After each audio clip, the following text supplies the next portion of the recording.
Hello everyone, എല്ലാവർക്കും വേദാന്ത മലയാളം ചാനലിലേക്ക് സ്വാഗതം. അപ്പോൾ നമ്മൾ ഇന്ന് ഡിസ്കസ് ചെയ്യാൻ പോകുന്നത് നമ്മുടെ ഇക്വിലിബ്രിയം ചാപ്റ്ററിന്റെ കുറച്ച് ഭാഗങ്ങൾ നമ്മൾ കുറച്ച് നമുക്ക് ഡിസ്കസ് ചെയ്യാനായിട്ടുണ്ടായിരുന്നു NCERT line by line എക്സ്പ്ലനേഷനിൽ.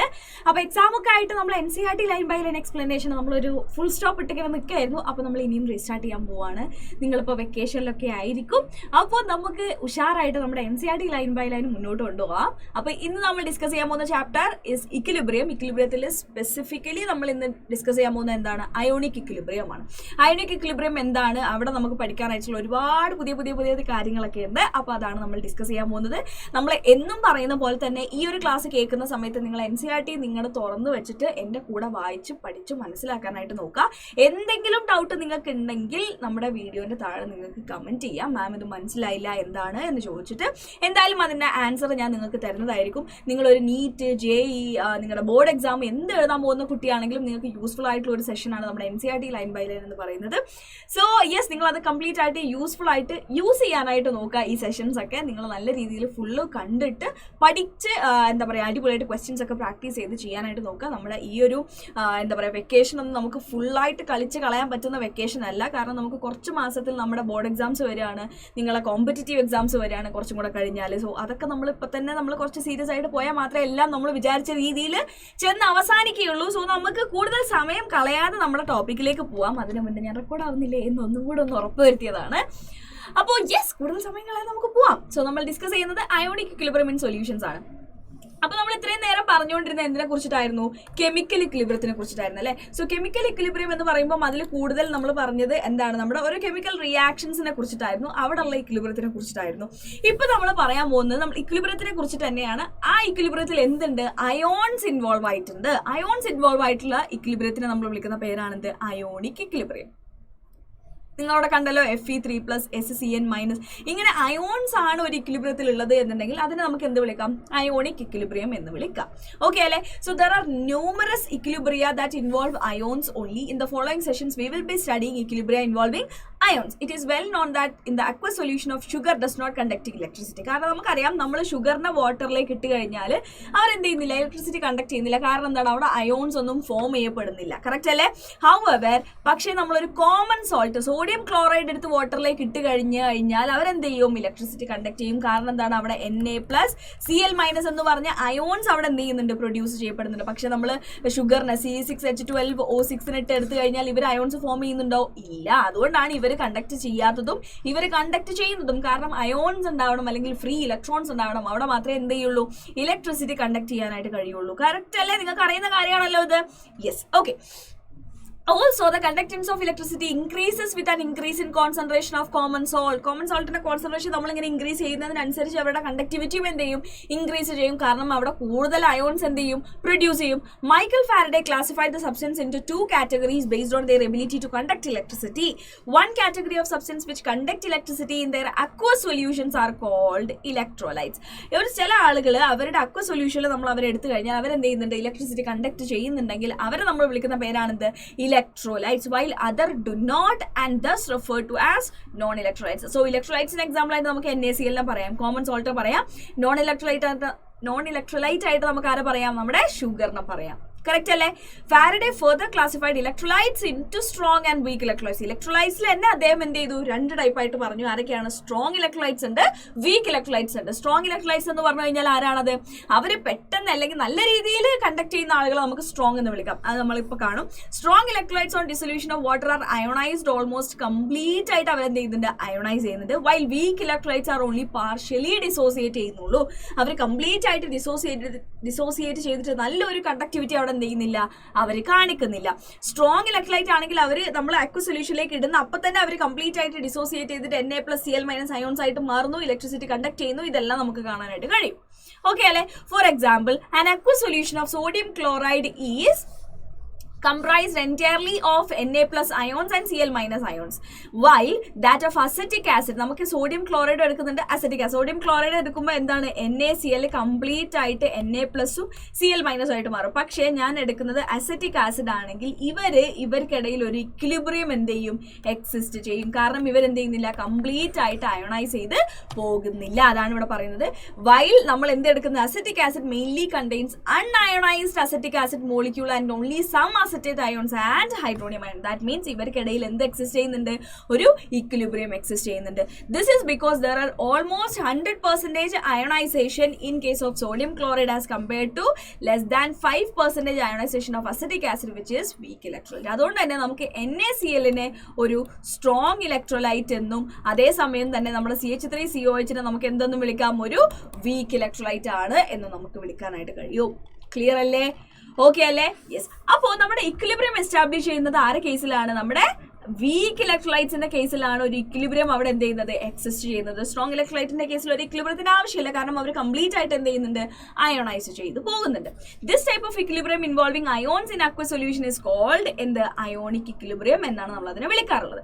Acid bases and salts come under these category of electrolytes and may act as either as a strong or as a weak electrolytes.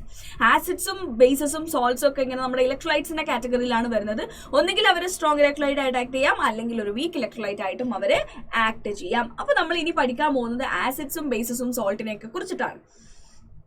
Okay, അപ്പൊ നമുക്ക് നോക്കി നോക്കാം. Acid bases and salts find wide spread occurrence in nature. നമ്മൾ നേച്ചറിൽ ഒരുപാട് കാണാറുണ്ട്. Hydrochloric acid present in gastric juice is secreted by the lining of the stomach in a significant amount of 1.2 to 1.5 liters per day. നമ്മുടെ സ്റ്റൊമക്കിലെ lining നിന്ന് നമ്മുടെ gastric ജ്യൂസിൽ എന്ത് HCl എന്താ പറയുക release ചെയ്യുമെന്ന് നമുക്കറിയാം. സോ പെർ ഡേ നമ്മൾ അതിന്റെ ഒരു എമൗണ്ട് നോക്കുമ്പോൾ 1.2 to 1.5 ലിറ്റേഴ്സോളം HCl നമ്മുടെ ഡൈജസ്റ്റീവ് സിസ്റ്റത്തിൽ അല്ലെങ്കിൽ നമ്മുടെ സ്റ്റൊമക്കിൽ എന്ത് ചെയ്യപ്പെടുന്നുണ്ട്? പ്രൊഡ്യൂസ് ചെയ്യപ്പെടുന്നുണ്ട്, which is essential for digestive process. നമ്മുടെ ഡൈജസ്റ്റീവ് പ്രോസസ്സിന് എസെൻഷ്യൽ ആണ് എന്ത്? ഈ ഒരു HCl എന്ന് പറയുന്നത്. നമുക്കറിയുന്ന കാര്യമാണല്ലോ. ക്ലിയർ അല്ലേടാ? ഓക്കെ അല്ലേ? Yes. Yes, acetic acid is known to be the main constituent of vinegar. നമുക്കറിയാം വിനീഗറിൽ ആരാളുള്ളത്? അസിറ്റിക് ആസിഡ് ആണുള്ളത്. ഇനി ഒരുപാട് ആളുകൾ എവിടെയാണ് കാണുന്നത് എന്നുള്ള കാര്യമായിട്ടോ നമ്മൾ പറയുന്നത്. ലെമണിലും ഓറഞ്ചിലുമുള്ള ആസിഡ് ഏതാണ്? ലെമണിലും ഓറഞ്ച് ജ്യൂസിലൊക്കെ ഉള്ളത് സിട്രിക് ആൻഡ് അസ്കോർബിക് ആസിഡ്സ് ആണ്. ലെമണിലുള്ളത് സിട്രിക് ആസിഡ്, ഓറഞ്ചിലുള്ളത് എസ്കോർബിക് ആസിഡ്സ് ആണ്. ആൻഡ് ടാർട്ടാറിക് ആസിഡ് എവിടെയാണുള്ളത്? നമ്മുടെ ടെർമറിക്കിലാണ്, അല്ലെങ്കിൽ ടാമറിക് അല്ല, ടാമറിനിലാണ്, പുളിയിലാണുള്ളത് കേട്ടോ. ഓക്കെ, യെസ്, ടാർട്ടാറിക് ആസിഡ് ഉള്ളത് എവിടെയാണ്? ടാമറിനിലാണ്. As most of the acids taste sour taste ആണ് ആസിഡ്സിന് ഉണ്ടായിരിക്കുക. അതായത് ഒരു പുളിപ്പ് ടേസ്റ്റ് ആണ് ആർക്ക് ഉണ്ടായിരിക്കുക? ആസിഡ്സിന് ഉണ്ടായിരിക്കുക. And the word acid has been derived from the Latin word acidus meaning sour എന്നാണ് ആസിഡസിന്റെ മീനിങ്. അതുകൊണ്ടാണ് നമ്മൾ സവർ ടേസ്റ്റ് ഉള്ള ആ ആളുകളെ ആസിഡ്സ് എന്ന് വിളിക്കാനായിട്ടുള്ള കാരണം. Acids are known to turn blue litmus paper into red. Blue litmus പേപ്പറിനെ റെഡ് ആക്കി മാറ്റുന്ന ആളുകളാണ് ആര്? ആസിഡ്സ് എന്ന് പറയുന്നത്. ക്ലിയർ അല്ലേ? ഓക്കെ അല്ലേ? Yes. Okay. And liberate dihydrogen on reacting with some metals. ഈ ഒരുപാട് ആസിഡ്സ് ഉണ്ടല്ലോ. സോ നമ്മൾ ഈ ആസിഡ്സ് തന്നെയാണോ നമ്മൾ മനസ്സിലാക്കാൻ വേണ്ടിയിട്ട് നമ്മൾ എന്താ ചെയ്യുക? അവരെ നമ്മൾ മെറ്റൽസുമായിട്ട് റിയാക്ട് ചെയ്യിപ്പിച്ച് നോക്കും. അങ്ങനെ റിയാക്ട് ചെയ്യിപ്പിക്കുമ്പോൾ ഹൈഡ്രജൻ ഗ്യാസിനെ ലിബറേറ്റ് ചെയ്യാൻ അവർക്ക് പറ്റുന്നുണ്ടെങ്കിൽ, മെറ്റൽസുമായിട്ട് റിയാക്ട് ചെയ്തിട്ട് ഹൈഡ്രജൻ ഗ്യാസിനെ ആരെങ്കിലും റിലീസ് ചെയ്യുന്നുണ്ടെങ്കിൽ ആ റിയാക്ട് ചെയ്ത ആളുകൾ ആസിഡ്സ് ആണ് എന്ന് നമുക്ക് പറയാനായിട്ട് കഴിയും. അല്ലെങ്കിൽ അങ്ങനത്തെ ഒരു കൺക്ലൂഷനിലേക്ക് നമുക്ക് എത്താനായിട്ട് പറ്റും. അവിടെയാണ് പറയുന്നത് എന്ത്? ദേ liberate dihydrogen when they react with some metals. Similarly, bases are turned red. ലിറ്റ്മസിനെ ബ്ലൂ ആക്കുന്ന ആളുകളാണ് ആര്? ബേസസ് എന്ന് പറയുന്നത്. സോ ആസിഡ്സിന്റെ നേരെ ഓപ്പോസിറ്റ് ആണ് ആര് വരുന്നത്? നമ്മുടെ ബേസസ് വരുന്നത് എന്നുള്ള കാര്യം നമുക്കറിയാം. ബേസസിന്റെ ടേസ്റ്റ് ബിറ്റർ ടേസ്റ്റും എന്താ പറയുക, ഒരു കയ്പും ഭയങ്കര, അവരെ നമ്മൾ കയ്യിലൊക്കെ എടുത്തു കഴിഞ്ഞാൽ ഭയങ്കര ഒരു വഴുവഴുപ്പ് അല്ലെങ്കിൽ ഒരു സോപ്പി ഫീൽ ആണ് അവർക്ക് ഉണ്ടായിരിക്കുക. Common example of A base is washing soda used for washing purposes. Washing purpose നമ്മൾ യൂസ് ചെയ്യുന്ന വാഷിംഗ് സോഡയാണ് അതിന്റെ ഒരു കോമൺ എക്സാമ്പിൾ ആയിട്ട് നമുക്ക് പറയാൻ പറ്റുന്നത്. ആൻഡ് ഇനി നമ്മൾ എന്ത് ചെയ്യുന്നത്? ആസിഡ്സിനെയും ബേസസിനെയും കൂടെ ഒരു റൈറ്റ് പ്രൊപ്പോർഷനിൽ നമ്മൾ മിക്സ് ചെയ്ത് കഴിഞ്ഞാൽ അവർ റിയാക്ട് ചെയ്തിട്ട് പുതിയ ഒരാളുണ്ടാവും. അയാളാണ് ആര്? നമ്മുടെ സോൾട്ട്സ് എന്ന് നമ്മൾ പറയുന്ന ആള്. Some commonly known example of salts are sodium chloride. അതെങ്ങനെയാണ്? NaOH എന്ന് പറയുന്ന ബേസും HCl എന്ന് പറയുന്ന നമ്മുടെ എന്താ പറയുക ആസിഡും കൂടെ റിയാക്ട് ചെയ്തിട്ടുണ്ടായ സോൾട്ട് ആണ് ആര്? നമ്മുടെ NaCl എന്ന് പറയുന്ന സോൾട്ട്. ക്ലിയർ അല്ലേ? Barium sulphate, sodium nitrate, sodium chloride is an example. Yes, ഇതൊക്കെയാണ് എന്ത്? സോൾട്ടിന് എക്സാമ്പിൾ ആയിട്ട് നമ്മൾ പറയുന്നത്. ഇതില് NaCl ആണ് നമ്മുടെ കോമൺ സോൾട്ട് എന്നറിയപ്പെടുന്ന നമ്മുടെ സോൾട്ട് എന്ന് പറയുന്നത്. It is an important component of our diet and it is formed by the reaction of between hydrochloric acid and sodium hydroxide. ഇവര് ഈ ഒരു ആസിഡും ബേസും കൂടെ റിയാക്ട് ചെയ്തിട്ടാണ് നമ്മുടെ NaCl എന്ന് പറയുന്ന കോമൺ സോൾട്ട് എന്ത് ചെയ്തിട്ടുള്ളത്? Produce ചെയ്യപ്പെട്ടിട്ടുള്ളത്. Okay, so they exist in NaCl exist in the state and a solid state as a cluster of positively charged sodium ion and negatively charged chloride ion which are held together due to electrostatic interaction between the oppositely charged species. കാരണം നമുക്കറിയാം ഇവർക്ക് എന്താണ് ions ആണുള്ളത് Na+Cl- എന്ന് പറയുന്നത്. So എന്തായാലും ഇവർക്കിടയിലുള്ള interaction എന്ന് പറയുന്നത് എന്തായിരിക്കും? ഇലക്ട്രോസ്റ്റാറ്റിക് ഫോഴ്സ് ഓഫ് അട്രാക്ഷൻ ആയിരിക്കും. സോ നിങ്ങൾ നോക്കിയാൽ നിങ്ങൾക്ക് ഇവിടെ കാണാൻ പറ്റും നമ്മുടെ പോസിറ്റീവ്ലി ചാർജഡ് ആയിട്ടുള്ള Na+ഉം നെഗറ്റീവ്ലി ചാർജഡ് ആയിട്ടുള്ള Cl- കൂടെ ഉള്ള ഒരു ക്ലസ്റ്റർ ആണ് എന്ത് ഫോം ചെയ്യുന്നത്? NaCl ഫോം ചെയ്യുന്നത്. നിങ്ങൾക്ക് ഇവിടെ കാണാം Na മാത്രമാണെങ്കിൽ അവർ ഇങ്ങനെ ആയിരിക്കും, Cl മാത്രമാണെങ്കിൽ ഇങ്ങനെ ആയിരിക്കും. ഇവർ രണ്ടുപേരും കൂടെ കൂടി ചേർന്ന ഒരു ക്ലസ്റ്റർ ഫോം ചെയ്യുന്നതാണ് എന്ത്? NaCl എന്ന് പറയുന്നത്. Okay, so the electrostatic force between two charges are inversely proportional to dielectric constant of the medium. അതായത് അവർക്കിടയിലുള്ള ഇലക്ട്രോസ്റ്റാറ്റിക് അത് നമുക്കറിയാം 1/4πε0 ഇങ്ങനെയാണല്ലോ നമ്മൾ പറയാറുള്ളത്. So force is inversely proportional to എന്താണ്? അവർക്കിടയിലെ ഡൈഇലക്ട്രിക് കോൺസ്റ്റന്റിന് ഇൻവേഴ്സ്ലി പ്രൊപ്പോർഷണൽ ആണ് എന്ന് നമുക്ക് പറയാം. വാട്ടർ എന്ന് പറയുന്നത് ഒരു യൂണിവേഴ്സൽ സോൾവെന്റ് ആണ് which possesses a very high dielectric constant of 80. വാട്ടറിന്റെ ഡൈഇലക്ട്രിക് കോൺസ്റ്റന്റ് എത്രയാണ്? 80 ആണ് വരുന്നത്. Okay, water dielectric constant എത്രയാണ്? 80 ആണ്. Thus, when sodium chloride is dissolved in water, the electrostatic interaction are reduced by the factor of 80 and thus facilitate the ions to move freely in the solution. അതുകൊണ്ട് തന്നെ നമ്മൾ ഈ NaCl എടുത്ത് നമ്മൾ വാട്ടറിലേക്ക് ഇട്ട് കഴിഞ്ഞാൽ അവർക്കിടയിലുള്ള ഫോഴ്സ് എന്താവും? നമ്മുടെ ഇൻവേഴ്സ്ലി പ്രൊപ്പോർഷണൽ ആയതുകൊണ്ട് തന്നെ 1/80 ആയിട്ട് മാറും. സോ അവർക്കിടയിലുള്ള അട്രാക്ഷൻ എന്ത് ചെയ്യും? Na+ഉം Cl- ഇടയിലുള്ള അട്രാക്ഷൻ കുറഞ്ഞിട്ട് അത് ബ്രേക്ക് ആയിട്ട് Na+ഉം Cl- ആയിട്ട് ആ ഒരു സൊല്യൂഷനിൽ നിൽക്കും എന്നാണ് പറയുന്നത്. ഓക്കെ അല്ലേ? ക്ലിയർ അല്ലേ? Yes. Okay. Comparing the ionisation of HCl with hydrochloric acid with that of acetic acid in water, we find that though both of them are popular covalent molecules, former is completely ionized into its constituent ions. അതായത് HCl-നെയും CH3COOH-നെയും കൂടെ നമ്മൾ വാട്ടറിൽ ഇട്ടപ്പം നമുക്കറിയാം HCl എന്ന് പറയുന്നത് covalent ബോണ്ടാണ് അവർക്കിടയിലുള്ളത്. Still അവരെന്ത് ചെയ്യുന്നുണ്ട്? അവർ H+ഉം Cl- ആയിട്ട് കംപ്ലീറ്റ്ലി അയണൈസ് ചെയ്യുന്നുണ്ട് വാട്ടറിലേക്ക് ഇടുന്ന സമയത്ത്. ആര്? HCl. Okay. While the later is only partially ionised. ഇവരെന്ത് ചെയ്യുന്നുള്ളൂ? പാർഷ്യലി മാത്രമേ അയണൈസേഷൻ നടക്കുന്നുള്ളൂ. കംപ്ലീറ്റ് ആയിട്ട് CH3CO- H+ ആയിട്ട് അവർക്ക് മാറാനായിട്ട് കഴിയുന്നില്ല. അൺഅയണൈസ്ഡ് ആയിട്ടുള്ള CH3COH വീണ്ടും അവിടെ എന്ത് ചെയ്യുന്നുണ്ട്? എക്സിസ്റ്റ് ചെയ്യുന്നുണ്ട് എന്നുള്ളൊരു കാര്യം നമ്മൾ ഇവിടെ കണ്ടുപിടിച്ചു. The extent to which the ionisation occurs depend upon the strength of the bond and the extent of solvation of ions produced. അതായത് ഇവർക്കിടയിലുള്ള ബോണ്ടിന്റെ സ്ട്രെങ്ത്തും ഇവർ വാട്ടറിൽ ഡിസോൾവ് ചെയ്യുമ്പോൾ അവിടെ വാട്ടറുമായിട്ട് ഉണ്ടാവുന്ന അവരുടെ ഇന്ററാക്ഷൻ, അതിനാണ് നമ്മൾ സോൾവേഷൻ എന്ന് പറയുന്നത്. അതിനൊക്കെ ഡിപ്പെൻഡ് ചെയ്തിട്ടാണ് നമ്മുടെ എത്രത്തോളം ഡിസോസിയേഷൻ നടക്കും എന്ന് നമ്മൾ പറയാറുള്ളത്. The terms dissociation and ionization have earlier been used with a different meaning. Dissociation refers to the process of separation of ions in water already existing as such as in solid state of the solute as in sodium chloride. അതായത് NaCl ഇവർ എങ്ങനെയാണ് exist ചെയ്യുന്നത്? Na+Cl- ആയിട്ടാണല്ലോ. ഇത് വാട്ടറിലേക്ക് ഇടുമ്പോൾ Na+ അയോണും Cl- അയോണും ആയിട്ട് മാറുക. ഇതിനെയാണ് നമ്മൾ എന്ത് വിളിക്കുന്നത്? ഡിസോസിയേഷൻ എന്ന് വിളിക്കുന്നത്. On the other hand ionisation correspond to the process in which a neutral molecule, അതായത് HCl പോലെയുള്ള ഒരു ന്യൂട്രൽ മോളിക്യൂള് എന്ത് ചെയ്യാണ്? സ്പ്ലിറ്റ് ചെയ്തിട്ട് എന്തായി മാറുകയാണ്? split into charged ions of the solution. Here we shall not distinguish between the two and use the two terms interchangeably. ഇവിടെ നമ്മൾ ഈ അയണൈസേഷൻ ഡിസോസിയേഷൻ എന്നുള്ളത് രണ്ട് രീതിയിൽ അല്ലെങ്കിൽ രണ്ട് മീനിങ്ങിൽ നമ്മൾ എടുക്കുന്നില്ല. രണ്ടും ഒരേപോലെ തന്നെയാണ് നമ്മളിവിടെ ട്രീറ്റ് ചെയ്യുന്നുണ്ടായിരിക്കുക എന്നാണ് പറഞ്ഞത്. ഓക്കെ അല്ലേ? അത്ര ഇമ്പോർട്ടൻ്റ് ആയിട്ടുള്ളൊരു കാര്യമൊന്നുമല്ല. നെക്സ്റ്റ് നമ്മൾ നമ്മുടെ ആസിഡ് ബേസ് തിയറീസ് ആണ് പഠിക്കാനായിട്ട് പോകുന്നത്. സോ അതിൽ നമുക്ക് 3 തിയറീസ് ആണുള്ളത്. ഏതൊക്കെയാണ്? അരീനിയസ് തിയറി ഉണ്ട്, ബ്രോൺസ്റ്റഡ് ലോറി തിയറി ഉണ്ട്, ലൂയിസ് കോൺസെപ്റ്റ് ഉണ്ട്. സോ ഫസ്റ്റ് നമ്മൾ പഠിക്കുന്നത് എന്താണ്? Arrhenius concept of acids and bases ആണ്. സോ നമുക്ക് അറിയുന്ന കാര്യമാണ്. അരീനിയസ് പറഞ്ഞത് എന്താണ്? ആസിഡ്സ് എന്ന് പറയുന്നത് H+ റിലീസ് ചെയ്യുന്ന ആളുകളും ബേസസ് എന്ന് പറയുന്നത് OH- റിലീസ് ചെയ്യുന്ന ആളുകളും ആണ് എന്നാണ് അരീനിയസ് കോൺസെപ്റ്റ് പ്രകാരം പറഞ്ഞിട്ടുണ്ടായിരുന്നത്. So according to Arrhenius theory, acids are the substance that dissociate in water to give H+ ions തരാനായിട്ട് ഡിസോസിയേറ്റ് ചെയ്യുന്ന ആളുകളാണ് എന്ത്? ആസിഡ്സ് എന്ന് പറയുന്നത്. And bases are the substance that produce hydroxyl ion അല്ലെങ്കിൽ OH- അയോൺസ്. OH- അയോൺസിനെ release ചെയ്യുന്ന ആളുകളാണ് ആരെന്ന് പറഞ്ഞു? ബേസസ് എന്നും പറഞ്ഞു. The ionisation of an acid HX can be represented by the following equation. അതായത് ആസിഡ് എന്ന് പറയുന്ന ഒരു HXന്റെ അയണൈസേഷനെ നമുക്ക് എങ്ങനെ വിളിക്കാം? HX എന്ന് പറയുന്നത് H+ഉം X- ആയിട്ട് മാറും. കാരണം എന്ത് ചെയ്തു? അവർ H+ അവിടെ റിലീസ് ചെയ്തു. ഓക്കെ അല്ലേ, ക്ലിയർ അല്ലേ? ഇനിയിപ്പോ അവർ വാട്ടറിന്റെ കൂടെ റിയാക്ട് ചെയ്യുകയാണെങ്കിൽ H+ റിലീസ് ചെയ്തിട്ട് ആ H+ ആരെടുക്കും? വാട്ടർ എടുക്കും. അപ്പൊ വാട്ടർ എന്തായിട്ട് മാറും? H3O+ ആയിട്ട് മാറും. ഇവിടെ ഒരു X- നമുക്ക് ബാക്കിയായിട്ടുണ്ടായിരിക്കും. So a bare proton H+ is very reactive and thus cannot exist freely in aqua solution. H+ ഒരിക്കലും ഫ്രീ ആയിട്ട് ഒരു H+ ആയിട്ട് എന്ത് ചെയ്യാൻ പറ്റില്ല? അക്വ സൊല്യൂഷനിൽ എക്സിസ്റ്റ് ചെയ്യാൻ പറ്റില്ല. എന്നിട്ട് എന്ത് ചെയ്യും അവർ? That it bonds to the oxygen atom of the solvent water molecule to give a trigonal pyramidal hydronium ion. അവിടെ H3O+ എന്ന് പറയുന്ന ആളായിട്ട് അവർ മാറാനാണ് നോക്കുക. H+ ആയിട്ട് അവർ ഒരിക്കലും നിൽക്കില്ല. വാട്ടറിന്റെ പ്രസൻസ് ഉണ്ടെങ്കിൽ ആ വാട്ടറിൽ നമുക്കറിയാം H2O എന്ന് പറയുമ്പോൾ ഇങ്ങനെയാണ്. ഇവിടെ 2 ലോൺ പെയർസ് ഉണ്ട് അല്ലെ. ഈ H+ എന്ത് ചെയ്യും? ഈ H+ ആയിട്ട് ഓക്സിജൻ അതിന്റെ 2 ഇലക്ട്രോൺസിനെ കൊടുത്തിട്ട് ഇവിടെ എന്ത് ചെയ്യും? ഒരു ബോണ്ട് ഉണ്ടാക്കിയിട്ട് ഓക്സിജൻ ഒരു പോസിറ്റീവ് ചാർജ് ഇവിടെ അവർ വാങ്ങും. അങ്ങനെയാണ് നമ്മൾ എന്ത് പറയുന്നത്? H3O+ എന്ന് നമ്മൾ അതിനെ വിളിക്കുന്നത്. ഓക്കെ അല്ലെ? അതിനെ നമ്മൾ വിളിക്കുന്ന പേരാണെന്ത്? Hydronium ion.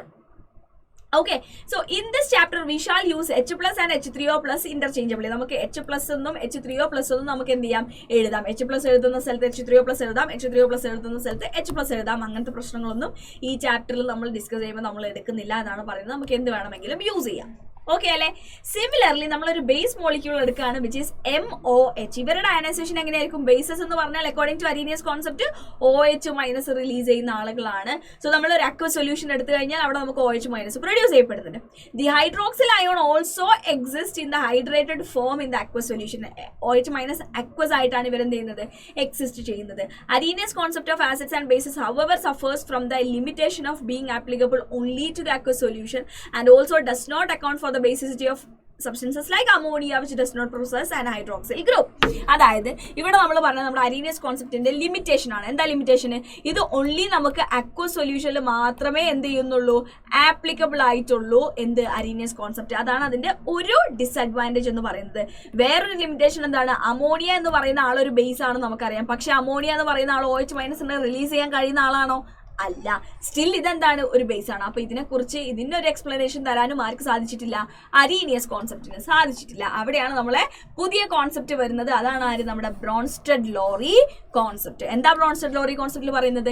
A Danish chemist Jonas Bronsted and English chemist Thomas M. Lorry give more general definition of acids and bases. കുറച്ചും കൂടെ ഒരു ജനറൽ ഡെഫിനിഷൻ ആണ് ബ്രോൺസ്റ്റഡ്-ലോറി കോൺസെപ്റ്റിൽ പറഞ്ഞത്. അവരെന്താ പറഞ്ഞത്? Acids are the substance they are capable of donating H+ ion and bases are the substance they are capable of accepting hydrogen ion. H+ release ചെയ്യാൻ കഴിയുന്ന ആളുകൾ ആസിഡ്സ് ആണെന്നും H+ ആക്സെപ്റ്റ് ചെയ്യാൻ കഴിയുന്ന ആളുകൾ ബേസസ് ആണെന്നുള്ള ഒരു മോർ ജനറൽ ഡെഫിനിഷൻ ആണ് ആര് പറഞ്ഞത്? ബ്രോൺസ്റ്റഡ്-ലോറി കോൺസെപ്റ്റ് പ്രകാരം അവർ പറഞ്ഞിട്ടുണ്ടായിരുന്നത്. Consider the example of dilution of dilution അല്ല, dissolution of NH3 in water. നമുക്കറിയാം NH3 ഒരു ബേസ് ആയിട്ട് ആക്ട് ചെയ്യുക. ദാറ്റ് മീൻസ് അവരെന്ത് ചെയ്യാണ്? H+ ആക്സെപ്റ്റ് ചെയ്യുന്ന ആളുകളാണ് അക്കോർഡിംഗ് ടു ബ്രോൺസ്റ്റഡ്-ലോറി.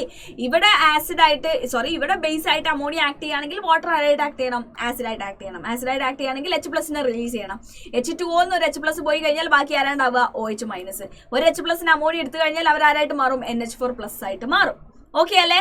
ക്ലിയർ അല്ലേ? Yes. So the basic solution is formed due to the presence of hydroxyl ions. ഇവിടെ ഹൈഡ്രോക്സൈൽ അയോൺ OH- കൂടുതൽ പ്രൊഡ്യൂസ് ചെയ്തുകൊണ്ട് തന്നെ ഒരു ബേസിക് സൊല്യൂഷൻ ആണ് ഇവിടെ പ്രൊഡ്യൂസ് ചെയ്യുക എന്ന് നമുക്ക് പറയാനായിട്ട് കഴിയും. ഓക്കെ അല്ലേ? In this reaction, water molecule act as a proton donor and ammonia molecule acting as a proton acceptor and thus called Bronsted-Lowry acids and bases respectively.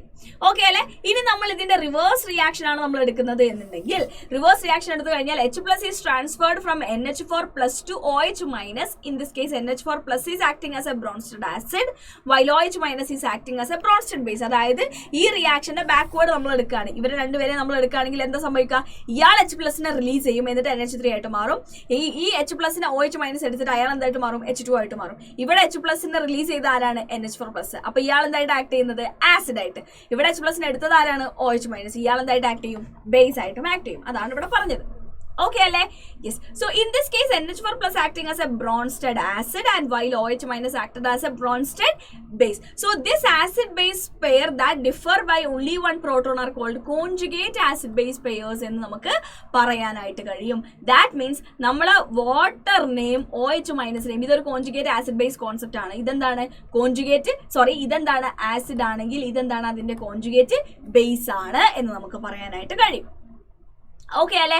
Yes. So if the Bronsted acid is a strong acid, then its conjugate base will be a weak base and vice versa. അതായത് നമ്മൾ എടുക്കുന്ന acid strong ആണെങ്കിൽ അവിടെ നിന്ന് ഉണ്ടാവുന്ന base എന്തായിരിക്കും? Week ആയിരിക്കും. എടുക്കുന്ന ആസിഡ് വീക്ക് ആണെങ്കിൽ അവിടെ ഉണ്ടാവുന്ന ബേസ് എന്തായിരിക്കും? സ്ട്രോങ് ആയിരിക്കും എന്ന് നമുക്ക് പറയാനായിട്ട് കഴിയും. ക്ലിയർ അല്ലേ? Okay, Ale? Yes. Now we can consider the example of ionization of hydrochloric acid in water. HCl in water ആണ് നോക്കുന്നത്. ഇവിടെ ആരാണ്? HCl സ്ട്രോങ് ആയിട്ടുള്ള ഒരു ആസിഡ് ആണ്. അപ്പോൾ വാട്ടർ എന്തായിട്ട് ആക്ട് ചെയ്യാണ്? ബേസ് ആയിട്ട് ആക്ട് ചെയ്യും. സോ ഇവിടെ Cl മൈനസും H3O+ ആണ് നമുക്ക് ഉണ്ടായിരിക്കാം. കറക്റ്റ് അല്ലേ? ക്ലിയർ അല്ലേ? യെസ്. കിട്ടിയല്ലോ. ഇതിനെക്കുറിച്ച് നമ്മൾ ഇനി ഒന്നും കൂടുതലായിട്ട് ഡിസ്കസ് ചെയ്യേണ്ട ആവശ്യമില്ല. So that water act as A base because it accept proton here. So നിങ്ങൾ മുന്നത്തെയും ഇവിടെ നമ്മൾ നേരത്തെ പറഞ്ഞ സെയിം കാര്യങ്ങൾ തന്നെയാണ് പറയുന്നത്. കോൺജുഗേറ്റ് ആസിഡ് ബേസ് കോൺസെപ്റ്റ് ആണ് ഇവിടെ പറയുന്നത്. It is interesting to observe that the dual role of water as an acid and base. അമോണിയന്റെ കൂടെ ആക്ട് ചെയ്തപ്പോൾ വാട്ടർ എന്തായിട്ട് ആക്ട് ചെയ്യൂ? ഒരു ആസിഡ് ആയിട്ട് ആക്ട് ചെയ്യൂ. വേറാസ് ഒരു സ്ട്രോങ് ആസിഡ് ആയിട്ടുള്ള HCl ആയിട്ട് റിയാക്ട് ചെയ്ത് കഴിഞ്ഞപ്പോൾ H2 എന്തായിട്ട് ആക്ട് ചെയ്തു? ബേസ് ആയിട്ട് ആക്ട് ചെയ്യൂ. ഇങ്ങനെ ആസിഡ് ആയിട്ടും ബേസ് ആയിട്ടും ഒരേ രീതിയിൽ ആക്ട് ചെയ്യാൻ കഴിവുള്ള ആളുകളെ നമ്മൾ വിളിക്കുന്ന പേരാണ് ആംഫോട്ടറിക് സബ്സ്റ്റൻസ്. എന്താ നമ്മൾ വിളിക്കുക? ആംഫോട്ടറിക് സബ്സ്റ്റൻസസ് എന്നാണ് നമ്മൾ അവരെ വിളിക്കുന്ന പേര്. ക്ലിയർ അല്ലേ? ഓക്കെ അല്ലേ? നമുക്ക് ഇത് ബേസ് ചെയ്തിട്ട് ക്വസ്റ്റ്യൻസ് നോക്കാം. What will be the conjugate bases for the following Bronsted acid? ഇവർ ബ്രോൺസ്റ്റഡ് ആസിഡ് ആയിട്ട് ആക്ട് ചെയ്താൽ ഇവരുടെ ബേസ് എന്താണ്? H+ എല്ലാത്തൊന്നും റിമൂവ് ചെയ്യുക. സോ ഇവിടെ ആദ്യം ഫോം ചെയ്യും? F-. H2SO4 ആണെങ്കിൽ HSO4- പ്രൊഡ്യൂസ് ചെയ്യും. HCO3- ആണെങ്കിൽ എന്ത് പ്രൊഡ്യൂസ് ചെയ്യും? CO3 പ്രൊഡ്യൂസ് ചെയ്യും. ഇതൊക്കെയാണ് ഇവിടുത്തെ എന്ത് വരിക? Conjugate bases വരുന്നുണ്ടായിരിക്കുക. ക്ലിയർ അല്ലേ? ഇനി ഇവർ കോൺജുഗേറ്റ് ബേസ് ആണെങ്കിൽ ഇവരുടെ കോൺജുഗേറ്റ് ആസിഡ് എന്താണെന്നാണ് ചോദ്യം. ബേസ് ആണെങ്കിൽ അവരെന്ത് ചെയ്യണം? H+ ആക്സെപ്റ്റ് ചെയ്യണം. ഇവിടെ ഒരു H+ ആക്സെപ്റ്റ് ചെയ്ത് കഴിഞ്ഞാൽ NH3 ആയി. ഇവിടെ H+ ആക്സെപ്റ്റ് ചെയ്താൽ NH4+ ആയി. ഇവിടെ ആണെങ്കിലോ HCOOH-മായി. ഓക്കെ.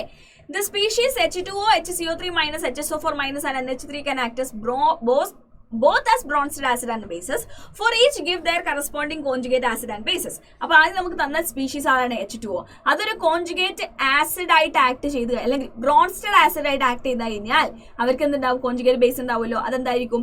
ആസിഡ് ആയിട്ട് ആക്ട് ചെയ്യുകയാണെങ്കിൽ OH- H+ റിലീസ് ചെയ്ത സാധനം, അതാണ് അവരുടെ എന്ത്? കോൺജുഗേറ്റ് ബേസ് എന്ന് പറയുന്നത്. ഇനി കോൺജുഗേറ്റ് ആസിഡ് ആണെങ്കിൽ ഇവർ ബേസ് ആയിട്ട് ആക്ട് ചെയ്യണം. ബേസ് ആയിട്ട് ആക്ട് ചെയ്യുകയാണെങ്കിൽ ഒരു H+ എടുക്കണം. H3O+ ആയിട്ട് മാറുമല്ലോ. അതാണ് അവരുടെ കോൺജുഗേറ്റ് ആസിഡ് എന്ന് പറയുന്നത്. അങ്ങനെ നമുക്ക് ഓരോന്നിന്റെയും എന്ത് ചെയ്യാം? കണ്ടുപിടിക്കാനായിട്ട് കഴിയും. നിങ്ങളൊന്ന് ഒറ്റയ്ക്ക് ചെയ്തു നോക്കാം. പറ്റുന്നില്ലെങ്കിൽ നിങ്ങൾ എന്ത് ചെയ്യുക? കമന്റ് ചെയ്യുക കേട്ടോ. ഓക്കെ. യെസ്, ഞാൻ പറഞ്ഞു നിങ്ങൾ നിങ്ങളുടെ ടെക്സ്റ്റ് ബുക്ക് അടുത്തെടുത്ത് വെച്ചിട്ട് വേണം ഇത് ചെയ്യാനായിട്ട്. പുതുതായിട്ട് നമ്മുടെ ചാനൽ കാണുന്ന ആരെങ്കിലും ഇപ്പോൾ കണ്ടുകൊണ്ടിരിക്കുന്നവരുണ്ടെങ്കിൽ ലൈക്ക് ചെയ്യാൻ മറക്കണ്ട. നിങ്ങളുടെ ഫ്രണ്ട്സിന് വേഗം ഷെയർ ചെയ്ത് കൊടുക്കുക. ഇനി നമുക്ക് സമയമൊന്നുമില്ല. എല്ലാവരോടും പെട്ടെന്ന് സബ്സ്ക്രൈബ് ചെയ്ത് വീഡിയോസ് ഒക്കെ സീരിയസ് ആയിട്ട് കാണാനായിട്ട് പറയാം കേട്ടോ. നമുക്ക് കുറച്ച് സമയമുള്ളൂ. സോ എല്ലാവരും സീരിയസ് ആയിട്ട് അടിപൊളിയായിട്ട് പഠിക്കാനായിട്ടിരിക്കുക. സോ നമുക്ക് നമ്മുടെ നെക്സ്റ്റ് ആസിഡ് ബേസ് തിയറിയിലേക്ക് പോവാം, which is the Lewis acid base കോൺസെപ്റ്റിലേക്കാണ് നമ്മൾ നെക്സ്റ്റ് പോവാനായിട്ട് പോകുന്നത്. So Lewis in 1923 defined an acid as a species which accept electron pair and base which donate electron pair. According to Lewis concept, ആരാണ് acids? ഇലക്ട്രോൺസിനെ accept ചെയ്യുന്ന ആളുകളാണ് acids എന്നാണ് ആര് പറഞ്ഞത്? ലൂയിസ് കോൺസെപ്റ്റ് പറഞ്ഞത്. ബേസസ് എന്താണ്? ഇലക്ട്രോൺസിനെ ഡൊണേറ്റ് ചെയ്യുന്ന ആളുകളാണ്, അല്ലെങ്കിൽ ഇലക്ട്രോൺ റിച്ച് ആയിട്ടുള്ള ആളുകളാണ് ആര്? ബേസസ് എന്ന് പറഞ്ഞു. ഇലക്ട്രോൺ ഡെഫിഷ്യന്റ് ആയിട്ടുള്ള ആളുകളാണ് ആര്? ആസിഡ്സ് എന്നും ആണ് ലൂയിസ് കോൺസെപ്റ്റ് പ്രകാരം പറഞ്ഞത്. As far as bases are concerned, there is not much difference between the Bronsted-Lowry and Lewis concept, as the base provides a lone pair in both the cases. Okay, രണ്ടിലും എന്താണ്? ഇലക്ട്രോൺസിനെ donate ചെയ്യുന്നതാണ് ആര്? നമ്മുടെ bases ചെയ്യുന്നത്. കാരണം H+ accept ചെയ്യാന്ന് പറഞ്ഞു കഴിഞ്ഞാൽ അവരുടെ ഇലക്ട്രോൺ പെയർസിന് അങ്ങോട്ട് കൊടുത്തിട്ടാണ് H+ ആക്സെപ്റ്റ് ചെയ്യുന്നത്. ഓക്കെ അല്ലേ? ക്ലിയർ അല്ലേ? സോ ഈ ലൂയിസ് കോൺസെപ്റ്റിൽ ബേസിസിന്റെ കേസിൽ വലിയ ഡിഫറൻസ് ഒന്നും നമുക്ക് എന്ത് ചെയ്യുന്നില്ല? കാണാനായിട്ട് കഴിയില്ല എന്നാണ് പറഞ്ഞത്. ഓക്കെ അല്ലേ? Lewis concept many acids do not have proton. Lewis കോൺസെപ്റ്റിൽ നമുക്ക് AlCl3 അല്ലെങ്കിൽ FeCl3 അല്ലെങ്കിൽ BCl3 ഇവിടെയൊക്കെ നിങ്ങൾക്ക് കാണാം. ഇവിടെ 6 ഇലക്ട്രോൺസേ ഉള്ളൂ. ഇവർക്ക് ഇനിയും ഇലക്ട്രോൺസിനെ കിട്ടിയാൽ അവരെന്ത് ചെയ്യും? സ്വീകരിക്കാനായിട്ട് അവർക്ക് കഴിയും. അപ്പൊ ഇവർ എന്ത് ചെയ്യുന്നില്ല? H+ റിലീസ് ചെയ്യണമെന്ന് നിർബന്ധമൊന്നുമില്ല. ഇലക്ട്രോൺസിനെ ഇവർ സ്വീകരിക്കുകയാണെങ്കിൽ ഇവരെന്തായിട്ട് ആക്ട് ചെയ്യുന്നുണ്ട് എന്ന് നമുക്ക് പറയാം? ലൂയിസ് ആസിഡ് ആയിട്ട് ഇവർ ആക്ട് ചെയ്യുന്നുണ്ട് എന്ന് നമുക്ക് പറയാനായിട്ട് കഴിയും. ഓക്കെ അല്ലെ. BF3 നിങ്ങൾ നോക്കൂ, BF3ക്ക് എന്തില്ല, ഒരു H+ റിലീസ് ചെയ്യാനൊന്നും കഴിയില്ല. പക്ഷേ BF3 എന്തായിട്ട് ആക്ട് ചെയ്യും, ഒരു ആസിഡായിട്ട് ആക്ട് ചെയ്യും. എങ്ങനെ? ഇവർ അമോണിയ ആയിട്ട് റിയാക്ട് ചെയ്യുന്ന സമയത്ത് അമോണിയ അതിന്റെ ലോൺ പെയേഴ്സിനെ BF3ക്ക് എന്ത് ചെയ്യാണ്, കൊടുക്കുകയാണ് ചെയ്യുന്നത്. എന്നിട്ട് അവർ രണ്ടുപേരും ആ 2 ഇലക്ട്രോൺസിനെയും കൂടെ ഷെയർ ചെയ്യുക ചെയ്യുന്നത്.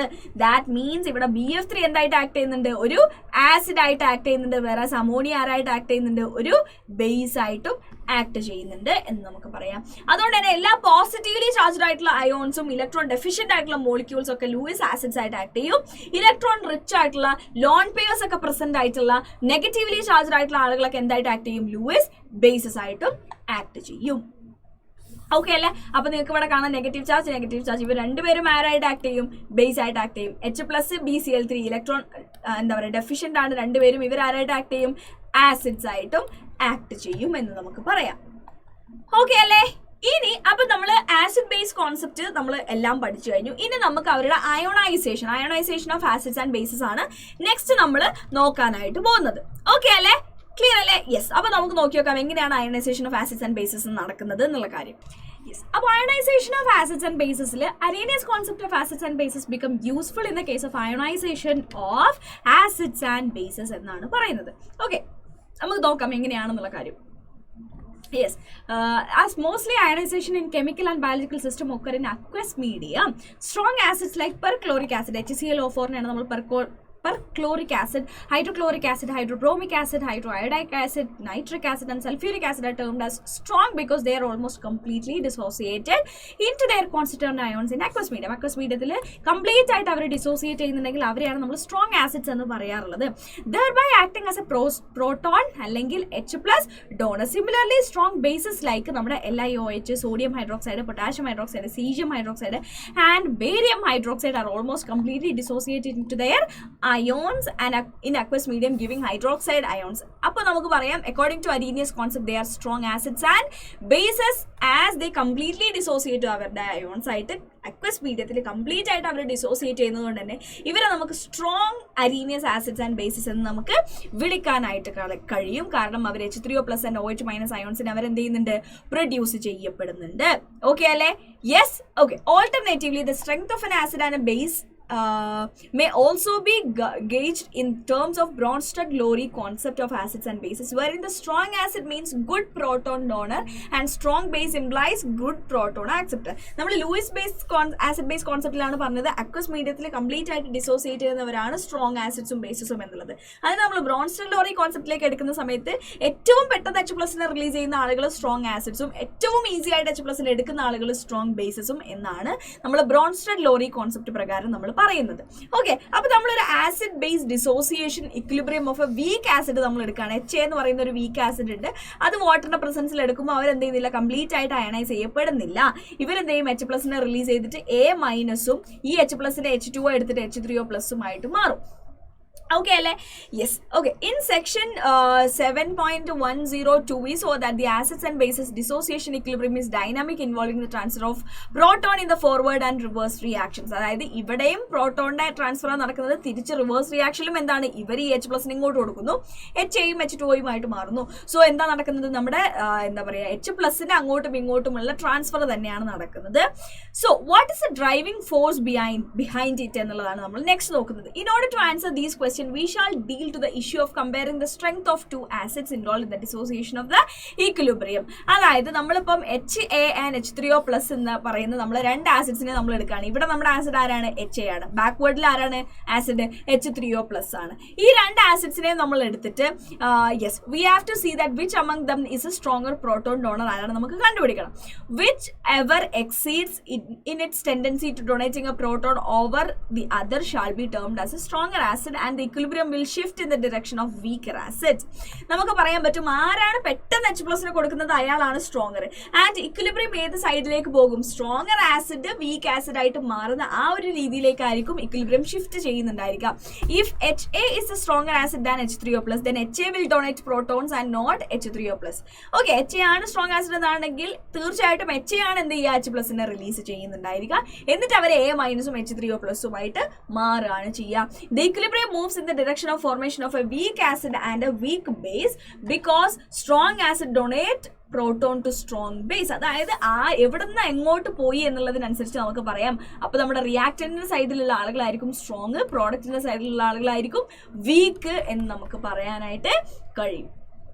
Okay, it follows that a strong acid dissociate completely in water. The resulting base formed will be a weak, very weak base ആയിരിക്കും അവർ ഫോം ചെയ്യുന്നുണ്ടായിരിക്കും. അതായത് ഇപ്പോൾ HA ആണ് ഇവിടെ ഫോം ചെയ്യുന്നതെന്നുണ്ടെങ്കിൽ അവർ ഫോം ചെയ്യുന്ന ബേസ് ആരാണ്? A- ആണ്. ആ A- എന്ന് പറയുന്ന ബേസ് ഇവർ വളരെ സ്ട്രോങ് ആണെങ്കിൽ പ്രൊഡ്യൂസ് ചെയ്യുന്ന ബേസ് എന്തായിരിക്കും? വളരെ വീക്ക് ആയിരിക്കും. ഇത് നമ്മൾ നേരത്തെ പറഞ്ഞ കാര്യമാണ്. നമ്മുടെ കോൺജുഗേറ്റ് ബേസസ് അല്ലെങ്കിൽ കോൺജുഗേറ്റ് ആസിഡ്സ് ഉണ്ടാവുന്ന ആളുകൾ എന്തായിരിക്കും? വീക്ക് ആയിരിക്കും. മറ്റേ ആൾ സ്ട്രോങ് ആണ് എന്നുണ്ടെങ്കിൽ. Strong acids like perchloric acid, hydrochloric acid, നമ്മൾ നേരത്തെ പറഞ്ഞ എല്ലാ ആസിഡ്സിന്റെയും കോൺജുഗേറ്റ് ബേസസ് എന്ന് പറയുന്നത് എന്താണ്? Weaker conjugate bases than water ആയിരിക്കും. ക്ലിയർ അല്ലേ? കാരണം എന്താണ്? ഈ ആസിഡ്സ് എല്ലാവരും സ്ട്രോങ്ങർ ആണ്. നമ്മൾ സ്ട്രോങ് ആസിഡ്സ് സ്ട്രോങ് ബേസസ് എന്ന് പറയുന്ന ആളുകൾ ഫോം ചെയ്യുന്ന എന്താ പറയുക കോൺജുഗേറ്റ് ആസിഡ്സ് എന്താണ്? വെരി വീക്ക് ആയിരിക്കും. On the other hand the weak acids HA is the only partially dissociate in aqueous medium and thus the solution may contains undissociated HA molecule. Typically weak acids are nitrous acid, hydrofluoric acid and acetic acid. It should be noted that the weak acid have very strong conjugate base. അതായത് ഇപ്പം ഞാൻ CH3COOH എടുക്കുകയാണെങ്കിൽ അവർ complete ആയിട്ട് എന്ത് ചെയ്യില്ല? Ionise ചെയ്യില്ല. നമുക്കറിയാം അവരെന്തൊക്കെ produce ചെയ്യും?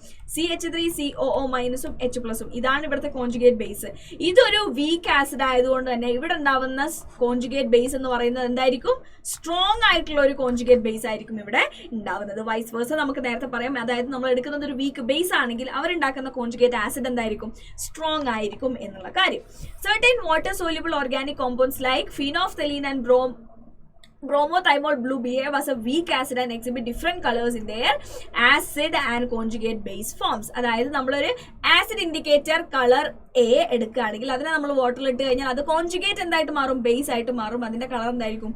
കളർ B ആയിരിക്കും. Such compounds are useful indicators in acid base ടൈട്രേഷനിൽ നമ്മൾ യൂസ് ചെയ്യുന്നത് ഇങ്ങനെ ആസിഡിലും ബേസിലും ഡിഫറെന്റ് കളേഴ്സ് ഫോം ചെയ്യുന്ന എന്താണ്? ഇൻഡിക്കേറ്റേഴ്സിനെയാണ് നമ്മൾ യൂസ് ചെയ്യുന്നുണ്ടായിരിക്കുക എന്നാണ് പറഞ്ഞത്. ഓക്കെ അല്ലേ? The ionization constant of water and അതിന്റെ അയോണിക് പ്രോഡക്റ്റ് എന്നുള്ളതാണ് നമ്മൾ നെക്സ്റ്റ് പഠിക്കാനായിട്ട് പോകുന്നത്. അതെന്താണ് കാര്യം എന്നുള്ളത് സിമ്പിളായിട്ട് നമുക്കറിയാം. ഇതാണ് നമ്മുടെ ഇക്വിലിബ്രിയം കോൺസ്റ്റന്റ് ആണ് നമ്മളിവിടെ പഠിക്കുന്നത് എന്നുള്ള കാര്യം നിങ്ങൾക്കറിയാം. പക്ഷെ അതിനെങ്ങനെയാണ് നമ്മുടെ ടെക്സ്റ്റ് ബുക്കിൽ അത് പറഞ്ഞിട്ടുള്ളത് എന്നുള്ള കാര്യം നമുക്കൊന്ന് നോക്കി നോക്കാം. Some substances like water are unique in their ability to act both as an acid and as a base. അതിനെ നമ്മൾ amphoteric substances എന്ന് നേരത്തെ പറഞ്ഞിട്ടുണ്ടായിരുന്നത്. We have seen that in case of water in section 7. In the presence of an acid HA, it accepts a proton and acts as a base, while in the presence of a base B-, it acts as an acid by donating a proton. In pure water, one H2O molecule donates a proton and acts as an acid, and the other water molecule accepts a proton and acts as a base at the same time. അതായത് ഞാൻ രണ്ട് H2O എടുത്ത് react ചെയ്യിപ്പിച്ചു കഴിഞ്ഞാൽ ഇതിൽ ഒരാൾ acid ആയിട്ടും ഒരാൾ base ആയിട്ടും ആക്ട് ചെയ്യുമെന്നാണ് പറഞ്ഞിട്ടുള്ളത്. അങ്ങനെയാണെങ്കിൽ അവർ റിയാക്ട് ചെയ്ത് എന്ത് ഫോം ചെയ്യും? ഒരാൾ ആസിഡ് ആയാൽ അയാൾ H+ റിലീസ് ചെയ്യും, എന്നിട്ട് OH- ആയിട്ട് മാറും. ഓക്കെ അല്ലേ? ഇവിടെ ബേസ് ആയിട്ട് ആക്ട് ചെയ്ത ആൾ H+ എടുത്തിട്ട് അതെന്തായിട്ട് മാറും? H3O+ ആയിട്ട് മാറും. അങ്ങനെയാണെങ്കിൽ ഇവിടുത്തെ ഡിസോസിയേഷൻ കോൺസ്റ്റന്റ് അല്ലെങ്കിൽ ഇക്വിലിബ്രിയം കോൺസ്റ്റന്റ് എഴുതുമ്പോൾ H3O+ concentration into OH- concentration divided by H2O concentration എന്ന് നമുക്ക് എഴുതാനായിട്ട് കഴിയും. കറക്റ്റ് അല്ലേടാ? പവർ 2 എന്ന് നമുക്ക് വേണമെങ്കിൽ എഴുതാം. കാരണം ഇവിടെ ലിക്വിഡ് സ്റ്റേറ്റിലുള്ള വാട്ടർ ആയതുകൊണ്ട് തന്നെ അതിന് നമ്മൾ എന്തായിട്ട് എടുക്കും? 1 ആയിട്ടാണ് നമ്മൾ എടുക്കുന്നുണ്ടായിരിക്കുക, പ്യുവർ ലിക്വിഡ് ആയതുകൊണ്ട് തന്നെ. അതുകൊണ്ട് തന്നെ നമുക്ക് ഡിനോമിനേറ്ററിലുള്ള ഈ ഒരു സാധനത്തിന് നമുക്ക് എന്ത് ചെയ്യാം? നെഗ്ലക്ട് ചെയ്ത് കളയാം. അപ്പൊ നമുക്ക് ഇവിടെ എന്ത് കിട്ടും? നമ്മുടെ ഇക്വിലിബ്രിയം കോൺസ്റ്റന്റ് ഒരു ന്യൂ കോൺസ്റ്റന്റ് KW, അതിനെ നമ്മൾ വിളിക്കുന്ന പേരാണ് ionic product of water. KW equal to H+ concentration into OH- concentration എന്ന് നമുക്ക് എഴുതാം. ഇനി പ്യുവർ വാട്ടറിന്റെ കേസ് എടുത്ത് നോക്കുമ്പോൾ നമുക്ക് പറയാൻ പറ്റും H+ കോൺസെൻട്രേഷൻ അവിടെ വരുന്നത് 1 × 10⁻⁷ OH- concentration again equal to 1 × 10⁻⁷ ആയതുകൊണ്ട് തന്നെ KW വാല്യൂ നമുക്ക് എന്ത് കിട്ടും? 1 × 10⁻⁻14 എന്നായിരിക്കും നമുക്ക് കിട്ടുന്നുണ്ടായിരിക്കുക അയോണിക് പ്രോഡക്റ്റ് ഓഫ് വാട്ടറിന്റെ വാല്യൂ. ഓക്കെ അല്ലേ? ഇനി ആ വാല്യൂയിലേക്ക് പോകുമ്പോൾ the value of KW is temperature dependent as it is an equilibrium constant. അതൊരു ഇക്വിലിബ്രിയം കോൺസ്റ്റന്റ് ആണ്. അതെന്തോ ആണ്? ഒരു ടെമ്പറേച്ചർ ഡിപ്പെൻഡന്റ് കോൺസ്റ്റന്റ് ആണ് എന്ന് നമുക്ക് പറയാനായിട്ട് കഴിയും. Okay, the density of pure water 1000 gram per liter ആണ്, അതിന്റെ molar mass 18 gram ആണ്. From this molarity of pure water നമുക്ക് കണ്ടുപിടിക്കാൻ പറ്റും എത്രയാണ് 55.5 ആണ് നമുക്ക് കിട്ടുന്നത്. കാരണം എന്താ molarity എന്ന് പറഞ്ഞാൽ ഡെൻസിറ്റി 1000 gram per liter ആണെങ്കിൽ നമുക്ക് പറയാം 1000 gram in 1 liter ആണ്. അങ്ങനെയാണെങ്കിൽ molarity എന്ന് പറഞ്ഞാൽ എന്താണ് given mass divided by molar mass by volume 1 liter ആണ്. So 1000 by 18 ആണ് നമുക്ക് കിട്ടുന്ന ആൻസർ, which is 55.55 എന്ന് കിട്ടും. Therefore the ratio dissociated in water to that of undissociated water എന്ന് പറയുന്നത് 10⁻⁷ ഡിവൈഡ് ബൈ 55 നമുക്ക് കിട്ടും. 2 × 10⁻⁹ ആണെന്നുള്ള ഇതൊന്നും നിങ്ങൾ അധികം എന്താ പറയുക, നിങ്ങൾ നല്ല രീതിയിൽ പഠിക്കണം അല്ലെങ്കിൽ നിങ്ങൾ ഓർത്തിരിക്കണം എന്നൊന്നും ഞാൻ പറയില്ല. ഈ കാര്യം നിങ്ങൾക്ക് അറിഞ്ഞാൽ മതി. KWയുടെ വാല്യൂ വരുന്നത് 10⁻⁴ ആണ് എന്നുള്ള കാര്യം. ഇനി ഏതെങ്കിലും ഒരു സബ്സ്റ്റൻസ് അസിഡിക് ആണെങ്കിൽ അവരുടെ H3O+ കോൺസെൻട്രേഷൻ ആയിരിക്കും എന്തായിരിക്കുക, കൂടുതൽ ഉണ്ടായിരിക്കുക ദാൻ OH-. ന്യൂട്രൽ ആണെങ്കിൽ രണ്ടിന്റെയും കോൺസെൻട്രേഷൻ എന്തായിരിക്കും, ഈക്വൽ ആയിരിക്കും. ബേസ് ആണെങ്കിൽ OH- കോൺസെൻട്രേഷൻ ആയിരിക്കും കൂടുതൽ ഉണ്ടായിരിക്കുക എന്നുള്ള കാര്യം ഒന്ന് ഓർത്ത് വെക്കാം. ഇനി pH സ്കെയിൽ എന്ന് പറയുന്നത് hydronium ion concentration in molarity is more conveniently expressed on the logarithmic scale known as pH scale. അതായത് എത്ര H3O+ അവിടെ ഉണ്ട് അല്ലെങ്കിൽ എത്ര H+ അവിടെ പ്രൊഡ്യൂസ് ചെയ്യുന്നുണ്ട് എന്നുള്ളത് നമ്മൾ കണ്ടുപിടിക്കുന്നത് ഒരു pH സ്കെയിൽ യൂസ് ചെയ്തിട്ടാണ്. അത് നമ്മുടെ എന്താണ്, ലോഗരിതമിക് സ്കെയിലാണ് നമ്മുടെ pH സ്കെയിൽ എന്ന് പറയുന്നത്. The pH of a solution is defined as, എന്താണ് pH എന്ന് പറയുന്നത്, negative logarithm of concentration of H+. ഇതിനെയാണ് നമ്മൾ എന്ത് പറയുന്നത്, pH എന്ന് പറയുന്നത്. ഇത് നമ്മുടെ 1 മാർക്ക് ഒക്കെ ആയിട്ട് നമ്മുടെ എക്സാമിന് ചോദിക്കുന്ന ഇമ്പോർട്ടന്റ് ആയിട്ടുള്ള ഒരു കാര്യമാണ് കേട്ടോ അത്. So logarithm on base 10 logarithm ആണ് നമ്മളിവിടെ എടുക്കുന്നുണ്ടായിരിക്കുക എന്നുള്ള കാര്യം കൂടെ ആലോചിക്കാം. In dilute solution less than 0.01 molarity the activity of hydrogen ion is equal to the magnitude of molarity represented by H+.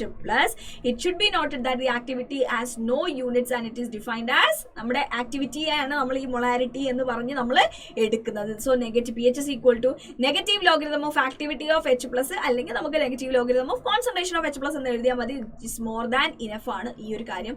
ഇത് എഴുതണമെന്ന് യാതൊരു നിർബന്ധമില്ല. ഓക്കെ അല്ലേ, ക്ലിയർ അല്ലേ?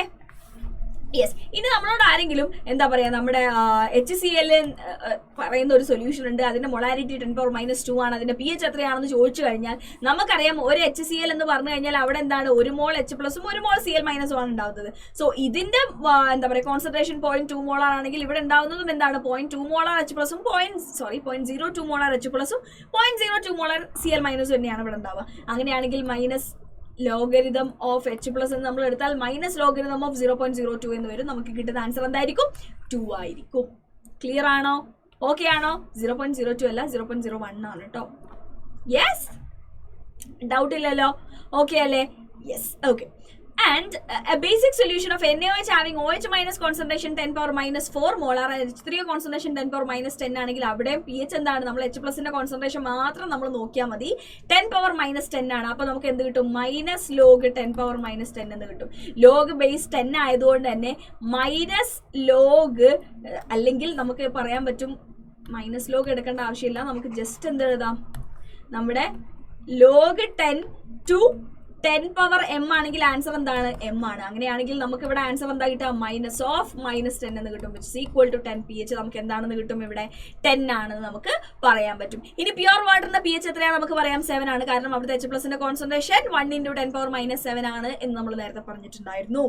ക്ലിയർ അല്ലേ? ഇനി അസിഡിക് സൊല്യൂഷൻ ആണെങ്കിൽ നമുക്കറിയാം concentration of H+ greater than 10⁻⁷ ആവും. ദാറ്റ് മീൻസ് അത് -6 -5 അങ്ങനെ എന്തെങ്കിലുമൊക്കെ ആയിട്ട് മാറും. കാരണം മൈനസ് ആണ് ഇവിടെ പറയുന്നത്. 1/10⁻⁷ ആണ് എന്ത്, 10⁻⁻7 എന്ന് പറഞ്ഞാൽ ഇതിനെക്കാട്ടും വലുത് ആരാണ്, 1/10⁻6 അല്ലേ, 1/10⁸ ഇതിനെക്കാട്ടും ചെറിയ വാല്യൂ അല്ലേ കിട്ടുക. സോ നമുക്ക് പറയാൻ പറ്റും pH എന്ന് പറയുന്നത് ലെസ് ദാൻ 7 ആണെങ്കിലാണ് അവരെന്താവുന്നത്, ആസിഡിക് ആവുന്നത്. ഗ്രേറ്റർ ദാൻ 7 ആണെങ്കിൽ അവരെന്താണ്, ബേസസ് ആണ്. ആൻഡ് ഈക്വൽ ടു 7 ആണെങ്കിൽ അതെന്താണ്, ഒരു ന്യൂട്രൽ ആണ് എന്ന് നമുക്ക് പറയാനായിട്ട് കഴിയും. ഓക്കെ, അപ്പൊ നമുക്ക് KWന്റെ വാല്യൂ നമുക്കറിയാം, H3O+ concentration into OH- concentration which is equal 10⁻⁻14 എന്നുള്ളത്. അങ്ങനെയാണെങ്കിൽ നമുക്ക് PKW കാണാൻ പറഞ്ഞാൽ PKW എന്ന് PH എന്ന് പറയുമ്പോൾ മൈനസ് ലോഗ് H+ ആണ്. അങ്ങനെയാണെങ്കിൽ PKW എന്തായിരിക്കും, മൈനസ് ലോഗ് KW ആയിരിക്കും. മൈനസ് ലോഗ് KW എന്ന് പറഞ്ഞു കഴിഞ്ഞാൽ minus log H3O+ into OH- എന്നുള്ളതാണ്. അങ്ങനെയാണെങ്കിൽ log M into log N എന്ന് പറഞ്ഞാൽ log M minus log N ആണ്. So minus log H3O minus log OH- എന്ന് നമുക്ക് കിട്ടും, വിച്ച് ഇസ് മൈനസ് ലോഗ് 10⁻⁻14. അപ്പൊ നമുക്ക് പറയാം PKW എന്ന് പറയുന്നത് equal to PH + POH which is equal to 14 ആണ് എന്ന് നമുക്ക് എഴുതാനായിട്ട് കഴിയും. Okay, alle? Clear, alle? Note that although Kw may change with temperature, the variation in pH with the temperature are so small, so we often ignore it. So, temperature മാറുന്നതിനനുസരിച്ച് Kw യിൽ ചെറിയ മാറ്റങ്ങൾ വരാം, പക്ഷെ pH ൽ എന്ത് വരുന്നില്ല, മാറ്റങ്ങൾ വരുന്നില്ല എന്നുള്ളതാണ് നമ്മൾ പറയുന്നത്.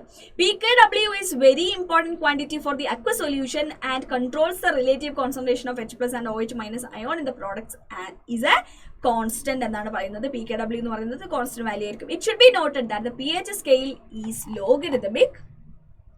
A change in pH by just 1 unit also means the change in H plus by a factor of 10 എന്ന് നമുക്ക് പറയാനായിട്ട് കഴിയും. സിമിലർലി ലൈക്ക് കാരണം എന്താണ്, പി എച്ച് എന്ന് പറയുന്നത് മൈനസ് ലോഗ് എച്ച് പ്ലസ് ആണ്. സോ പി എച്ചിൽ ഒരാളെ എന്താ പറയുക, ഒരു യൂണിറ്റ് മാറുക എന്ന് പറഞ്ഞു കഴിഞ്ഞാൽ കോൺസെൻട്രേഷനിൽ അത് 10 യൂണിറ്റ്സ് ആണ് മാറുന്നുണ്ടായിരിക്കുക എന്നാണ് പറഞ്ഞത്. വെൻ ദി ആയിട്ട് കാരണം എന്താണ്, ലോഗ് 10 ആണ് എന്ത്, sorry guys 1 second, yes log 10 ആണ് എന്ത്, ലോഗ് 10 ആണ് എന്ത് 1 എന്ന് പറയുന്ന വാല്യൂ. Okay clear.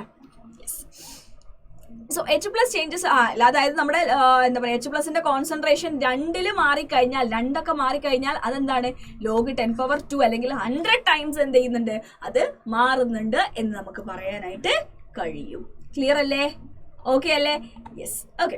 ഇനി measurement of P H of a solution is very essential as its value should be known when dealing with biological and cosmetical application. കാരണം നമുക്കറിയാം നമ്മുടെ പി എച്ചിനനുസരിച്ചുള്ള കാര്യങ്ങൾ നമ്മൾ നമ്മുടെ ബോഡിയിലൊക്കെ എടുക്കാൻ പറ്റുള്ളൂ, അല്ലെങ്കിൽ അവരെന്ത് ചെയ്യുന്നുണ്ട്, ഇത് നമ്മുടെ സ്കിന്നിൽ ഒരുപാട് പ്രോബ്ലംസ് ഉണ്ടാക്കാനായിട്ടുള്ള ചാൻസസ് ഉണ്ട്. അതുകൊണ്ട് തന്നെ എല്ലാത്തിൻ്റെയും പി എച്ച് നമ്മൾ അറിഞ്ഞിരിക്കുക എന്നുള്ളത് എന്താണ്, വളരെ ഇമ്പോർട്ടൻ്റ് ആണ്. അപ്പോൾ നമുക്ക് പി എച്ച് എന്ത് ചെയ്യണം, മെഷർ ചെയ്യാനായിട്ട് ഒരു കാര്യം നമുക്ക് വേണം. So now A days P H paper is available with 4 strips on it. Different strips have different colors. Okay, at the same pH. The pH in the range of 1 to 14 can be determined with an accuracy of 0.5 using pH paper. അതായത് നമ്മുടെ ഒരു pH paper ഉണ്ടായിരിക്കും, കളറൊന്നും ഇല്ലാത്തൊരു paper. ആ പേപ്പറിന് നമുക്ക് ഏതിന്റെ P H ആണോ കണ്ടുപിടിക്കേണ്ടത് ആ സൊല്യൂഷനിലേക്ക് നമ്മൾ ഡിപ്പ് ചെയ്ത് കഴിഞ്ഞാൽ ഈ കാണുന്ന കളേഴ്സിൽ ഏതെങ്കിലും ഒരു കളറായിട്ട് അതെന്ത് ചെയ്യും, മാറും. എന്നിട്ട് നമ്മൾ അത് ഏത് കളറിനാണ് യോജിക്കുന്നത് എന്നുള്ള കാര്യം നമ്മൾ വെച്ച് നോക്കിയിട്ട് നമുക്ക് എന്ത് ചെയ്യാൻ പറ്റും, ആ കളർ നമുക്ക് കണ്ടുപിടിക്കാനായിട്ട് കഴിയും, അല്ലെങ്കിൽ അതിന്റെ പി എച്ച് എത്രയാണെന്ന് നമുക്ക് കണ്ടുപിടിക്കാനായിട്ട് കഴിയും. സോ ഈ കളറുള്ള ഒരു കാര്യമാണ് നമുക്ക് കിട്ടുന്നുണ്ടെങ്കിൽ നമുക്ക് പറയാം that belongs to P H എന്താണ്, 9 ആണ് എന്ന് നമുക്ക് പറയാനായിട്ട് കഴിയും. For greater accuracy P H meters നമ്മൾ യൂസ് ചെയ്യാറുണ്ട്. പി എച്ച് മീറ്റേഴ്സ് എന്ന് പറഞ്ഞു കഴിഞ്ഞാൽ ഒന്നുമില്ല, നമ്മുടെ ഒരു ഫ്ലാസ്കിൽ അല്ലെങ്കിൽ ഒരു ബീക്കറിൽ നമ്മൾ ആ ഏതിൻ്റെ ആണോ പി എച്ച് മെഷർ ചെയ്യേണ്ടത് അതിനെടുക്കുന്നു, അതിലേക്ക് നമ്മളൊരു തെർമോമീറ്റർ പോലത്തെ ഒരു കാര്യം നമ്മൾ ഇറക്കി വെക്കുന്നു, എന്നിട്ട് ആ മെഷീനിൽ അത് ഡിജിറ്റലായിട്ട് നമുക്ക് എഴുതി കാണിക്കും എത്രയാണ് അതിൻ്റെ പി എച്ച് എന്നുള്ള കാര്യം. ഇവിടുത്തെ പ്രിസിഷൻ വരുന്നത് 0.001 ആണ് ഇവിടുത്തെ പ്രിസിഷൻ വരുന്നുണ്ടായിരിക്കുക എന്നുള്ള കാര്യം മാത്രമേ ഉള്ളൂ. ഇനി the concentration of hydrogen ion, H പ്ലസിന്റെ കോൺസെൻട്രേഷൻ ഇൻ സോഫ്റ്റ് ഡ്രിങ്ക് തന്നിട്ടുണ്ട്. പി എച്ച് എത്രയാണെന്നാണ് ചോദിച്ചത്. Very easy, negative logarithm of 3 × 10⁻³ എന്ന് നമുക്ക് എഴുതാം, 3.8 ഇൻറ്റു.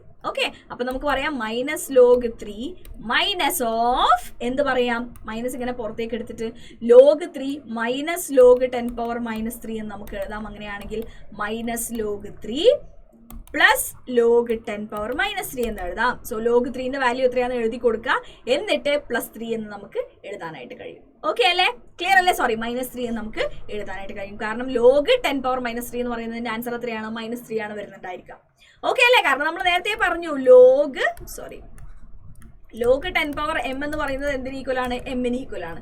അങ്ങനെയാണെങ്കിൽ log 10⁻³ എന്ന് പറയുന്നത് എന്തിന് ഈക്വൽ ആണ്, -3ക്ക് ഈക്വൽ ആണ്.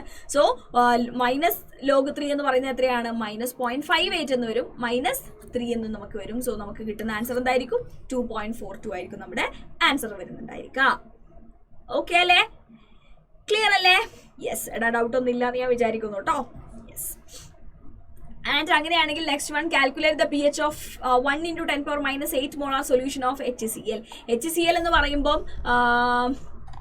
Yes, just a minute, molar solution, calculate the P H of 1 × 10⁻8 molar solution of HCl എന്നാണ് പറഞ്ഞിട്ടുള്ളത്.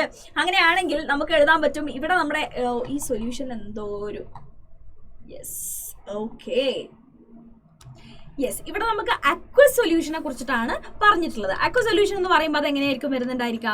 യെസ്, അക്വസ് സൊല്യൂഷൻ എന്ന് പറഞ്ഞു കഴിഞ്ഞാൽ നമുക്കറിയാം അവിടെ HCl ഉണ്ട്, H2O ഉണ്ട്. ഇനി HCl നമ്മൾ വാട്ടർ ആയിട്ട് ട്രീറ്റ് ചെയ്യിപ്പിച്ച് കഴിഞ്ഞാൽ HCl എന്തായിട്ട് ആക്ട് ചെയ്യും, ആസിഡ് ആയിട്ട് ആക്ട് ചെയ്തിട്ട് H3O+ഉം Cl- ആയിട്ട് മാറുമല്ലോ. വാട്ടറിൽ എന്ത് ഫോം ചെയ്യും, അവര് H3O+ഉം OH മൈനസും ഫോം ചെയ്യും. കറക്റ്റ് അല്ലേ? അപ്പൊ നമുക്കറിയാം KW എന്ന് പറഞ്ഞു കഴിഞ്ഞാൽ എന്താണ്? H3O+ന്റെ കോൺസെൻട്രേഷൻ ഇൻറ്റു OH മൈനസിന്റെ concentration which is equal to 10⁻14 ആണെന്നുള്ള കാര്യം നമുക്കറിയാം. പക്ഷേ ഇവിടെ ഉണ്ടാവുന്ന H3O+ ഈ വാട്ടറായിട്ട് മാത്രം ഉണ്ടാവുന്ന H3O+ ആണോ? അല്ല, ഇവിടെയും നമുക്ക് എന്തുണ്ടാവുന്നുണ്ട്? ഒരു H3O+ ഉണ്ടാവുന്നുണ്ട്. സോ ഇവിടെ നമുക്ക് പറയാം കോൺസെൻട്രേഷൻ ഓഫ് H3O+ ഇവിടെ പറയുന്നത് ഏതാണ്? നമ്മുടെ ഇവിടെ നിന്നുണ്ടാവുന്ന H3O+ന്റെ കോൺസെൻട്രേഷൻ അതെന്തിന് ഈക്വൽ ആയിരിക്കും? 10⁻8 ആയിരിക്കും. സോ നമുക്ക് പറയാം 10⁻8 പ്ലസ് ഇവിടെ നിന്നുണ്ടാവുന്നതിന് ഞാൻ X എന്ന് എടുക്കുകയാണ്, രണ്ടിനെയും X എന്ന് എടുക്കുകയാണെങ്കിൽ പ്ലസ് X ആണ്. ഇനി OH മൈനസിന്റെ കോൺസെൻട്രേഷൻ എന്താണ്? X ആണെന്ന് നമുക്കറിയാം. അങ്ങനെയാണെങ്കിൽ KW നമുക്ക് എങ്ങനെ കാൽക്കുലേറ്റ് ചെയ്യാം? 10⁻8 plus X into X which is equal to 10⁻14 ആണ് എന്ന് നമുക്ക് പറയാനായിട്ട് കഴിയും. അങ്ങനെയാണെങ്കിൽ ഈ Xന് ഉള്ളിലേക്ക് എടുത്തു കഴിഞ്ഞാൽ നമുക്ക് പറയാം X² പ്ലസ് 10⁻8 ഈക്വൽ ടു 10⁻14 എന്ന് നമുക്ക് കിട്ടും. 10⁻14 കൂടെ ഇങ്ങോട്ട് എടുത്തു കഴിഞ്ഞാൽ X² plus 10⁻8X minus 10⁻14 equal to 0 എന്ന് പറയുന്ന ഒരു ക്വാഡ്രാറ്റിക് ഇക്വേഷൻ നമുക്ക് കിട്ടും. ഈ ക്വാഡ്രാറ്റിക് ഇക്വേഷനെ Xന് വേണ്ടിയിട്ട് നമ്മൾ സോൾവ് ചെയ്ത് കഴിഞ്ഞാൽ Xന്റെ വാല്യൂ നമുക്ക് എന്ത് കിട്ടും? 9.5 ഇൻറ്റു 10⁻8 ആണെന്ന് കിട്ടും. അതെന്താണ് ആക്ച്വലി? നമ്മൾ ഈ Xന്റെ വാല്യൂ, അതായത് ഉണ്ടായിട്ടുള്ള H3O+, വാട്ടറിന് ഉണ്ടായിട്ടുള്ള H3O+ന്റെ എമൗണ്ടിനാണ് നമ്മൾ X എന്ന് എടുത്തിട്ടുള്ളത്. അങ്ങനെയാണെങ്കിൽ നമ്മുടെ OH മൈനസിന്റെ എന്താണ്? X ആണ് എന്ന് നമ്മൾ പറഞ്ഞു. അപ്പോൾ നമുക്കിപ്പോൾ കിട്ടിയ X ശരിക്കും എന്തിനാണ്? OH മൈനസിനാണ്. കാരണം H3O+ന്റെ ടോട്ടൽ എത്രയാണ്? 10⁻8 പ്ലസ് X ആണ്. ഓക്കെ, അപ്പോൾ നമുക്ക് Xന്റെ കോൺസെൻട്രേഷൻ കിട്ടിക്കഴിഞ്ഞാൽ OH മൈനസിന്റെ കോൺസെൻട്രേഷൻ ആണ്. അങ്ങനെയാണ് നമുക്ക് POH കണ്ടുപിടിക്കാം. POH എന്തായിരിക്കും? Negative logarithm of OH minus. അങ്ങനെ നമ്മൾ OH മൈനസിന്റെ കോൺസെൻട്രേഷൻ വെച്ച് POH കണ്ടുപിടിച്ചു. നമുക്കറിയാം PH പ്ലസ് POH എന്താണ്? PKW ആണ്, അല്ലെങ്കിൽ 14 ആണ്. POH കിട്ടിക്കഴിഞ്ഞാൽ എന്താണ് PH ഉണ്ടായിരിക്കുക? 14 മൈനസ് POH ചെയ്ത് കഴിയുമ്പോൾ നമുക്ക് എന്ത് കിട്ടി? PH കിട്ടി. 6.98 ആണ് നമുക്ക് ആൻസർ വരുന്നുണ്ടായിരിക്കുക. ക്ലിയർ അല്ലേ? ഓക്കെ അല്ലേ? Yes. Next one, ionisation constants of weak acid. Weak ആസിഡിന്റെ അയോണൈസേഷൻ കോൺസ്റ്റന്റ് ആണ് നമ്മളോട് ചോദിച്ചിട്ടുള്ളത്. Consider a weak acid HX that is partially ionised in the aqueous solution and the equilibrium express ചെയ്യുന്നത് നമുക്ക് എഴുതാം HX plus H2 equal to H3O plus X minus. Weak ആസിഡ്സിന്റെ അയോണൈസേഷൻ കോൺസ്റ്റന്റ് നമ്മൾ കണ്ടുപിടിക്കാനായിട്ട് പോകുന്നത്. ഓക്കെ, സോ ഇവരുടെ ഇനീഷ്യൽ കോൺസെൻട്രേഷൻ C ആണെങ്കിൽ ഇവർ അയോൺസ് ഒന്നും അപ്പോൾ പ്രൊഡ്യൂസ് ചെയ്യുന്നില്ല. ആഫ്റ്റർ സം ടൈം ഇവർ എന്ത് ചെയ്തു? കുറച്ച് അയോണൈസ് ചെയ്തു. എത്ര അയോണൈസ് ചെയ്തു? C ആൽഫ അവർ അയോണൈസ് ചെയ്തു പോയി. HX എന്ന് C ആൽഫ മോൾ എന്ത് ചെയ്തു? അയോണൈസ് ചെയ്തു. അപ്പോൾ നമുക്കറിയാം ഇവരുടെ അയോണൈസേഷൻ എന്ന് പറയുന്നത് 1:1:1 ആണ്. കാരണം ഇവിടെ ഒരാളുണ്ടെങ്കിൽ അവിടുന്ന് ഇത്രയുമാണ്, ഒരു മോൾ എന്നുള്ള രീതിയിലാണ് ഉണ്ടാകുന്നത്. അപ്പോൾ ഇവിടുന്ന് C ആൽഫ അയോണൈസ് ചെയ്ത് പോയിട്ടുണ്ടെങ്കിൽ ഇവിടെ എത്ര ആൽഫ ഉണ്ടാവും? C ആൽഫ ഉണ്ടാവും. ഇവിടെയും C ആൽഫ ഉണ്ടാവും. ക്ലിയർ അല്ലേ? ഓക്കെ അല്ലേ? അപ്പൊ നമുക്ക് ഇപ്പൊ എത്ര എമൗണ്ട് HX ഉണ്ട്? C മൈനസ് C ആൽഫയാണ് ഇപ്പൊ ഉള്ള എമൗണ്ട്. ഇവിടെ എത്രയുണ്ട്? C ആൽഫ ഉണ്ട്, X മൈനസും C ആൽഫ ഉണ്ട്. കറക്റ്റ് അല്ലേ? അപ്പൊ ഇതിന്റെ ഇക്വിലിബ്രിയം കോൺസ്റ്റന്റ് അല്ലെങ്കിൽ ഡിസോസിയേഷൻ കോൺസ്റ്റന്റ് എഴുതാൻ പറഞ്ഞാൽ നമുക്ക് എങ്ങനെ എഴുതാം? C alpha into C alpha divided by C minus C alpha എന്ന് എഴുതാലോ. അല്ലെങ്കിൽ C² alpha square divide by C into 1 minus alpha നമുക്ക് എഴുതാലോ. ക്ലിയർ അല്ലേ? ഒരു സീനെയും നമുക്ക് ക്യാൻസൽ ചെയ്ത് കഴിഞ്ഞാൽ നമ്മുടെ ആസിഡിന്റെ ഡിസോസിയേഷൻ കോൺസ്റ്റന്റ് KA അല്ലെങ്കിൽ ionisation constant KA equal to C alpha square divide by 1 minus alpha എന്ന് നമുക്ക് എഴുതാനായിട്ട് കഴിയും. അങ്ങനെയാണ് നമ്മുടെ എന്ത് കിട്ടുന്നത്? ആസിഡിന്റെ ഡിസോസിയേഷൻ കോൺസ്റ്റന്റിന്റെ വാല്യൂ നമ്മൾ കണ്ടുപിടിക്കുന്നത്. ഡിസോസിയേഷൻ കോൺസ്റ്റന്റ് അല്ലെങ്കിൽ ionisation constant of acid HX എന്ന് പറയുന്നത് എന്താണ്?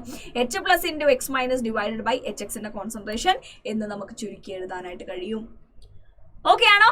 At a given temperature T, Ka is the measure of the strength of an acid. അതായത് Ka കൂടുതലാണെങ്കിൽ എന്ന് പറഞ്ഞു കഴിഞ്ഞാൽ H പ്ലസും X മൈനസും അവിടെ കൂടുതൽ പ്രൊഡ്യൂസ് ചെയ്യുന്നല്ല അർത്ഥം. ദാറ്റ് മീൻസ് Kaന്റെ വാല്യൂ കൂടിക്കഴിഞ്ഞാൽ ആസിഡിന്റെ സ്ട്രെങ്ത്തും എന്താണ്? കൂടുതലാണ് എന്ന് നമുക്ക് പറയാനായിട്ട് കഴിയും. Ka is a stronger acid. Larger the value of Ka, stronger is the acid എന്ന് നമുക്ക് പറയാം. Ka എന്ന് പറഞ്ഞാൽ ഒരു ഡയമെൻഷൻലെസ് ക്വാണ്ടിറ്റി ആണ്. കാരണം ഇവിടെ മോളല്ല, കോൺസെൻട്രേഷൻ ആണ് എല്ലാ സ്ഥലത്തും വരുന്നത്. അതുകൊണ്ട് തന്നെ ഇതൊരു ഡയമെൻഷൻലെസ് ക്വാണ്ടിറ്റി ആണ് എന്ന് നമുക്ക് പറയാനായിട്ട് കഴിയും. Okay, the pH scale of hydrogen ion concentration has been so useful that besides pKW, it has been expanded to other properties, quantities like നമുക്കിപ്പോൾ Ka വാല്യൂ കിട്ടിക്കഴിഞ്ഞാൽ നമ്മൾ pKa കണ്ടുപിടിക്കാം. That is minus log Ka. So minus log Ka ആയതുകൊണ്ട് തന്നെ Ka value കൂടുതലാണെങ്കിൽ pKa value എന്തായിരിക്കും? കുറവായിരിക്കും. അപ്പോൾ KA വാല്യൂ കൂടുതലും PKA വാല്യൂ കുറവുമാണെങ്കിൽ ആസിഡ് എന്താണ്? സ്ട്രോങ്ങർ ആസിഡ് ആണ് എന്ന് നമുക്ക് പറയാനായിട്ട് കഴിയും. Knowing the ionization constant KA of an acid and its initial concentration C, it is possible to calculate the equilibrium constant of all species, also their degree of ionization. ആ degree of ionisation ആണ് alpha കേട്ടോ. Okay, yes, എത്രത്തോളം അവിടെ ionise ചെയ്തു എന്ന് നമുക്ക് കണ്ടുപിടിക്കുന്നതാണ് എന്ത്? Alpha. അതായത് ഇപ്പൊ അയണൈസ് ചെയ്ത് എത്ര പ്രൊഡ്യൂസ് ചെയ്തു ഡിവൈഡ് ബൈ അയണൈസ് ചെയ്യുന്നതിന് മുന്നേ എത്ര ഉണ്ടായിരുന്നു, അതാണ് നമ്മുടെ ഡിഗ്രി ഓഫ് അയണൈസേഷൻ എന്ന് നമ്മൾ പറയുന്ന ആൽഫ എന്ന് പറയുന്നത്. ഓക്കെ അല്ലേ? ക്ലിയർ അല്ലേ? ഇനി ഓരോ step, a general step wise approach that can be adopted to evaluate the pH of a weak electrolyte. അതെങ്ങനെ നമുക്ക് കാൽക്കുലേറ്റ് ചെയ്യാൻ പറ്റും? Species present before dissociation is identified as Bronsted Lowry acids അല്ലെങ്കിൽ bases ആയിട്ട് നമ്മൾ പറയും. Balanced equation of all possible reactions with the species acting both as an acid as well as a base are written. ആരൊക്കെയാണെന്നുള്ള കാര്യം നമ്മളൊരു എന്താ പറയുക, ഒരു balanced chemical equation എഴുതും. അതിൽ ആരാണ് ആസിഡ് ആരാണ് ബേസ് എന്നുള്ളത് നമ്മൾ കണ്ടുപിടിക്കും. The reaction with higher KA is identified as the primary reaction whiles the other is subsidiary reaction. അതായത് ഫോർവേഡ് റിയാക്ഷൻ ഏതാണ് എന്നുള്ള കാര്യം നമ്മൾ കണ്ടുപിടിക്കാം. ഹയർ KA ഉള്ള ആൾ ആസിഡ് ആയിട്ട് ആക്ട് ചെയ്യുന്ന രീതിയിലുള്ള റിയാക്ഷൻ ആയിരിക്കും നമ്മൾ എടുക്കുന്നുണ്ടായിരിക്കുക. Enlist the tabular column of the following values. അതായത് ഇനീഷ്യൽ കോൺസെൻട്രേഷൻ C എന്താണെന്ന് കണ്ടുപിടിക്കും, അവരുടെ dissociation degree of dissociation alpha എത്രയാണെന്ന് കണ്ടുപിടിക്കും, ഇക്വിലിബ്രിയം കോൺസെൻട്രേഷൻ കണ്ടുപിടിക്കും. കാരണം നമുക്കറിയാം എന്താണ് C alpha square divide by 1 minus alpha കിട്ടിക്കഴിഞ്ഞാൽ നമുക്ക് എന്ത് കിട്ടും? അവരുടെ അസോസിയേഷൻ അല്ലെങ്കിൽ ആസിഡിന്റെ കോൺസ്റ്റന്റും നമുക്ക് കിട്ടും. ക്ലിയർ അല്ലേ? Okay അല്ലേ? Yes. Substitute the equilibrium concentration into equilibrium constant equation for the principal reaction and solve for ആൽഫയ്ക്ക് വേണ്ടിയിട്ട് നമ്മൾ എന്ത് ചെയ്യാം? സോൾവ് ചെയ്യുക. Calculate the concentration of the species in the principal reaction pH is equal to minus log concentration of H3O+ ആണ്. കാരണം നമുക്കറിയാം H3O+ന്റെ concentration എന്ന് പറഞ്ഞാൽ എത്രയാണ്? C ആൽഫയാണ്. അത് വെച്ചിട്ട് നമുക്ക് എന്ത് ചെയ്യാം? കണ്ടുപിടിക്കാനായിട്ട് കഴിയും. അതാണ് നമുക്ക് ഇവിടെ ക്വസ്റ്റ്യൻ തന്നിട്ടുള്ളത്. ദ അയണൈസേഷൻ കോൺസെൻട്രേഷൻ, ഇതൊന്നും നിങ്ങൾ ഇങ്ങനെ സ്റ്റെപ്പ് ബൈ സ്റ്റെപ്പ് ആയിട്ട് നിങ്ങൾക്ക് അറിഞ്ഞിരിക്കണം എന്ന് യാതൊരു കാര്യമില്ല. നിങ്ങൾക്കൊരു പ്രോബ്ലം കിട്ടും, അത് ചെയ്യാൻ അറിഞ്ഞാൽ മാത്രം മതി. ഓക്കെ, യെസ്, ഞാൻ പറഞ്ഞുതരാം ഇതെങ്ങനെയാണ് ചെയ്യേണ്ടത് എന്നുള്ള കാര്യം. അയോണൈസേഷൻ കോൺസ്റ്റന്റ് HF എന്ന് പറയുന്ന ഒരു ആസിഡിന്റെ അയോണൈസേഷൻ കോൺസ്റ്റന്റ് ആണ് നമുക്ക് തന്നിട്ടുള്ളത്.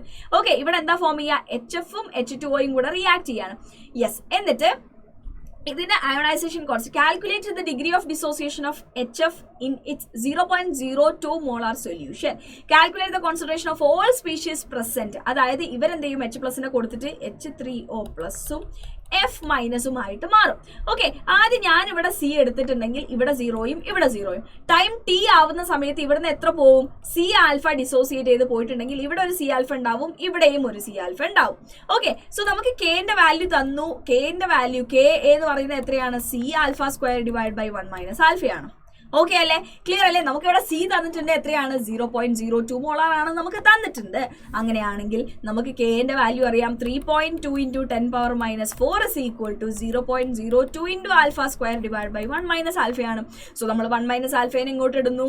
എന്നിട്ട് നമ്മൾ എന്ത് ചെയ്യും? ഒരു ക്വാഡ്രാറ്റിക് ഇക്വേഷൻ നമുക്ക് കിട്ടും. ആ ക്വാഡ്രാറ്റിക് ഇക്വേഷൻ നമ്മൾ എന്ത് ചെയ്ത് കൊടുത്താൽ മതി? സോൾവ് ചെയ്ത് കൊടുത്താൽ മതി. അങ്ങനെ സോൾവ് ചെയ്യുമ്പോൾ ആൽഫന്റെ വാല്യൂ +0.12 - 0.12 നമുക്ക് കിട്ടും. ഈ നെഗറ്റീവ് റൂട്ട് നമുക്ക് എന്ത് ചെയ്യേണ്ട? എടുക്കേണ്ട ആവശ്യമില്ല. കാരണം ഇതൊരു ഡിസോസിയേഷൻ കോൺസ്റ്റന്റ് ആണ്. അത് എപ്പോഴും എന്തായിരിക്കും? പോസിറ്റീവ് ആയിരിക്കും. അങ്ങനെ നമുക്ക് കിട്ടി എന്താണ്? ആൽഫന്റെ വാല്യൂ 0.12 ആണെന്ന് കിട്ടി. അങ്ങനെയാണെങ്കിൽ ഇനി H3O+ന്റെ കോൺസെൻട്രേഷൻ എന്താണ്? 0.02 × 0.12. ഇത് കണ്ടുപിടിച്ചാൽ H3O+ന്റെ കോൺസെൻട്രേഷൻ ആയി. Same F- concentration. HFന്റെ കോൺസെൻട്രേഷൻ എന്താണ്? C × 1 minus alpha. So 0.02 × 1 minus 0.12 ചെയ്ത് കഴിഞ്ഞാൽ HFന്റെ കോൺസെൻട്രേഷനും നമുക്ക് എന്ത് ചെയ്തു? കിട്ടി. ക്ലിയർ അല്ലേ? ഓക്കെ അല്ലേ? ഈസി ആയിട്ട് നമുക്ക് കണ്ടുപിടിക്കാം. ഓക്കെ, ഇനി നെക്സ്റ്റ് ക്വസ്റ്റ്യൻ എന്താണ്? The pH of 0.1 molar monobasic acid is 4.50. അതായത് ആ എത്രയോ 0.1 മോളാർ നമ്മൾ എടുത്തു കഴിഞ്ഞാൽ അതിന് ആകെ 1 മോൾ H+ ഉണ്ടാവുന്നുള്ളൂ. അപ്പോൾ 0.1 മോൾ ഉണ്ടാക്കി കഴിഞ്ഞാൽ 0.1 മോൾ H+ തന്നെ അവിടെ ഉണ്ടാവുന്നുണ്ട്. Calculate the concentration of the species H+, A- HA at equilibrium also determine the value of Ka and Pk of that monobasic acid എന്നാണ് പറയുന്നത്. നമുക്ക് ആ ഇക്വേഷൻ ഒന്ന് എഴുതി നോക്കാം. HA എന്ന് പറയുന്ന ഒരു മോണോബേസിക് ആസിഡ് ഉണ്ട്. അത് നമ്മൾ വാട്ടർ ആയിട്ട് ട്രീറ്റ് ചെയ്യിപ്പിച്ചു കഴിഞ്ഞാൽ അവരെന്തൊക്കെയായിട്ട് മാറും? H3O+ഉം A- മാറും. ഓക്കെ അല്ലേ? ഇവിടെ ആദ്യം 0.1 മോളാർ ഉണ്ടായിരുന്നു. ഇവിടെ 0, ഇവിടെ 0. ഇവിടെ 0.1 മൈനസ് എന്ത് കിട്ടി? ഓക്കെ അല്ലേ? ക്ലിയർ അല്ലേ? യെസ്. ഓക്കെ, അപ്പൊ നമുക്ക് എന്ത് എഴുതാം ഇവിടെ? Yes. Okay, just a minute. Okay, H പ്ലസിന്റെ യെസ് ഇവിടെ നമുക്ക് സൊല്യൂഷൻ തന്നെ. പി എച്ച് എന്ന് പറഞ്ഞാൽ മൈനസ് ലോഗ് എച്ച് പ്ലസ് ആണെന്നുള്ള കാര്യം നമുക്കറിയാം. എച്ച് പ്ലസിന്റെ കോൺസെൻട്രേഷൻ എന്ന് പറഞ്ഞാൽ 10⁻- പി എച്ച് നമുക്ക് എഴുതാം. കാരണം P H equal to minus log H plus ആണെങ്കിൽ ഈ എച്ച് പ്ലസിന്റെ കോൺസെൻട്രേഷൻ കാണാൻ ആന്റി ലോഗരിതം എടുക്കണം. ഇത് ബേസ് 10 ലോഗരിതം ആയതുകൊണ്ട് തന്നെ 10⁻- പി എച്ച് ആയിരിക്കും എച്ച് പ്ലസിന്റെ കോൺസെൻട്രേഷൻ. ഇവിടെ ഒരു മൈനസ് ഉള്ളതുകൊണ്ടാണ് നമ്മൾ മൈനസ് പി എച്ച് എഴുതാനായിട്ടുള്ള കാരണം. ഓക്കെ, സോ നമുക്ക് പി എച്ച് തന്നിട്ടുണ്ടോ ക്വസ്റ്റ്യനിൽ? പി എച്ച് തന്നിട്ടുണ്ട്. സോ നമ്മൾ പി എച്ച് വെച്ചിട്ടാണ് ഇവിടെ ബാക്കി കാര്യങ്ങൾ ചെയ്യേണ്ടത്. സോ 10⁻- പി എച്ച് എന്ന് പറയുമ്പോൾ നമുക്ക് കിട്ടി 3.16 × 10⁻5 ആണ് ഇവിടുത്തെ എച്ച് പ്ലസിന്റെ കോൺസെൻട്രേഷൻ. അങ്ങനെയാണെങ്കിൽ എ മൈനസിന്റെ കോൺസെൻട്രേഷനും അത് തന്നെയല്ലേ? ക്ലിയർ അല്ലേ? ഓക്കെ അല്ലേ? സോ നമുക്ക് എച്ച് പ്ലസിന്റെയും എ മൈനസിന്റെയും കോൺസെൻട്രേഷൻ കിട്ടി. അപ്പൊ നമുക്ക് എന്ത് കണ്ടുപിടിക്കാം? അത് വെച്ച് കെ ആൽഫ കണ്ടുപിടിക്കാമോ? കെ ആൽഫ നമുക്ക് എഴുതാൻ പറ്റും എച്ച് പ്ലസിന്റെ കോൺസെൻട്രേഷൻ ഇൻറ്റു എ മൈനസിന്റെ കോൺസെൻട്രേഷൻ ഡിവൈഡ് ബൈ എച്ച് എന്റെ കോൺസെൻട്രേഷൻ ആണ് എന്ന് നമുക്ക് എഴുതാം. എച്ച് എന്റെ കോൺസെൻട്രേഷൻ എന്ന് പറയുമ്പോൾ എത്രയായിരിക്കും? 0.1 - 3.6 × 10⁻5 അപ്രോക്സിമേറ്റ്ലി ഈക്വൽ ടു 0.1 ആയിട്ട് നമുക്ക് എടുക്കാനായിട്ട് കഴിയും. ഓക്കെ അല്ലേ? സോ കെ എന്റെ വാല്യൂ നമുക്ക് കിട്ടും. ഇതിന്റെ വാല്യൂ സ്ക്വയർ ഡിവൈഡഡ് ബൈ നമുക്കറിയാം ഇവിടുത്തെ സി ഇൻറ്റു 1 - ആൽഫ അല്ലെങ്കിൽ സി മൈനസ് സി ആൽഫ ആണല്ലോ. സോ നമുക്ക് സി അറിയാം 0.1 ആണെന്നുള്ളത്. സി ആൽഫ നമുക്കിപ്പോൾ കിട്ടി എത്രയാണ്? 3.16 × 10⁻5. സോ 3.16 × 10⁻5 അപ്പോൾ 0.0000316 1 കുറച്ച് കഴിഞ്ഞാൽ വലിയൊരു ഡിഫറൻസ് ഒന്നും ഇവിടെ ഉണ്ടാവില്ല. സോ അപ്രോക്സിമേറ്റ്ലി നമ്മൾ അത് എന്തായിട്ട് തന്നെ എടുത്തു? 0.1 ആയിട്ട് തന്നെ എടുത്തു. അപ്പോൾ നമുക്ക് കെ എ ഈസി ആയിട്ട് കണ്ടുപിടിക്കാൻ പറ്റി 1 × 10⁻8 ആണെന്നുള്ളത്. അങ്ങനെയാണെങ്കിൽ പി കെ എന്താണ്? മൈനസ് ലോഗ് കെ എ ആണ്. മൈനസ് ലോഗ് കെ എന്ന് പറയുമ്പോൾ minus log 10⁻8 which is equal to P K A 8 ആണ് എന്ന് നമുക്ക് കിട്ടി. ഓക്കെ അല്ലടാ? ക്ലിയർ അല്ലേ? ഇത് ഈസി ആയിട്ട് നമുക്ക് ചെയ്യാം. കാരണം എന്താണ്? നമുക്ക് ഇവിടെ പി എച്ചിന്റെ വാല്യൂ തന്നിട്ടുണ്ട്. പി എച്ചിന്റെ വാല്യൂ എന്ന് പറഞ്ഞു കഴിഞ്ഞാൽ മൈനസ് ലോഗ് എച്ച് പ്ലസ് ആണ് അല്ലെങ്കിൽ H3O+ ആണ് നമുക്ക് പറയാം. ഓക്കെ അല്ലേ? Which is equal to P H ആണ്. അങ്ങനെയാണെങ്കിൽ കോൺസെൻട്രേഷൻ ഓഫ് എച്ച് പ്ലസ് എന്ന് പറയുന്നത് എന്താണ്? 10⁻- പി എച്ച് ആണ്. 10⁻- പി എച്ച് എന്ന് പറയുമ്പോൾ 10⁻- 4.50. അതിന്റെ ആൻസർ നമുക്ക് കിട്ടും 3.16 × 10⁻- ആണ്. അത് എന്തിന്റെ കോൺസെൻട്രേഷനാ? H3O+ന്റെ കോൺസെൻട്രേഷൻ. അതായത് ഇതിന്റെ ആ ഇക്വിലിബ്രിയത്തിലുള്ള കോൺസെൻട്രേഷൻ നമുക്ക് കിട്ടി. ഇതിന്റെ കോൺസെൻട്രേഷൻ തന്നെയാണ് എ മൈനസിന്റെ കോൺസെൻട്രേഷൻ. ഇതിനെയാണ് നമ്മൾ എന്ത് വിളിക്കുന്നത്? സി ആൽഫ എന്ന് നമ്മൾ വിളിക്കുന്നത്. ഇവിടെ നമുക്ക് എന്താ? 0.1 - സി ആൽഫയാണ് നമുക്ക് ഉണ്ടായിരിക്കുക. സോ എല്ലാത്തിന്റെയും കോൺസെൻട്രേഷൻ നമുക്ക് കിട്ടിക്കഴിഞ്ഞാൽ ഇനി നമുക്ക് കെ എ കണ്ടുപിടിക്കാൻ വലിയ പാടൊന്നുമില്ല. കെ കണ്ടുപിടിച്ചിട്ട് പി കെ കണ്ടുപിടിക്കുക, അത്രേ ഉള്ളൂ. Okay, next one, calculate the pH of 0.08 molar solution of hydrochloric acid, hydrochlorous acid, HOCl. The ionization constant of acid ഇത്രയാണ്. Determine the percentage dissociation. Percentage dissociation എന്ന് പറഞ്ഞാൽ നമ്മുടെ ആൽഫ കണ്ടുപിടിക്കാനായിട്ടാണ് നമ്മളോട് പറഞ്ഞിട്ടുള്ളത്. സോ നമ്മൾ എന്ത് എഴുതാണ്? അഗെയിൻ ആ ഇക്വേഷൻ നമ്മൾ അതേപോലെ എഴുതും. H3O+ ഉണ്ടാവും, ClO- ഉണ്ടാവും. ആദ്യം തുടങ്ങിയത് 0.08 മോളാറിലായതുകൊണ്ട് 0 ഇട്ടു. ദെൻ നമുക്ക് എന്തിടാം? അവരുടെ സി ആൽഫ നമുക്കിവിടെ കണ്ടുപിടിക്കാനായിട്ട് കഴിയും. അതായത് ഇവിടുന്ന് -x പോയിട്ടുണ്ട്. അങ്ങനെയാണെങ്കിൽ ഇവിടുന്ന് x ഉണ്ടാവും, ഇവിടെയും x ഉണ്ടായിരിക്കും. ഓക്കെ, നമ്മൾ കെ എ കണ്ടുപിടിക്കാം. നമുക്ക് എന്ത് എഴുതാം? x² ഡിവൈഡ് ബൈ 0.08 - x എന്ന് നമുക്ക് എഴുതാം. സി ആൽഫ എന്ന് എഴുതുന്നതിനുള്ള ബുദ്ധിമുട്ടിലാണ് നമ്മൾ x എന്ന് എടുത്തത് ഇതിന്. ഓക്കെ അല്ലേ? ക്ലിയർ അല്ലേ? ഈ 0.08 വളരെ ചെറിയൊരു വാല്യൂ ആയിരിക്കും ഈ എക്സ് എന്നുള്ള കാര്യം നമുക്കറിയാം. കാരണം ചെറിയ രീതിയിൽ ഇവർ ഡിസോസിയേറ്റ് ചെയ്യുകയുള്ളൂ. അതുകൊണ്ട് തന്നെ ഈ താഴെയുള്ള എന്താ പറയുക, നമ്മുടെ ഡിനോമിനേറ്റർ നമ്മൾ 0.08 ആയിട്ട് തന്നെ അവിടെ വെക്കുക ചെയ്യുന്നത്. സോ ഇത് ഈക്വൽ ടു എന്താണ്? നമ്മുടെ കെ എ വാല്യൂ തന്നിട്ടുണ്ട് 2.5 × 10⁻5 ആണെന്നുള്ള കാര്യം. ഇത് വെച്ചിട്ട് നമുക്ക് x² കണ്ടുപിടിക്കാമല്ലോ. സോ x² കിട്ടി. അവിടെ നിന്ന് നമ്മൾ റൂട്ട് എടുത്തിട്ട് നമ്മൾ എക്സ് കണ്ടുപിടിച്ചു. 1.41 × 10⁻³ ആണെന്നുള്ള കാര്യം. അങ്ങനെയാണെങ്കിൽ നമ്മളോട് ചോദിച്ചത് എന്താണ്? Determine the percentage dissociation of HOCl ആണ് നമ്മൾ കണ്ടുപിടിക്കാൻ ചോദിച്ചിട്ടുള്ളത്. എച്ച് പ്ലസിന്റെ കോൺസെൻട്രേഷൻ നമുക്ക് കിട്ടി 1.41 × 10⁻³ ആണ്. Okay, yes. ആൻഡ് നമുക്കറിയാം ഈ 1.41 × 10⁻³ എന്ന് പറയുന്നത് നമ്മുടെ കോൺസെൻട്രേഷൻ. അതായത് നമുക്ക് എന്ത് ചെയ്താൽ മതി? മൈനസ് ലോഗ് എച്ച് പ്ലസ് കണ്ടുപിടിച്ച് കഴിഞ്ഞാൽ നമുക്ക് എന്ത് കണ്ടുപിടിക്കാം? ഇതിന്റെ pH നമുക്ക് കണ്ടുപിടിക്കാം. ദാറ്റ് ഈസ് 2.85 എന്ന് നമുക്ക് കിട്ടും. ഓക്കെ അല്ലേ? ഇനി നമ്മൾ ഇവിടെ ഒരു ഇക്വേഷൻ പഠിച്ചിട്ടുണ്ടായിരുന്നു. പെർസെന്റേജ് ഡിസോസിയേഷൻ കണ്ടുപിടിക്കണമെങ്കിൽ HA dissociated divided by HA initial into 100 ഇട്ടാൽ മതി. അപ്പോൾ ഡിസോസിയേറ്റ് ചെയ്തപ്പോൾ നമുക്ക് കിട്ടിയത് 1.41 × 10⁻³ ഇൻറ്റു ആ 100-നെയാണ് നമ്മൾ 10⁻² ഇവിടെ കൊടുത്തത്. ഡിവൈഡ് ബൈ ആദ്യം ഉണ്ടായിരുന്ന HOClന്റെ കോൺസെൻട്രേഷൻ എത്രയാണ്? 0.08. സോ പെർസെന്റേജ് ഡിസോസിയേറ്റഡ് 1.76 ആണ് എന്ന് നമുക്ക് പറയാനായിട്ട് കഴിയും. അപ്പോൾ വീക്ക് ആസിഡ്സിന്റെ കേസിലുള്ള അയണൈസേഷൻ നമ്മൾ എന്ത് ചെയ്തു? കംപ്ലീറ്റ് ചെയ്തു. അപ്പോൾ അയണൈസേഷൻ ഓഫ് വീക്ക് ബേസിലും സെയിം കാര്യം തന്നെയാണ് നമ്മൾ പറയുന്നത്. MOHന്റെ എന്താണ് അയോണൈസേഷൻ ആണ് നമ്മളിവിടെ നോക്കുന്നത്. ഓക്കെ, അത് M+ഉം OH- ആയിട്ട് മാറും. ബേസ് അയണൈസേഷൻ കോൺസ്റ്റന്റ് ആണ് നമ്മളിവിടെ കണ്ടുപിടിക്കാനായിട്ട് പോകുന്നത്. അതിന്റെ വാല്യൂ നമ്മൾ KB എന്ന് എഴുതാം. അപ്പോൾ M+ × OH- divide by MOH ആയിരിക്കും നമുക്ക് കിട്ടുന്നുണ്ടായിരിക്കുക. അത്ര കാര്യം മാത്രമേ ഉള്ളൂ. ഇവിടെ alternatively if C is the initial concentration and base alpha എന്ന് പറയുന്നത് ഡിഗ്രി ഓഫ് അയണൈസേഷൻ ഓഫ് ബേസും ആണെങ്കിൽ KB എന്ന് പറയുന്നത് അഗെയിൻ എന്താണ് C⁴² ഡിവൈഡ് ബൈ 1 - ആൽഫ ആയിരിക്കും. കാരണം സെയിം ഇക്വേഷനിൽ യാതൊരു മാറ്റം ഇവിടെ വരുന്നില്ല. H+ന് പകരം OH- ആവുന്നു എന്നുള്ള ഒരു കാര്യം മാത്രമേ ഇവിടെ എന്തുള്ളൂ, ഡിഫറൻസ് ഉള്ളൂ. ഓക്കെ, സോ ഇവിടെ ഒരു ടേബിൾ തന്നിട്ടുണ്ട്. Value of ionisation constant of some weak bases നമുക്ക് തന്നിട്ടുണ്ട്. നേരത്തെ നമുക്ക് ആസിഡ്സിനും അങ്ങനെ തന്നിട്ടുണ്ടായിരുന്നു.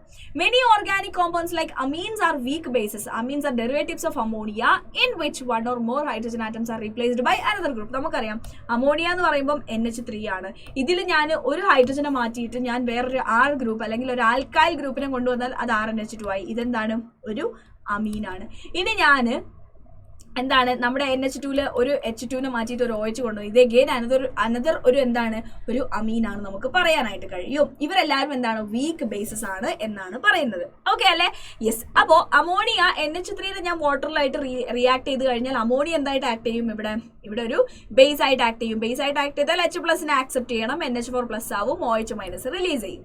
ഓക്കെ അല്ലേ?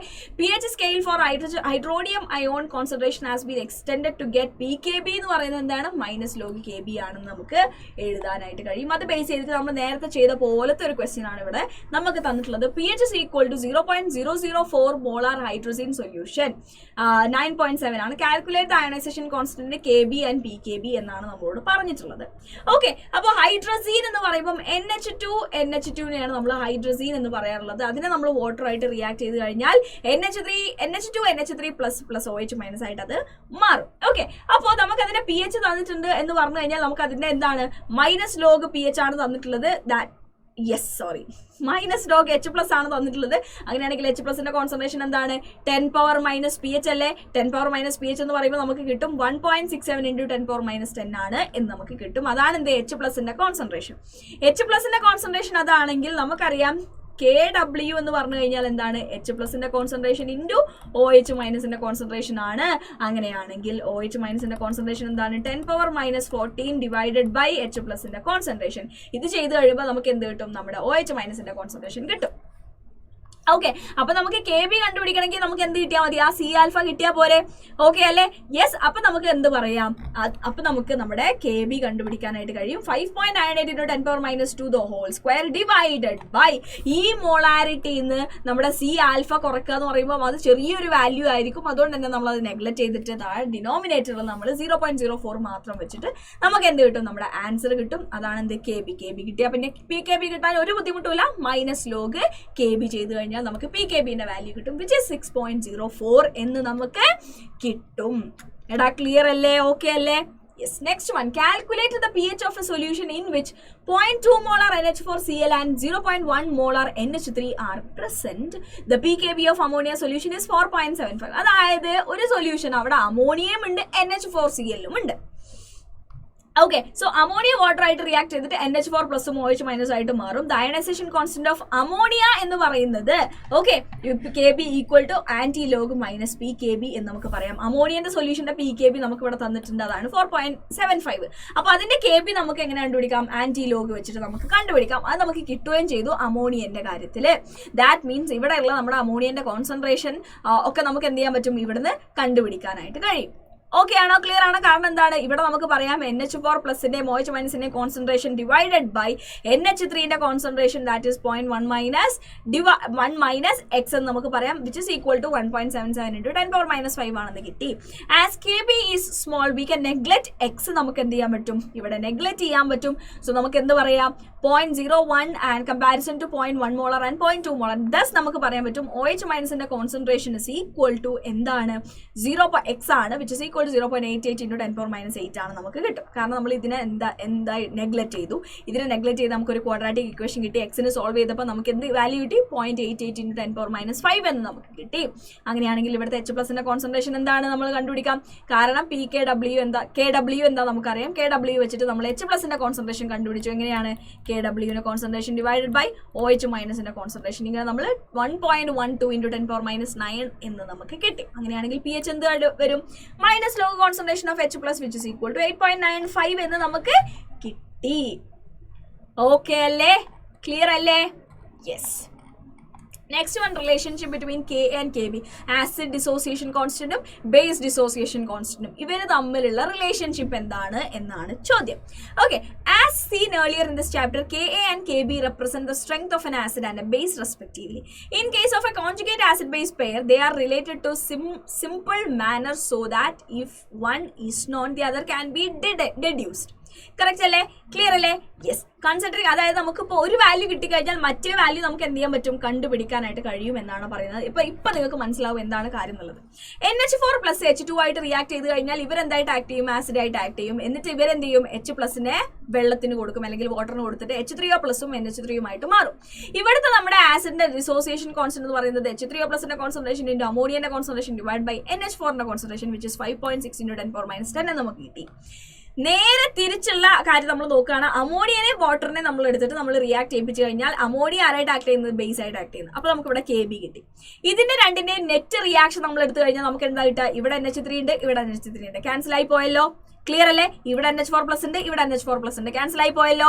ക്ലിയർ അല്ലേ? നമുക്ക് എന്ത് കിട്ടും? നമ്മുടെ വാട്ടറിന്റെ അയണൈസേഷൻ കോൺസ്റ്റന്റ് കണ്ടുപിടിച്ചപ്പോൾ ഉള്ള കാര്യങ്ങൾ മാത്രമല്ലേ ഇപ്പൊ ഇവിടെ ഉള്ളൂ. സോ നമുക്ക് KW എന്ന് കിട്ടും, വിച്ച് ഇസ് ഈക്വൽ ടു H3O+ന്റെ concentration into OH- concentration. That is equal to എന്ത് കിട്ടും? 10⁻⁴ എന്ന് കിട്ടും. ക്ലിയർ ആണോ? Where Ka represent the strength of NH4+ as an acid and Kb represent the strength of ammonia as a base എന്ന് നമുക്ക് പറയാം. കാരണം അതാണ് നമ്മൾ ഇവിടെ ചെയ്ത കാര്യങ്ങൾ. Okay, it can be seen from the net reaction that the equilibrium constant is equal to the product of equilibrium constants of Ka and Kb. കാരണം നമുക്കറിയാം രണ്ട് റിയാക്ഷൻസ് നമ്മൾ ആഡ് ചെയ്ത് കഴിഞ്ഞാൽ പുതിയ നമ്മുടെ ഇക്വിലിബ്രിയം കോൺസ്റ്റന്റ് എന്ന് പറയുന്നത് അവരുടെ ഇക്വിലിബ്രിയം കോൺസ്റ്റന്റിന്റെ മൾട്ടിപ്ലൈ ചെയ്തതിന് ഈക്വൽ ആണ് എന്നുള്ള കാര്യം. സോ നമുക്ക് കിട്ടുന്നത് Kw ആണ്. That is equal to Ka into Kb എന്ന് നമുക്ക് എഴുതാം. That means Kw equal to Ka into Kb എന്ന് നമുക്ക് എഴുതാം. അല്ലെങ്കിൽ നമുക്ക് ഇതിന് എല്ലാത്തിൻ്റെയും നെഗറ്റീവ് ലോഗരിതം എടുത്തു കഴിഞ്ഞാൽ നമുക്ക് എങ്ങനെ എഴുതാം? Pkw equal to Pka plus Pkb എന്ന് നമുക്ക് എഴുതാനായിട്ട് കഴിയും. നെഗറ്റീവ് ലോഗരിതം നമ്മൾ എടുത്തു കഴിഞ്ഞാൽ.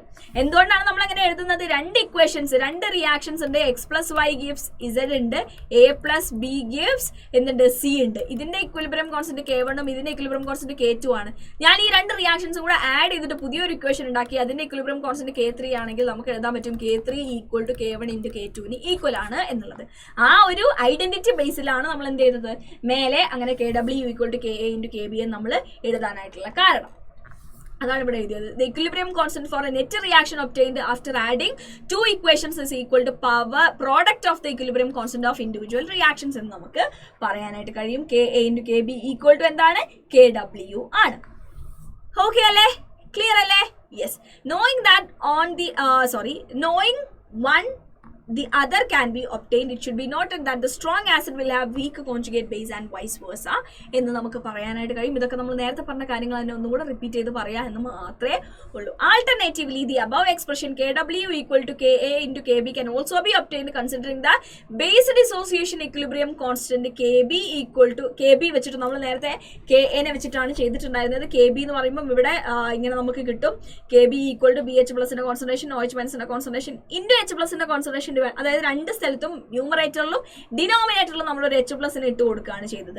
സോ H+ഉം OH- നമുക്ക് ഇവിടെ കിട്ടി. ഓക്കെ അല്ലെ? ഇതിന് രണ്ടിനെ ഞാൻ അടുത്തടുത്ത് എഴുതിയിട്ട് BH+ divided by B into H+ നമുക്ക് കിട്ടുമല്ലോ. ഇതെന്താണ്? Kw ആണ്. ഇത്രയും ഭാഗം എന്താണ്? നമ്മുടെ H+ ഉണ്ടായിട്ടുള്ള, അതായത് H+ എടുത്തിട്ടുള്ളതാണ്. So that is acid. So Kb equal to Kw by K acid. Acid dissociation constant നമുക്ക് എഴുതാം. തീർച്ചയായിട്ടും നമുക്ക് Ka into Kb equal to Kw എന്ന് കിട്ടും. ഇത് അറിഞ്ഞിട്ടില്ലെങ്കിലും മറ്റേത് നിങ്ങൾക്ക് അറിയണം. അതായത് ഒരു ആസിഡിന്റെയും ബേസിന്റെയും എഴുതുക, രണ്ടിനെയും കൂടെ നിങ്ങൾ ആഡ് ചെയ്യുക. അപ്പോൾ നിങ്ങൾക്ക് എന്തായാലും കിട്ടുന്നത് എന്തായിരിക്കും? Kw ആയിരിക്കും. അങ്ങനെയാണ് നമ്മൾ ഈ ഒരു കൺക്ലൂഷനിലേക്ക് എത്തുന്നത്. ഇവിടെ നമ്മൾ നെഗറ്റീവ് ലോഗരിതം എടുത്തു കഴിഞ്ഞാൽ നമുക്ക് ഇങ്ങനെയും എഴുതാം എന്ന് ഞാൻ നേരത്തെ പറഞ്ഞിട്ടുണ്ടായിരുന്നു. ഓക്കെ അല്ലേടാ? ക്ലിയർ അല്ലേ? ഒരു പ്രോബ്ലം ചെയ്ത് നോക്കാം. Determine the degree of ionisation and pH of 0.05 molar of ammonia solution. The ionization constant of ammonia can be taken from the table 7.7. Also calculate the ionization constant of conjugate acid of ammonia എന്നാണ് പറഞ്ഞിട്ടുള്ളത്. അതായത് ammonia എന്ന് പറയുന്നത് വാട്ടറുമായിട്ട് react ചെയ്ത് കഴിഞ്ഞാൽ അവരെന്തായിട്ടാണ് മാറുക? NH4+ OH- മാറുന്നുണ്ടായിരിക്കുക. Okay, അതിന്റെ ionisation constant KB value നമ്മളോട് നമ്മുടെ എന്താ പറയുക ടേബിളിൽ എടുക്കാനായിട്ട് പറഞ്ഞിട്ടുണ്ട്. അതിനെ നമുക്ക് എങ്ങനെ എഴുതാം? NH4+ന്റെ concentration into OH- concentration divided by NH3ന്റെ കോൺസെൻട്രേഷൻ എന്ന് നമുക്ക് എഴുതാം. അല്ലെങ്കിൽ C⁴² ഡിവൈഡ് ബൈ 1 - α എന്ന് നമുക്ക് എഴുതാനായിട്ട് കഴിയും. ഓക്കെ, ആ വാല്യൂ നമുക്ക് കിട്ടിക്കഴിഞ്ഞാൽ നമുക്ക് ഇതിന്റെ C⁴ എത്രയാന്ന് തന്നിട്ടുണ്ട്. ദാറ്റ് ഈസ് 0.05 മോളാണ് എന്നുള്ള കാര്യം നമുക്ക് തന്നിട്ടുണ്ട്. അങ്ങനെയാണെങ്കിൽ നമുക്ക് പറയാം KB ഈക്വൽ ടു എന്താണ്? C⁴² divide by 1 - α. വളരെ സ്മോൾ ആയതുകൊണ്ട് തന്നെ നമുക്ക് എന്ത് പറയാം? KB ഈക്വൽ ടു 0.05 ഇൻറ്റു α² ആണ് നമുക്ക് പറയാം. ക്ലിയർ അല്ലേ? അങ്ങനെയാണെങ്കിൽ നമുക്ക് പറയാം നമ്മുടെ എന്താ പറയുക ആൽഫ എന്തായിരിക്കും? KB/C √KB/C എന്ന് എഴുതാലോ. KB വാല്യൂ നമുക്ക് ടേബിളിൽ നിന്ന് കിട്ടി 1.77 × 10⁻⁵ ആണെന്നുള്ള കാര്യം. അങ്ങനെയാണെങ്കിൽ ആൽഫ എന്ന് പറയുന്നത് എന്തായിരിക്കും? ആൽഫ എന്ന് പറയുന്നത് KB/C √KB/C ആയിരിക്കും. അതാണ് നമ്മളിവിടെ കണ്ടുപിടിച്ചത്. ആൽഫന്റെ വാല്യൂ കിട്ടി 0.018 ആണെന്നുള്ള കാര്യം. അങ്ങനെയാണെങ്കിൽ OH- കോൺസെൻട്രേഷൻ നമുക്ക് കിട്ടുമല്ലോ. ഓക്കെ, സോ നമ്മൾ ഫസ്റ്റ് ഡിഗ്രി ഓഫ് അയണൈസേഷൻ നമ്മൾ കണ്ടുപിടിച്ച് കഴിഞ്ഞു. നെക്സ്റ്റ് ആണ് നമ്മളോട് എന്താ കണ്ടുപിടിക്കാൻ പറഞ്ഞിട്ടുള്ളത്? determine the degree of ionization and pH. Okay, so നമുക്ക് OH- കോൺസെൻട്രേഷൻ കിട്ടിയിട്ടുണ്ട്. അങ്ങനെയാണെങ്കിൽ നമുക്ക് H+ന്റെ കോൺസെൻട്രേഷൻ KW വാല്യൂ വെച്ചിട്ട് നമുക്ക് കണ്ടുപിടിക്കാം. H+ന്റെ കോൺസെൻട്രേഷൻ കിട്ടിക്കഴിഞ്ഞാൽ pHും നമുക്ക് കണ്ടുപിടിക്കാം. ക്ലിയർ അല്ലേ? ഇനി നമ്മളോട് കണ്ടുപിടിക്കാൻ പറഞ്ഞിട്ടുള്ള എന്താണ്? Also calculate the ionisation constant of conjugate acid of ammonia. അങ്ങനെയാണെങ്കിൽ നമുക്കറിയാം KW എന്ന് പറഞ്ഞാൽ KA × KB ആണ്. നമുക്ക് KB കിട്ടിയിട്ടുണ്ട്. ഓക്കെ അല്ലെ? KW എത്രയാണെന്ന് നമുക്കറിയാം. അങ്ങനെയാണെങ്കിൽ KA കണ്ടുപിടിക്കാനാണോ പണി? KA = KW/KB ചെയ്ത് കഴിഞ്ഞാൽ നമുക്ക് എന്തും കിട്ടി? KAന്റെ വാല്യൂ കിട്ടി. അവരുടെ കോൺജുഗേറ്റ് ആസിഡിന്റെ എന്താ പറയുക ഡിസോസിയേഷൻ കോൺസ്റ്റന്റ് നമുക്ക് എന്ത് ചെയ്യാൻ പറ്റും? കണ്ടുപിടിക്കാനായിട്ട് കഴിയും ഈ ഒരു ഇക്വേഷൻ വെച്ചിട്ട്. ഓക്കെ അല്ലേ? ക്ലിയർ അല്ലേ? കുറച്ചൊരു ട്രിക്കിയാണ്. ഈ ഇക്വേഷൻസ് എല്ലാം നിങ്ങൾക്ക് അറിഞ്ഞാൽ മാത്രമേ നിങ്ങൾക്ക് ഇതൊക്കെ ചെയ്യാനായിട്ട് കഴിയുള്ളൂ. സോ നിങ്ങൾ വീണ്ടും വീണ്ടും പ്രാക്ടീസ് ചെയ്തുകൊണ്ടേ ഇരിക്കുക ഈ ചാപ്റ്ററിലെ ക്വസ്റ്റ്യൻസ് എല്ലാം. Okay, next one, di and polybasic acids and di and polybasic bases. Okay, polybasic ആസിഡ്സും പോളി അസിഡിക് ബേസസിനെ കുറിച്ചിട്ടാണ് നമ്മൾ നോക്കാനായിട്ട് പോകുന്നത്. അതെന്താ പോളിബേസിക് ആസിഡ്സ് എന്ന് പറഞ്ഞാൽ ഒന്നിൽ കൂടുതൽ H+നെ റിലീസ് ചെയ്യാൻ കഴിയുന്ന ആസിഡ്സ് ആണ് പോളിബേസിക് ആസിഡ്സ് എന്ന് പറയുന്നത്. പോളി അസിഡിക് ബേസസ് എന്ന് പറഞ്ഞു കഴിഞ്ഞാൽ ഒന്നിൽ കൂടുതൽ OH- അയോൺസിനെ റിലീസ് ചെയ്യാൻ കഴിയുന്ന ആളുകൾ. Some of the acids like oxalic acids, sulphuric acids, phosphoric acids have more than 1 ionisable proton per molecule of the acid. Such acids are known as polybasic അല്ലെങ്കിൽ പോളിപ്രോട്ടിക് ആസിഡ്സ് എന്നാണ് നമ്മൾ പറയുന്നത്. അതാണ് നമ്മൾ പറഞ്ഞത് മോർ ദാൻ 1 നമുക്ക് എന്താ പറയുക അയോണൈസ് ചെയ്യാൻ പറ്റുന്ന H+ഉം OH- ഉള്ളതിനെയാണ് നമ്മൾ പോളിബേസിക് ആസിഡ്സ് എന്നും പോളി ആസിഡിക് ബേസസ് എന്നും നമ്മൾ പറയാറുള്ളത്. ഓക്കെ അല്ലേ? The ionisation reactions for example of A dibasic acid H2X ആണ്. ആദ്യം അയാൾ എന്ത് ചെയ്യും? ഒരു H+നെ റിലീസ് ചെയ്തിട്ട് HX- ആവും. വീണ്ടും ഇവിടുന്ന് ഒരു H+നെയും കൂടെ അയാൾക്ക് റിലീസ് ചെയ്തിട്ട് X2- ആയിട്ട് മാറാനായിട്ട് കഴിയും. ഇതാണ് നമ്മൾ ഒരു ഡൈബേസിക് ആസിഡിനെ കുറിച്ച് നമ്മൾ പറയുന്നത്. Okay, and the corresponding equilibrium constant നമുക്ക് എഴുതാൻ പറ്റും. KA1 എന്ന് പറയുന്നത് എന്താണ്? H+ × HX- divide by H2X എന്ന് കിട്ടും. KA2 നമുക്ക് അടുത്ത റിയാക്ഷൻ നമുക്ക് എഴുതാൻ പറ്റും. And here the KA1 and KA2 are called first and second ionization constants respectively to the acid H2X. Similarly, for tribasic acid നമുക്ക് 3 പ്രാവശ്യം അത് എഴുതേണ്ടി വരും. ഓക്കെ അല്ലേ? So it can be seen that the higher order ionization constant KA2 KA3 എന്നൊക്കെ പറയുന്നത് നമ്മളെ KA1-നെക്കാട്ടും ചെറിയ value ആണ് നമുക്ക് കിട്ടുന്നുണ്ടായിരിക്കുക. So the reason for that നമ്മൾ എപ്പോഴും പഠിച്ചിട്ടുണ്ടല്ലേ. സോ H2X എന്ന് പറയുമ്പോൾ ആദ്യം അത് HX- H+ ആയിട്ട് മാറും. പിന്നെ നമ്മൾ ഒരു H+നെ കളയുന്നത് എവിടെ നിന്നാണ്? നെഗറ്റീവ്ലി ചാർജ്ഡ് ആയിട്ടുള്ള ഒരു മോളിക്യൂളിൽ നിന്ന് ഒരു പോസിറ്റീവ്ലി ചാർജ്ഡ് ആയിട്ടുള്ള ഒരു അയോണിനെ റിലീസ് ചെയ്യാന്ന് പറയുന്നത് വളരെ ബുദ്ധിമുട്ടാണ്. കാരണം അവിടെ ഒരു ഇലക്ട്രോസ്റ്റാറ്റിക് അട്രാക്ഷൻ അവർക്കിടയിൽ വരും. അതുകൊണ്ട് തന്നെ അവിടുന്ന് വീണ്ടും ഒരു പോസിറ്റീവ് ചാർജിനെ റിമൂവ് എന്ന് പറയുന്നത് ബുദ്ധിമുട്ടാണ്. അത് അത്ര ഈസി ആയിട്ട് നടക്കില്ല. അതുകൊണ്ടാണ് അവരുടെ അയോണൈസേഷൻ കോൺസ്റ്റന്റ് വാല്യൂ എന്താവാനായിട്ടുള്ള കാരണം? കുറയാനായിട്ടുള്ള കാരണം. ഓക്കെ, അതാണ് നമ്മൾ പറയുന്നത്. Reason for this is that it is more difficult to remove a positively charged proton from a negative ion due to electrostatic forces. Clear അല്ലേ? ഓക്കെ അല്ലേ? So this can be seen in the case of removing a proton from uncharged H2CO3 നമ്മൾ എടുത്തു കഴിഞ്ഞാൽ easy ആയിട്ട് H+നെ കളയാം. പക്ഷെ അതുപോലെയല്ല HCO3- എന്ന് കളയുന്നത്. അത്രയും ഈസി അല്ല CO3 2- ആക്കി മാറ്റുന്നത്. ഓക്കെ അല്ലേ? ക്ലിയർ അല്ലേ? അതാണ് നമ്മളിപ്പോ പറഞ്ഞിട്ടുണ്ടായിരുന്നത്. ഓക്കെ, യെസ്, ഡൗട്ട് ഇല്ലല്ലോ. H2A being a H2A എന്ന് പറയുന്ന ഒരു പോളി പ്രോട്ടിക് ആസിഡ് നമ്മൾ എടുത്തു കഴിഞ്ഞാൽ 3 ഡിഫറെന്റ് ടൈപ്പ് ഓഫ് ആസിഡ്സ് നമുക്ക് അവിടെ കാണാനായിട്ട് കഴിയും. H2O being a strong acid, the primary reaction involves the dissociation of H2A and H3O plus in the solution comes mainly for the first dissociation step എന്നാണ് നമ്മൾ പറയുന്നത്. കാരണം നമുക്കറിയാം ഇവരെ 3 പേരെ നമ്മൾ കമ്പയർ ചെയ്താൽ ഇയാളാണ് ഏറ്റവും സ്ട്രോങ്. കാരണം ഇയാളുടെ KA ആണ് ഏറ്റവും വലിയ വാല്യൂ. KA വാല്യൂ കൂടിക്കഴിഞ്ഞാൽ ആ ആസിഡ് സ്ട്രോങ്ങർ ആണ് എന്ന് നമ്മൾ പറയാറുള്ളത് പോലെ തന്നെ. ഓക്കെ, ഇനി നമ്മൾ എന്തൊക്കെയാണ് ഒരു ആസിഡ് സ്ട്രെങ്ത്തിനെ ഡിപ്പെൻഡ് ചെയ്യുന്ന കാര്യങ്ങൾ എന്നാണ് നമ്മൾ നോക്കാനായിട്ട് പോകുന്നത്. Having discussed quantitatively the strength of the acids and bases, we came to a stage where we can calculate the pH of a given acid solution, but the curiosity rises about why should some acid be stronger than others? എന്തുകൊണ്ടായിരിക്കും ചില acids മറ്റേ ആസിഡ്സിനെ കാട്ടും stronger ആവാനായിട്ടുള്ള കാരണം? What are the factors which is responsible and making the more strength ഉള്ള ആളുകളായി അവരെ മാറ്റുന്നത് എന്തായിരിക്കും എന്നുള്ളതാണ് നമ്മൾ ചിന്തിച്ചത്. The answer lies in its being a complex phenomenon, but broadly speaking we can say that the extent of dissociation of an acid depend upon the strength and polarity of HA bond. അതായത് ഒരു ആസിഡിന് അതിന്റെ strength നിശ്ചയിക്കുന്ന എന്താണ്?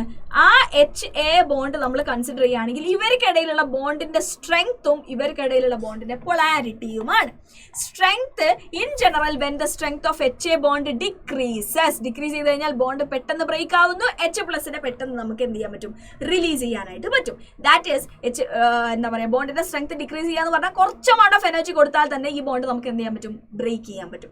That is energy required to break the bond decreases. HA become a stronger acid കാരണം പെട്ടെന്ന് H+ അവർക്ക് release ചെയ്യാനായിട്ട് കഴിയും. Also when HA bond become more polar, അവർ കൂടുതൽ പോളാർ ആയി കഴിഞ്ഞാൽ the electronegativity difference between the H and A increases. അവരുടെ marked charge separation അവിടെ ഉണ്ടായിരിക്കും. ക്ലീവേജ് ഓഫ് ബോണ്ട് വളരെ ഈസി ആയിട്ട് അവിടെ നടക്കും. ക്ലിയർ അല്ലേ? Okay, but it should be noted that while comparing the strengths of comparing the elements in the same group in the periodic table, HA bond strength is more important factor determining the acidity than its polar nature. Okay, അവരുടെ bond strength ആണ് നമ്മൾ നോക്കേണ്ടത് same ഗ്രൂപ്പിലുള്ള ആളുകൾ ഉണ്ടാക്കുന്ന acids നമ്മൾ നോക്കുന്ന സമയത്ത്. അതുകൊണ്ടാണ് നമ്മുടെ 17th ഗ്രൂപ്പിൽ ഫ്ലൂറിൻ, ക്ലോറിൻ, ബ്രോമീൻ, അയോഡിൻ ഇവരുണ്ടാക്കുന്ന ആസിഡ്സിൽ ഏറ്റവും സ്ട്രോങ് അയോഡിൻ ഉണ്ടാക്കുന്നതാണ്. കാരണം അയോഡിന്റെ സൈസ് വളരെ വലിയതായതുകൊണ്ട് തന്നെ ഹൈഡ്രജൻ ആയിട്ട് അത് ഉണ്ടാക്കുന്ന ബോണ്ട് ലെങ്ത് വളരെ കൂടുതലാണ്, അല്ലെങ്കിൽ അവരുടെ ബോണ്ട് സ്ട്രെങ്ത് വളരെ കുറവാണ് എന്ന് നമുക്ക് പറയാം. അതുകൊണ്ട് തന്നെ HI പെട്ടെന്ന് ബ്രേക്ക് ചെയ്തിട്ട് H+നെ റിലീസ് ചെയ്യും. അപ്പോൾ നമുക്ക് ഓർഡർ കിട്ടും HF very very less than HCl, very very less than HBr, very very less than HI എന്ന് നമുക്ക് കണ്ടുപിടിക്കാനായിട്ട് കഴിയും. അതേപോലെ തന്നെ നമ്മൾ നോക്കുകയാണെങ്കിൽ H2S ആണ് സ്ട്രോങ്ങർ ആസിഡ് ദാൻ H2O. കാരണം H2Oന്റെ താഴെയാണ് ഗ്രൂപ്പിൽ ആര് വരുന്നത്? H2S വരുന്നത്. ബട്ട് ഇതിപ്പോൾ ഗ്രൂപ്പിലുള്ള കാര്യം നമ്മൾ പറഞ്ഞത്. പക്ഷെ നമ്മളൊരു പീരിയഡിലുള്ള കാര്യങ്ങൾ നോക്കുന്ന സമയത്ത് നമ്മൾ എന്താ നോക്കേണ്ടത്? അവരുടെ പൊളാരിറ്റിയാണ് നമ്മൾ നോക്കേണ്ടത്. എവിടെയാണ് കൂടുതൽ പൊളാരിറ്റി അവരുണ്ടാക്കുന്നത്, അല്ലെങ്കിൽ ചാർജ് സെപ്പറേഷൻ കൂടുതൽ എവിടെയായിരിക്കും? തീർച്ചയായിട്ടും അങ്ങോട്ട് പോകുമ്പോഴാണ് ചാർജ് ഇലക്ട്രോനെഗറ്റിവിറ്റി കൂടി വരുന്നത്. ഇലക്ട്രോനെഗറ്റിവിറ്റി ഡിഫറൻസ് കൂടുമ്പോഴാണ് ബോണ്ട് വീക്ക് ആവുന്നത്, ബോണ്ട് ബ്രേക്ക് ചെയ്യാൻ ഈസി ആവുന്നത്.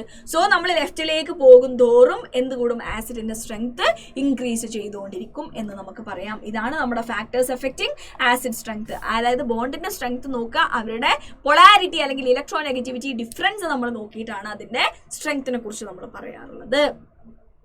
ഓക്കെ അല്ലേ? ക്ലിയർ അല്ലേ? ഡൗട്ട് ഉണ്ടോ? യെസ്, നിങ്ങൾക്ക് ഡൗട്ട് ഇല്ലാന്ന് ഞാൻ വിചാരിക്കുന്നു കേട്ടോ. So next one, common ion effect in the ionization of acids and bases. എന്താണ് കോമൺ അയോൺ എഫക്റ്റ്? പേരിൽ തന്നെ ഉണ്ട് എന്താണെന്നുള്ള കാര്യം. ഇപ്പോൾ എന്താ പറയുക, ഇപ്പോൾ നിങ്ങൾക്ക് അറിയുന്നുണ്ടായിരിക്കും എന്താണ് കോമൺ അയോൺ എഫക്റ്റ് എന്നുള്ള കാര്യമൊക്കെ അല്ലേ. So consider an example of acetic acid dissociation. Equilibrium represented as acetic ആസിഡിന്റെ ഡിസോസിയേഷൻ നമുക്ക് ഇങ്ങനെ എഴുതാൻ പറ്റും. Equilibrium constant H+/AC- divided by HAC എന്ന് നമുക്ക് എഴുതാനായിട്ട് കഴിയും. ഇനി ഈ ഒരു ഡിസോസിയേഷനിലേക്ക് ഞാൻ കുറച്ചും കൂടെ അസറ്റേറ്റ് അയോൺസിനെ കുറച്ചും കൂടെ ഞാൻ ഇതിലേക്ക് ഇട്ട് കഴിഞ്ഞാൽ എന്താ സംഭവിക്കുക? ഇതൊരു ഇക്വിലിബ്രിയം ആണ്. ഇവിടെ Le Chatelier's പ്രിൻസിപ്പിൾ വർക്കാവും. ഞാൻ എന്താ ചെയ്യുന്നത്? കുറച്ചും കൂടെ CH3CO- അതിലേക്ക് ഇട്ട് കൊടുക്കുക ചെയ്യുന്നത്. പ്രോഡക്റ്റിന്റെ കോൺസെൻട്രേഷൻ ഞാൻ ഇൻക്രീസ് ചെയ്യിപ്പിക്കുക ചെയ്യുന്നത്. അപ്പൊ എന്താവും? റിയാക്ഷൻ ബാക്ക്വേർഡ് ഡയറക്ഷനിലേക്ക് നടക്കും. ഇതിന്റെ ഡിസോസിയേഷൻ ഇവിടെ കുറയാണ് ചെയ്യുക. കറക്റ്റ് അല്ലേ? ക്ലിയർ അല്ലേ? Yes, so addition of acetate ion to an acetic acid solution result in the decreasing concentration of H+ ion. Also ഞാൻ H+നെ ആഡ് ചെയ്ത് കൊടുത്താലും എന്താ സംഭവിക്കുക? Yes, equilibrium moves in the direction of undissociated acetic ആസിഡിന്റെ ഡയറക്ഷനിലായിരിക്കും move ചെയ്യുന്നുണ്ടായിരിക്കാം. In the direction of reducing the concentration of H+ ions. This phenomenon is an example for a common ion effect എന്നാണ് പറയുന്നത്. Common ion effect എന്ന് പറഞ്ഞു കഴിഞ്ഞാൽ ഒരു weak acid അല്ലെങ്കിൽ ഒരു വീക്ക് ഇലക്ട്രോലൈറ്റിന്റെ ഡിസോസിയേഷൻ ഒരു സ്ട്രോങ് ഇലക്ട്രോലൈറ്റിനെ ആഡ് ചെയ്തിട്ട് അതിന്റെ സെയിം അയോൺസ് പ്രസന്റ് ആയിട്ടുള്ള അല്ലെങ്കിൽ കോമൺ അയോൺ പ്രസന്റ് ആയിട്ടുള്ള ഒരു സ്ട്രോങ് ഇലക്ട്രോലൈറ്റിനെ ആഡ് ചെയ്തിട്ട് ഒരു വീക്ക് ഇലക്ട്രോലൈറ്റിന്റെ ഡിസോസിയേഷനെ സപ്രസ് ചെയ്യിപ്പിക്കുന്ന പ്രോസസ്സിനെ നമ്മൾ പറയുന്ന പേരാണ് common ion effect. It is defined as A shift in the equilibrium on adding A substance that provides more of an ionic species already present in the dissociation equilibrium. നിങ്ങളിപ്പോൾ ശ്രദ്ധിച്ചിട്ടുണ്ടായിരിക്കും, നമ്മൾ പറഞ്ഞ എന്താണ്, നമ്മുടെ acetic ആസിഡിന്റെ dissociation ആണ്. എന്നിട്ട് നമ്മൾ പറഞ്ഞു നമ്മൾ ആഡ് ചെയ്ത് കൊടുക്കുന്ന ആരൊക്കെയാണ്, CH3CO- H+നെ, കാരണം അവരാണ് ഇവിടെ ഓൾറെഡി ഉള്ള ആളുകൾ. അതിനെ നമ്മൾ എന്ത് ചെയ്യാണ്, കൂടുതൽ ആഡ് ചെയ്ത് കൊടുക്കുക എന്നാണ് നമ്മൾ പറഞ്ഞത്. കറക്റ്റ് അല്ലേ? ക്ലിയർ അല്ലേ? Thus we can say that the common ion effect is a phenomenon based on Le Chatelier's principle ആണ് എന്ന് നമുക്ക് പറയാനായിട്ട് കഴിയും. In order to evaluate the pH of a solution resulting by the addition of 0.05 molar acetate ion to 0.05 mole acetic acid solution, we shall consider the acetic acid dissociation equilibrium once again. നമ്മൾ എന്ത് ചെയ്യണം, ഒരു 0.05 molar acetate ion acetic acid ഉണ്ടായിരുന്നു, അവർ dissociate ചെയ്യുന്നു, അവരെന്താവുന്നു, initial concentration നമ്മുടെ എന്താണ് acetic acid 0.05 ഉണ്ട്, അസറ്റേറ്റും 0.05 ഉണ്ട് എന്ന് നമ്മൾ പറയുന്നു. എക്സ്റ്റെന്റ് ഓഫ് അയണൈസേഷൻ എക്സ് ആണെങ്കിൽ ഇവിടുന്ന് എക്സ് കുറയുന്നു, ഇവിടെ എക്സ് ഉണ്ടാവുന്നു, ഇവിടെയും ഒരു എക്സ് ഉണ്ടാവുന്നു. ഇങ്ങനെയായിരിക്കും നമുക്ക് കിട്ടുന്നുണ്ടായിരിക്കുക. കറക്റ്റ് അല്ലേ? കാരണം നമ്മൾ ഇനീഷ്യലി തന്നെ 0.05 മോൾ അസറ്റേറ്റ് അങ്ങോട്ട് ആഡ് ചെയ്ത് കൊടുത്തു. KA എന്ന് പറയുമ്പോൾ നമുക്ക് എന്ത് കിട്ടും, 0.05 plus x into x divided by 0.05 minus x എന്ന് കിട്ടും. KA is small for a very weak acid. അതുകൊണ്ട് തന്നെ നമുക്ക് പറയാം ഈ എക്സ് 0.05നെക്കാട്ടും വളരെ ചെറുതായതുകൊണ്ട് തന്നെ എക്സ് ഞാൻ നെഗ്ലക്ട് ചെയ്യുന്നു. അപ്പോൾ 0.5 പ്ലസ് എക്സിനെയും 0.5 മൈനസ് എക്സിനെയൊക്കെ നമുക്ക് എന്താക്കി എഴുതാം, 0.05 ആക്കി തന്നെ നമുക്ക് എടുക്കാം. സോ നമുക്ക് കിട്ടും KA എന്ന് പറയുന്നത് 1.8 × 10⁻⁵ ആണ്. ഫ്രം ടേബിൾ നമുക്ക് കിട്ടിയ വാല്യൂ ആണ് കേട്ടോ. അത് that is equal to x into 0.05 plus x divide by 0.05 minus x ആണ്. അല്ലെങ്കിൽ നമുക്ക് പറയാം ഈ പ്ലസ് എക്സും എല്ലാ എക്സിനെ നമ്മൾ നെഗ്ലക്ട് ചെയ്ത് കഴിഞ്ഞാൽ എക്സ് ഇൻറ്റു 0.05 ഡിവൈഡ് ബൈ 0.05 എന്ന് കിട്ടും. സോ എക്സിന്റെ വാല്യൂ നമുക്ക് എന്ത് കിട്ടും, 1.8 × 10⁻⁵ എന്ന് കിട്ടും. ഇവിടുത്തെ pH നമുക്ക് എന്ത് കിട്ടും, 4.74 എന്ന് നമുക്ക് കിട്ടും. ഓക്കെ അല്ലേ? ക്ലിയർ അല്ലേ? അത് ബേസ് ചെയ്തിട്ടുള്ള ഒരു ക്വസ്റ്റ്യൻ ആണ് നമുക്ക് ഇവിടെ തന്നിട്ടുള്ളത്. വലിയൊരു ക്വസ്റ്റ്യൻ ആണ് ഇത്. ഓക്കെ, നമുക്ക് ചെയ്ത് നോക്കാം എങ്ങനെയാണ് ഇതിന്റെ ആൻസർ കിട്ടുന്നത് എന്നുള്ളത് കേട്ടോ. ഓക്കെ, എന്താ question? Calculate the pH of 0.10 molar ammonia solution. Calculate the pH after 50 ml of this solution is treated with 25 ml of 0.10 HCl.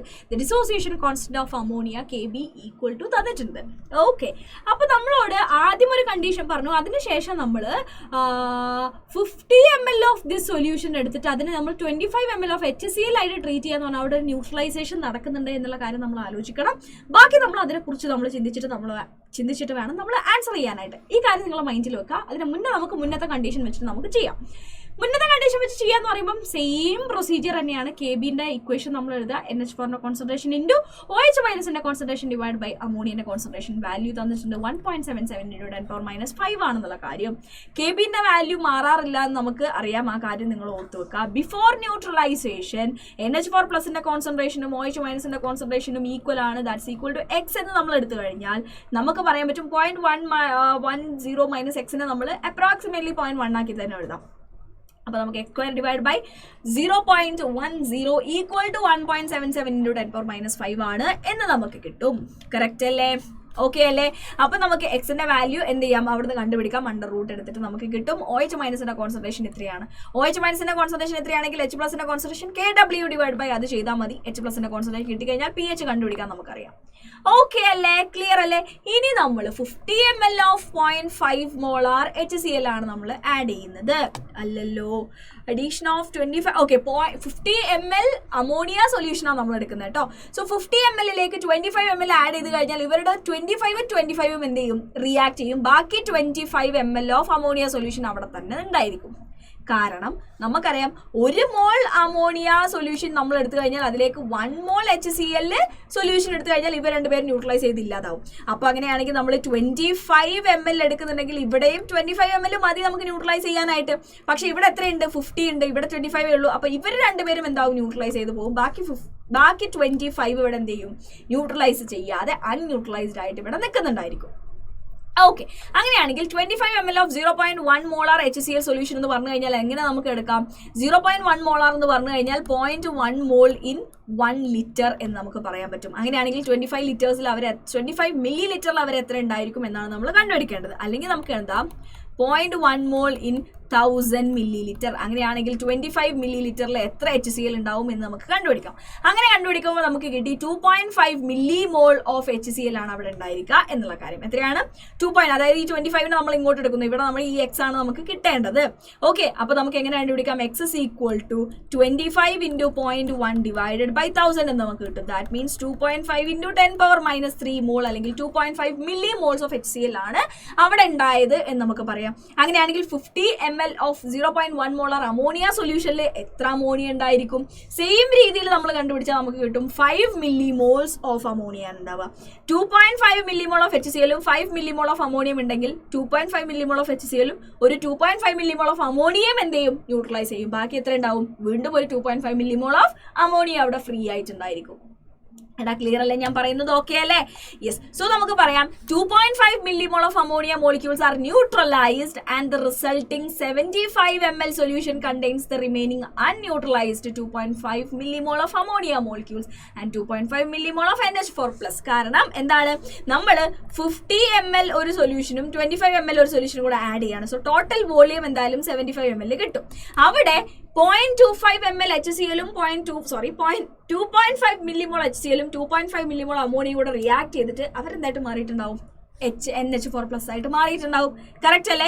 ഇനി 2.5 millimole ഓഫ് അമോണിയ എന്ത് ചെയ്യുന്നുണ്ട്? അവിടെ അൺന്യൂട്രലൈസ്ഡ് ആയിട്ട് നിൽക്കുന്നും ഉണ്ട് എന്നുള്ള കാര്യം നമ്മൾ ആലോചിക്കാം. അപ്പൊ ഇവർ റിയാക്ട് ചെയ്യുന്ന ഈ ഇക്വേഷനാണ് നമ്മൾ ആദ്യം എഴുതുന്നത്. 2.5 millimole ഓഫ് അമോണിയയും 2.5 millimole ഓഫ് HClഉം റിയാക്ട് ചെയ്യുന്നു. ആദ്യം ഇവിടെ 0 ആണ്. അറ്റ് ഇക്വിലിബ്രിയം കംപ്ലീറ്റ് ആയിട്ട് ഇവരെ ഡിസോസിയേറ്റ് ചെയ്തിട്ട് ഇവിടെ 2.5ഉം ഇവിടെ 2.5ഉം നമുക്ക് കിട്ടി. ഓക്കെ അല്ലേ? ക്ലിയർ അല്ലേ? The resulting 75 milliliter solution contains 2.5 millimoles of NH4+ ions എന്ന് നമുക്ക് കിട്ടി എന്ന് പറഞ്ഞു കഴിഞ്ഞാൽ അത് 0.033 മോളാർ സൊല്യൂഷൻ ആണ് എന്ന് നമുക്ക് പറയാം. ഓക്കെ അല്ലേ? അങ്ങനെയാണെങ്കിൽ അത്ര തന്നെ അൺന്യൂട്രലൈസ്ഡ് അമോണിയ മോളിക്യൂൾസും നമുക്ക് അവിടെ കാണാനായിട്ട് കഴിയും. This ammonia exist in the following equilibrium ആയിട്ടാണ് ഈ അമോണിയ എക്സിസ്റ്റ് ചെയ്യുക. NH4OH ആയിട്ട് അവർ നിൽക്കും. അവിടെ അവർ ഡിസോസിയേറ്റ് ചെയ്യും. ഇതൊരു വീക്ക് ഇലക്ട്രോലൈറ്റ് ആയതുകൊണ്ട് തന്നെ ഇവരെങ്ങനെ ഡിസോസിയേറ്റ് ചെയ്യുക? NH4+ഉം OH- ആയിട്ടായിരിക്കും ഇവര് ഡിസോസിയേറ്റ് ചെയ്യുന്നുണ്ടായിരിക്കുക. അത് എത്ര മോൾ ഉണ്ട്? 0.033 മോൾ ആദ്യം ഉണ്ടായിരുന്നു. ഇനി ഡിസോസിയേറ്റ് ചെയ്ത് Y അതിൽ നിന്ന് ഡിസോസിയേറ്റ് ചെയ്ത് കഴിഞ്ഞാൽ Y NH4+ഉം Y OH- ഇവിടെ പ്രൊഡ്യൂസ് ചെയ്യും. ഇത് നമ്മൾ വൈനെ നമുക്ക് ഇവിടെ എന്ത് ചെയ്യാം? നെഗ്ലക്ട് ചെയ്ത് കൊടുക്കാം. അങ്ങനെയാണെങ്കിൽ നമുക്ക് ഇവിടെയും അതിന്റെ KB എഴുതാൻ പറ്റും. NH4+ന്റെ concentration into OH- concentration divided by NH4OH concentration. അപ്പൊ നമുക്ക് പറയാം Y ഇൻറ്റു NH4+ന്റെ കോൺസെൻട്രേഷൻ എന്താന്ന് നമുക്ക് എഴുതാനായിട്ട് കഴിയും. എത്രയാണത്? എത്രയാണ് NH4+ന്റെ കോൺസെൻട്രേഷൻ? 0.33 Y ആണ്. ഈ 0.33 Y ആണ് ആ സൊല്യൂഷനിലുള്ള ടോട്ടൽ എമൗണ്ട് ഓഫ് NH4+ എന്ന് പറയുന്നത്. കാരണം നമുക്ക് ഇവിടെ കിട്ടിക്കഴിഞ്ഞു NH4+ന്റെ കോൺസെൻട്രേഷൻ എത്രയാണ് എന്നുള്ള കാര്യം. ഓക്കെ അല്ലേ? അപ്പോൾ വൈന്റെ വാല്യൂ വളരെ ചെറുതായതുകൊണ്ട് തന്നെ അതിനൊക്കെ നമ്മൾ എന്ത് ചെയ്യാണ്? അപ്രോക്സിമേറ്റ്ലി 0.33 എന്ന് തന്നെ ഞാൻ എടുക്കുകയാണ്. OH- കോൺസെൻട്രേഷൻ ഞാൻ Y എന്ന് തന്നെ എടുത്തു. So Y into 0.33 divided by 0.33 equal to KB ആണെന്ന് കിട്ടി കഴിഞ്ഞാൽ വൈന്റെ വാല്യൂ കിട്ടി 1.77 ഇൻറ്റു 10⁻⁵ ആണ്. വൈന്റെ വാല്യൂ എന്ന് പറഞ്ഞു കഴിഞ്ഞാൽ എന്തിന്റെ കോൺസെൻട്രേഷനാ? OH-ന്റെ. അങ്ങനെയാണെങ്കിൽ നമുക്ക് H+ കണ്ടുപിടിക്കാമല്ലോ. H+നെ കണ്ടുപിടിച്ച് കഴിഞ്ഞാൽ pH നമുക്ക് എന്ത് ചെയ്യാം? ഈസി ആയിട്ട് കണ്ടുപിടിക്കാനായിട്ട് കഴിയും. ഓക്കെ അല്ലേ? ക്ലിയർ അല്ലേ? യെസ്. ഇനി നമുക്ക് സോൾട്ടിന്റെ ഹൈഡ്രോളിസിസ് ആണ് പറയാനായിട്ടുള്ളത്. സോൾട്ടിന്റെ ഹൈഡ്രോളിസിസിൽ 4 ടൈപ്പ് ഓഫ് സോൾട്ട്സ് ആണ് നമ്മൾ പഠിക്കുന്നത്. ഹൈഡ്രോളിസിസ് ആണ് നമ്മൾ പഠിക്കുന്നത്. അങ്ങനെ ഹൈഡ്രോളിസിസ് നടന്നു കഴിഞ്ഞാൽ ആ സൊല്യൂഷന്റെ pH എന്തായിരിക്കും എന്നുള്ള കാര്യമാണ് നമ്മൾ കണ്ടുപിടിക്കാനായിട്ട് പോകുന്നത്. Hydrolysis of salt and the pH of their solution എന്നുള്ളതാണ് നമ്മുടെ ടോപ്പിക് എന്ന് പറയുന്നത്. Salts are formed by the reaction between acids and bases in definite proportion എന്നുള്ള കാര്യം നമ്മൾ നേരത്തെ പറഞ്ഞിട്ടുണ്ടായിരുന്നു. ആസിഡ്സും ബേസസും ഒരു ഡെഫിനിറ്റ് പ്രൊപ്പോർഷനിൽ റിയാക്ട് ചെയ്തിട്ടാണ് എന്ത് ഫോം ചെയ്യുന്നത്?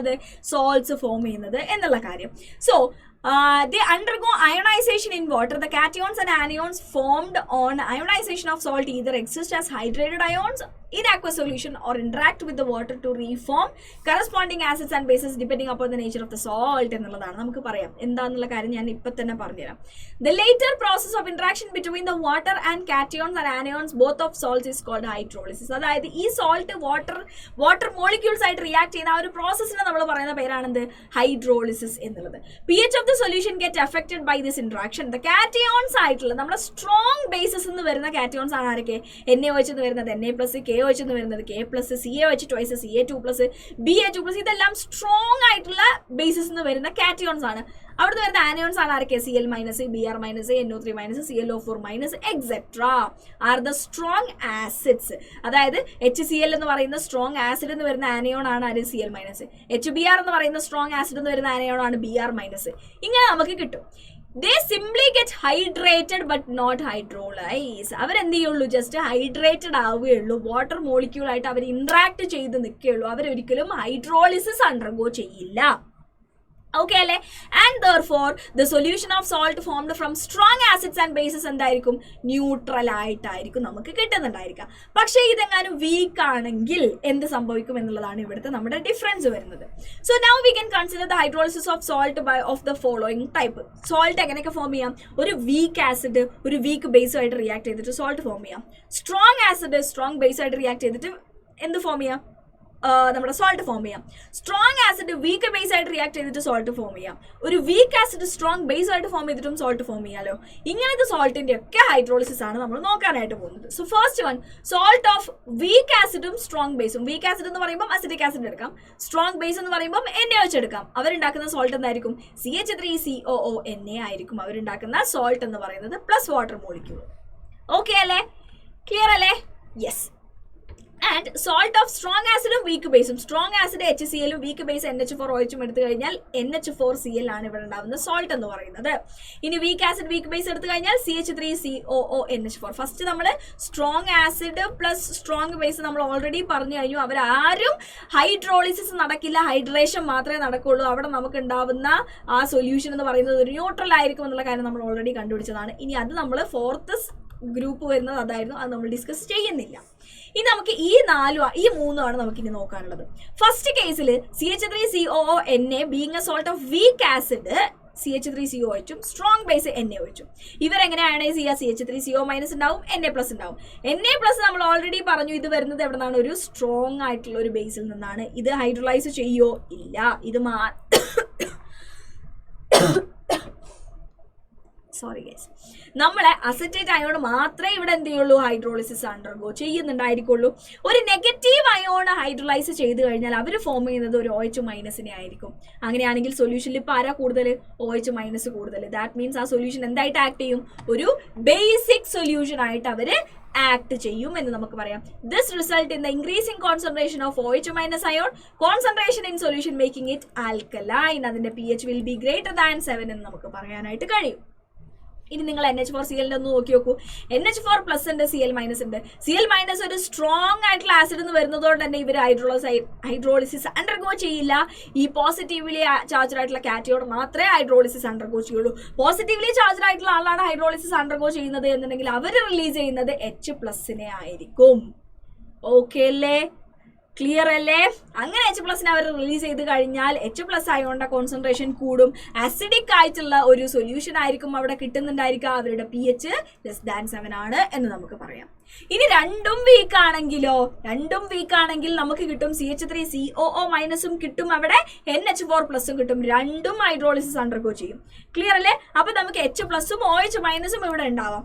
പക്ഷേ ഇതിൽ ഏത് അയോൺ ആണോ കൂടുതൽ ഉള്ളത് എന്നുള്ളതിനനുസരിച്ച് നമുക്ക് അവരെ ന്യൂട്രൽ ആണോ അസിഡിക് ആണോ ബേസിക് ആണോ എന്ന് നമുക്ക് പറയാനായിട്ട് കഴിയും.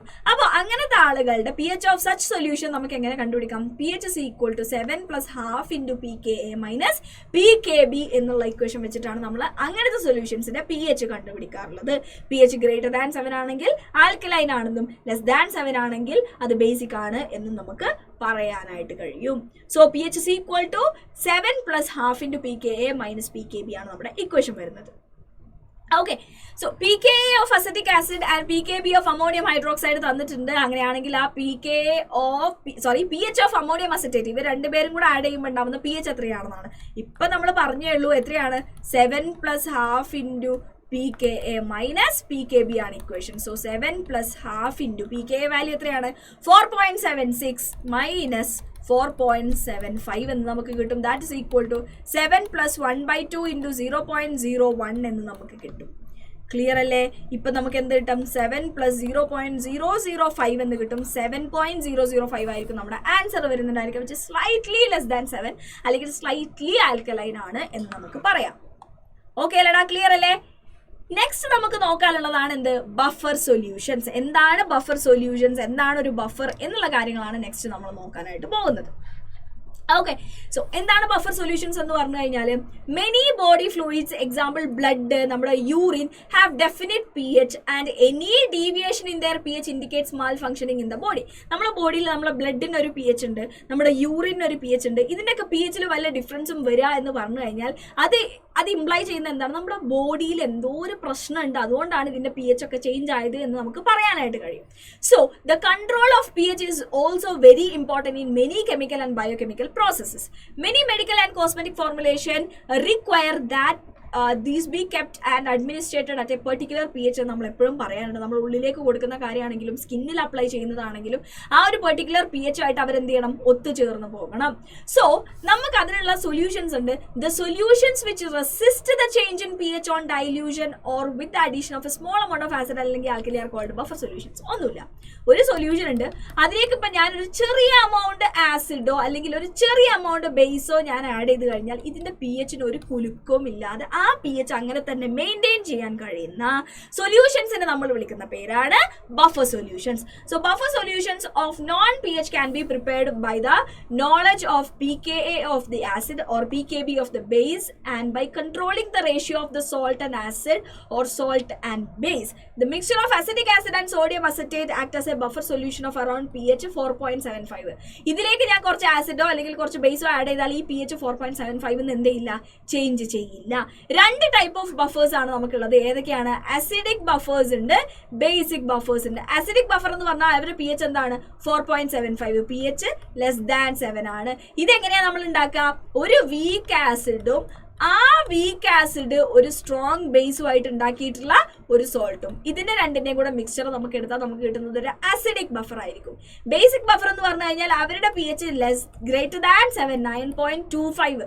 ഓക്കെ, അതായിരിക്കും ഇവരെങ്ങനെ ഉണ്ടാകുന്നത്? ഒരു വീക്ക് ബേസ്, ആ വീക്ക് ബേസും ഒരു സ്ട്രോങ് ആസിഡും കൂടി ഉണ്ടാക്കിയിട്ടുള്ള ഒരു സോൾട്ട്. അതാണ് നമുക്ക് പറയുന്നത് അമോണിയം ഹൈഡ്രോക്സൈഡ്, അമോണിയം ക്ലോറൈഡും അമോണിയം ഹൈഡ്രോക്സൈഡും കൂടെ ഉള്ള മിക്സ്ചർ നമുക്ക് എന്തിന്റെ എക്സാമ്പിൾ ആണ്? ഒരു ബേസിക് ബഫറിന്റെ എക്സാമ്പിൾ ആയിട്ട് നമുക്ക് പറയാം. ഓക്കെ, ബഫറിനെ കുറിച്ച് നമുക്ക് ഇവിടെ ഇത്രയേ ഉള്ളൂ പഠിക്കാനായിട്ട്. നെക്സ്റ്റ് നമ്മൾ പറയുന്നത് എന്താണ്? Solubility, equilibria of sparingly soluble salt. ഇതും കൂടെ കഴിഞ്ഞ് കഴിഞ്ഞാൽ നമ്മുടെ ഈ ഒരു ചാപ്റ്റർ നമ്മൾ കംപ്ലീറ്റ് ചെയ്യും കേട്ടോ. സോല്യൂബിലിറ്റി ആണ് നമ്മുടെ ലാസ്റ്റ് ടോപ്പിക് എന്ന് പറയുന്നത്. So solubility, equilibria of sparingly soluble salt ആണ് നമ്മൾ പഠിക്കാനായിട്ട് പോകുന്നത്. സ്പാരിംഗ്ലി സോല്യൂബിൾ സോൾട്ട് എന്ന് പറഞ്ഞാൽ എന്താണ്? അവരുടെ സോല്യൂബിലിറ്റി വളരെ കുറവാണ് എന്നാണ് അത് മീൻ ചെയ്യുന്നത് എന്നുള്ള കാര്യം ആദ്യം മനസ്സിലാക്കാം. We have already known that the solubility of ionic solids in water varies with a great deal. Some of these like calcium chloride are so soluble that they are hygroscopic in nature and even absorb water vapor from atmosphere. Calcium chloride ഒക്കെ അറ്റ്മോസ്ഫിയറിന് പോലും water വേപ്പറിനെ എടുത്തിട്ട് soluble ആവാനുള്ള കഴിവുള്ള ആളുകളാണ്. വേറെയും ആളുകളുണ്ട്. Others such as lithium fluoride have so little solubility that they are commonly termed as insoluble ആണ് ചില ആളുകൾ. Okay, the solubility depend upon the number of factors important among which are the lattice enthalpy of the salt and the solvation enthalpy of the ion in the solution. ഇത് നമ്മൾ പഠിച്ചിട്ടുണ്ട് നമ്മുടെ chemical bonding ചാപ്റ്ററിൽ. Enthalpy of dissolution is equal to എന്താണ്? നമ്മുടെ lattice enthalpy plus എന്താണ്? Lattice enthalpy plus hydration enthalpy ആണ് എന്നുള്ള കാര്യം ക്ലിയർ അല്ലേ? അതാണ് ഇവിടെ പറഞ്ഞത്. നമ്മുടെ സോല്യൂബിലിറ്റി എന്തിനെ ഡിപ്പെൻഡ് ചെയ്യുന്നുണ്ട്? ലാറ്റിസ് എൻതാൽപി ഓഫ് ദ സോൾട്ടും സോൾവേഷൻ എൻതാൽപി ഓഫ് ദി അയോൺസിനെയും ഡിപ്പെൻഡ് ചെയ്യുന്നുണ്ട് എന്നുള്ള കാര്യം. For a salt to dissolve in a solvent, the strong force of attraction between its ion must be overcome by the ion-solvent interaction. നമുക്കറിയാം, ഞാനിപ്പം ഒരു HCl ഡിസൊല്യൂഷനാണ് ഞാൻ പറഞ്ഞുകൊണ്ടിരിക്കുന്നത് എന്നുണ്ടെങ്കിൽ എന്ത് ചെയ്യണം? ഇവർക്കിടയിലുള്ള രണ്ട് HCl മോളിക്യൂൾസിന്റെ ഇടയിലുള്ള രണ്ട് HCl മോളിക്യൂൾസിന്റെ ഇടയിലുള്ള ബോണ്ട് അല്ലെങ്കിൽ HClന്റെ ഇടയിലുള്ള ബോണ്ട് ബ്രേക്ക് ചെയ്തിട്ട് നമ്മൾ അവിടെ ആർക്കിടയിൽ ബോണ്ട് ഫോം ചെയ്യിപ്പിക്കണം? സോൾവെന്റ്സിന്റെ ഇടയിലുള്ള ബോണ്ട് ആക്കി അവരെ നമുക്ക് മാറ്റണം. അയോൺ സോൾവെന്റ് ഇന്ററാക്ഷൻസ് എന്താക്കണം? സ്ട്രോങ് ആയി മാറണം. The solvation enthalpy of ion is referred to as the terms of solvation which is always negative ആണ്. എനർജി റിലീസ് ചെയ്യാതെ ചെയ്യുന്നത് ആ പ്രോസസ്സ് നടക്കുന്ന സമയത്ത്. Okay yes. ഇനി ഈ സോൾവേഷൻ എൻതാൽപ്പി എന്ന് പറയുന്നത് അത് നേച്ചർ ഓഫ് സോൾവെന്റിനെ ഡിപ്പെൻഡ് ചെയ്യുന്ന ഒരു വാല്യൂ ആണ്. In case of non polar solvents അല്ലെങ്കിൽ കോവാലന്റ് സോൾവെന്റ് ആണെങ്കിൽ സോൾവേഷൻ എൻതാൽപ്പി ഈസ് സ്മോൾ ആണ്, അവരുടെ സ്മോൾ സോൾവേഷൻ എൻതാൽപ്പി എന്ന് പറയുന്നത്. And hence not sufficient to overcome the lattice enthalpy of the salt. Consequently salt does not dissolving. Non polar സോൾവെന്റ്സിൽ ഒന്നും salt എന്താവില്ല, dissolve ആവില്ല. പോളാർ സോൾവെന്റ്സ് ആണെങ്കിൽ മാത്രമേ സോൾട്ടുകളൊക്കെ എന്താവുള്ളൂ, ഡിസോൾവ് ആവുകയുള്ളൂ. As a general rule, for a salt to be able to dissolve in a particular solvent, its solvation enthalpy must be greater than its lattice enthalpy so that the latter may be overcome by the former. അതായത് ഒരു salt അല്ലെങ്കിൽ yes ഒരു salt soluble ആവണം എന്നുണ്ടെങ്കിൽ, okay അല്ലേ, soluble ആവണം എന്നുണ്ടെങ്കിൽ അവരുടെ സോൾവേഷൻ എൻതാൽപ്പി അവരുടെ ലാറ്റിസ് എൻതാൽപ്പിനെക്കാട്ടും കൂടുതലായിരിക്കണം. ക്ലിയർ അല്ലേ? ഓക്കെ അല്ലേ? അവരുടെ സോൾവേഷൻ എൻതാൽപ്പി ലാറ്റിസ് എൻതാൽപ്പിനെക്കാട്ടും കൂടുതലായിരിക്കണം. അപ്പോഴാണ് എന്ത് നടക്കുക, അവരുടെ സോൾവേഷൻ കൂടുതൽ നടക്കി ലാറ്റിസ് ഒക്കെ ബ്രേക്ക് ചെയ്തിട്ട് അവർക്ക് എന്താൻ പറ്റുള്ളൂ, സോല്യൂബിൾ ആവാനായിട്ടും പറ്റുള്ളൂ. Each salt has its characteristic solubility which depend upon ടെമ്പറേച്ചറും കൂടെ ഉണ്ട് സോല്യൂബിലിറ്റിനെ ഡിപ്പെൻഡ് ചെയ്യുന്ന ഒരു കാര്യം. അങ്ങനെ സോല്യൂബിലിറ്റിന്റെ ബേസിസിൽ നമുക്ക് സോൾട്ട്സിനെയൊക്കെ ഡിഫറെന്റ് ടൈപ്സ് ആയിട്ട് കാറ്റഗറൈസ് ചെയ്യാം. കാറ്റഗറി 1 എന്ന് പറയുന്നത് സോല്യൂബിൾ ആണ്, അവരുടെ സോല്യൂബിലിറ്റി ഗ്രേറ്റർ ദാൻ 0.1 മോളർ ആണ്. കാറ്റഗറി 2 എന്ന് പറഞ്ഞാൽ സ്ലൈറ്റ്ലി സോല്യൂബിൾ, അതായത് 0.01ന്റെയും 0.1ന്റെയും കൂടെ ഇടയിലാണ് അവരുടെ സോല്യൂബിലിറ്റി വരുന്നത് നമുക്ക് പറയാം. ഇനി സ്പാരിംഗ്ലി സോല്യൂബിൾ ആണെങ്കിൽ അവരുടെ സോല്യൂബിലിറ്റി ലെസ് ദാൻ 0.01 മോൾ ആണെന്ന് നമുക്ക് പറയാനായിട്ട് കഴിയും. ഓക്കെ, നമ്മൾ ഇവിടെ നോക്കുന്ന എന്താണ്, നമ്മുടെ സ്പാരിംഗ്ലി സോല്യൂബിൾ അയോണിക് സോൾട്ടിന്റെ കാര്യമാണ് നമ്മൾ ഇനി ഈ ചാപ്റ്ററിൽ ബാക്കി പഠിക്കാനായിട്ട് പോകുന്നത്. So the solubility product constant ആണ് നമ്മൾ നെക്സ്റ്റ് നോക്കുന്നത്. Let us now have a solid like barium sulfate പോലത്തെ ഒരു സോളിഡ് എടുത്തിട്ട് നമ്മൾ എന്ത് ചെയ്യാണ്, in contact with its saturated aqueous solution. അതായത് ഒരു ബേരിയം സൾഫേറ്റ് എടുത്തിട്ടുണ്ട്, അതിൽ ആരുണ്ട്, സാച്ചുറേറ്റഡ് ബേരിയം സൾഫേറ്റ് ഉണ്ട്. അപ്പോൾ ഇതിൽ സോളിഡ് ബേരിയം സൾഫേറ്റും ഉണ്ടായിരിക്കും, അക്വസ് ബേരിയം സൾഫേറ്റും ഉണ്ടായിരിക്കും. ഇവർ തമ്മിൽ എന്തുണ്ടായിരിക്കും, ഒരു ഇക്വിലിബ്രിയം അവിടെ എക്സിസ്റ്റ് ചെയ്യുന്നുണ്ടായിരിക്കും. കാരണം എന്താണ്, ഈ സോളിഡ് ആയിട്ടുള്ള ബേരിയം സൾഫേറ്റിൽ അക്വസ് ആയിട്ടുള്ള Ba2+ വന്ന് ഹിറ്റ് ചെയ്ത് കഴിഞ്ഞാൽ അവരും സോളിഡ് ആയിട്ട് മാറും. ആൻഡ് ഈ സോളിഡ് എന്തായിട്ട് മാറും, നേരെ തിരിച്ച് അയോൺസ് ആയിട്ട് മാറാനുള്ള കാര്യങ്ങളും കാണിക്കും. അതുകൊണ്ടാണ് ഇവിടെ ഒരു ഇക്വിലിബ്രിയം എക്സിസ്റ്റ് ചെയ്യുന്നുണ്ട് എന്ന് നമ്മൾ പറഞ്ഞത്. ഇതിന്റെ ഇക്വിലിബ്രിയം കോൺസ്റ്റന്റ് ചോദിച്ചു കഴിഞ്ഞാൽ നമുക്ക് പറയാം പ്രോഡക്റ്റ് ഡിവൈഡ് ബൈ റിയാക്ടന്റ് എഴുതുന്നു. പ്യുവർ സോളിഡ്സിനെ നമ്മൾ നെഗ്ലക്ട് ചെയ്യുമെന്ന് നമുക്ക് അറിയുന്നതുകൊണ്ട് തന്നെ നമുക്ക് പറയാൻ പറ്റും ഇവിടുത്തെ ഇക്വിലിബ്രിയം കോൺസ്റ്റന്റ് KSP എന്ന് നമുക്ക് എഴുതാം. That is equal to K into BaSO4 ആണ് നമ്മുടെ KSP എന്ന് നമ്മൾ പറയുന്ന ആള്. അത് ഈക്വൽ ടു എന്താണ്, Ba2+ന്റെ കോൺസെൻട്രേഷൻ ഇൻറ്റു SO4 കോൺസെൻട്രേഷൻ എന്ന് നമുക്ക് എഴുതാം. ഈ KSPനെയാണ് നമ്മൾ എന്ത് വിളിക്കുന്നത്, സോല്യൂബിലിറ്റി പ്രോഡക്റ്റ് കോൺസ്റ്റന്റ് അല്ലെങ്കിൽ സോല്യൂബിലിറ്റി പ്രോഡക്റ്റ് എന്ന് നമ്മൾ വിളിക്കുന്നത് ഈ ഒരു KSP വാല്യൂവിനെയാണ്. ഓക്കെ അല്ലേ, ക്ലിയർ അല്ലേ? അപ്പൊ നമ്മുടെ ബേരിയം സൾഫേറ്റിനെ നമ്മൾ നമ്മുടെ എക്സ്പെരിമെന്റ് ഒക്കെ ചെയ്തപ്പോൾ നമുക്ക് കിട്ടി that is equal to 1.1 into 10⁻10 ആണ് എന്നുള്ള കാര്യം. ആ വാല്യൂ കൊണ്ട് എന്താ ഉദ്ദേശിക്കുന്നത്, solid barium sulphate in equilibrium with അതിന്റെ saturated aqueous solution, the product of concentration of barium and sulphate ion is equal to the solubility product constant. അതാണ് നമ്മുടെ 1.1 ഇൻറ്റു 10⁻10 എന്ന് നമ്മൾ കണ്ടുപിടിച്ച കാര്യം. ഓക്കെ, അപ്പൊ അതിന്റെ സോല്യൂബിലിറ്റി S, Ba2+ഉം SO4 ഒരേ എമൗണ്ട് ആണ് ഉണ്ടാവുന്നത്. അതുകൊണ്ട് S നമ്മൾ എടുത്തു കഴിഞ്ഞാൽ S² വാല്യൂ ആണ് 1.1 ഇൻറ്റു 10⁻10 എന്ന് കിട്ടി. അങ്ങനെയാണെങ്കിൽ സോല്യൂബിലിറ്റി എന്ന് പറയുന്നത് ഇവിടെ എത്രയാണ്, √1.1 ഇൻറ്റു 10⁻10 ആണ്, വിച്ച് ഇസ് 1.05 ഇൻറ്റു 10⁻5 എന്ന് നമുക്ക് എഴുതാനായിട്ട് കഴിയും.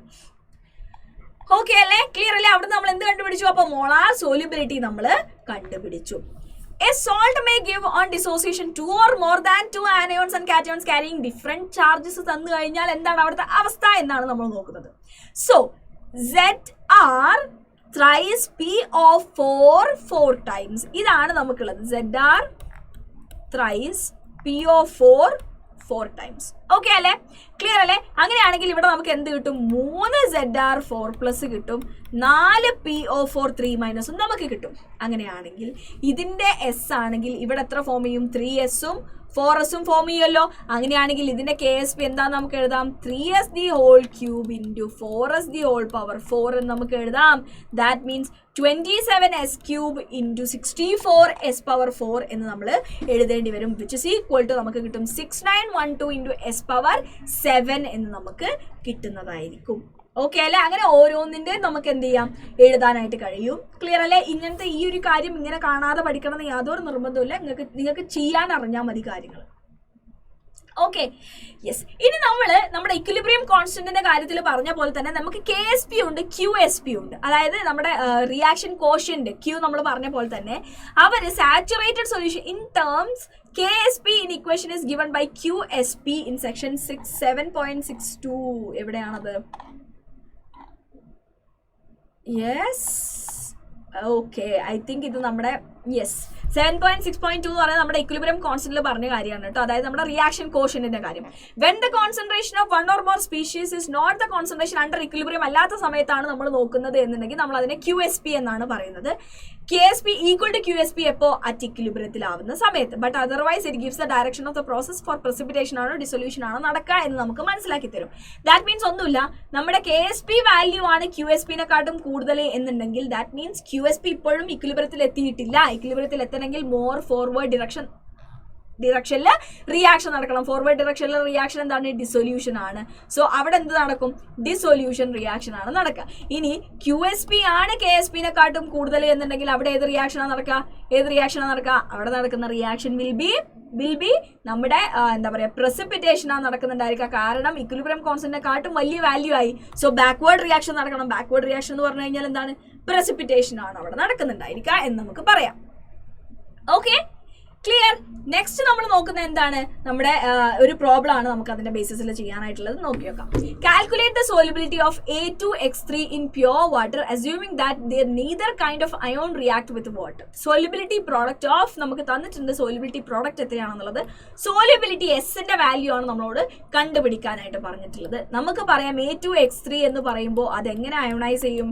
2A3 plus 3X2 minus എന്ന് നമുക്ക് പറയാനായിട്ട് കഴിയും. അങ്ങനെയാണെങ്കിൽ ഇത് 2S-ഉം ഇത് 3S-ഉം ആണ്. ഇവിടുത്തെ KSP-ന്റെ വാല്യൂ നമുക്ക് എഴുതാം 2S power 2 3S power 3. അങ്ങനെയാണെങ്കിൽ 4S square into 27x cube എന്ന് നമുക്ക് എഴുതാം. അല്ലെങ്കിൽ 7 4s are 28. സോ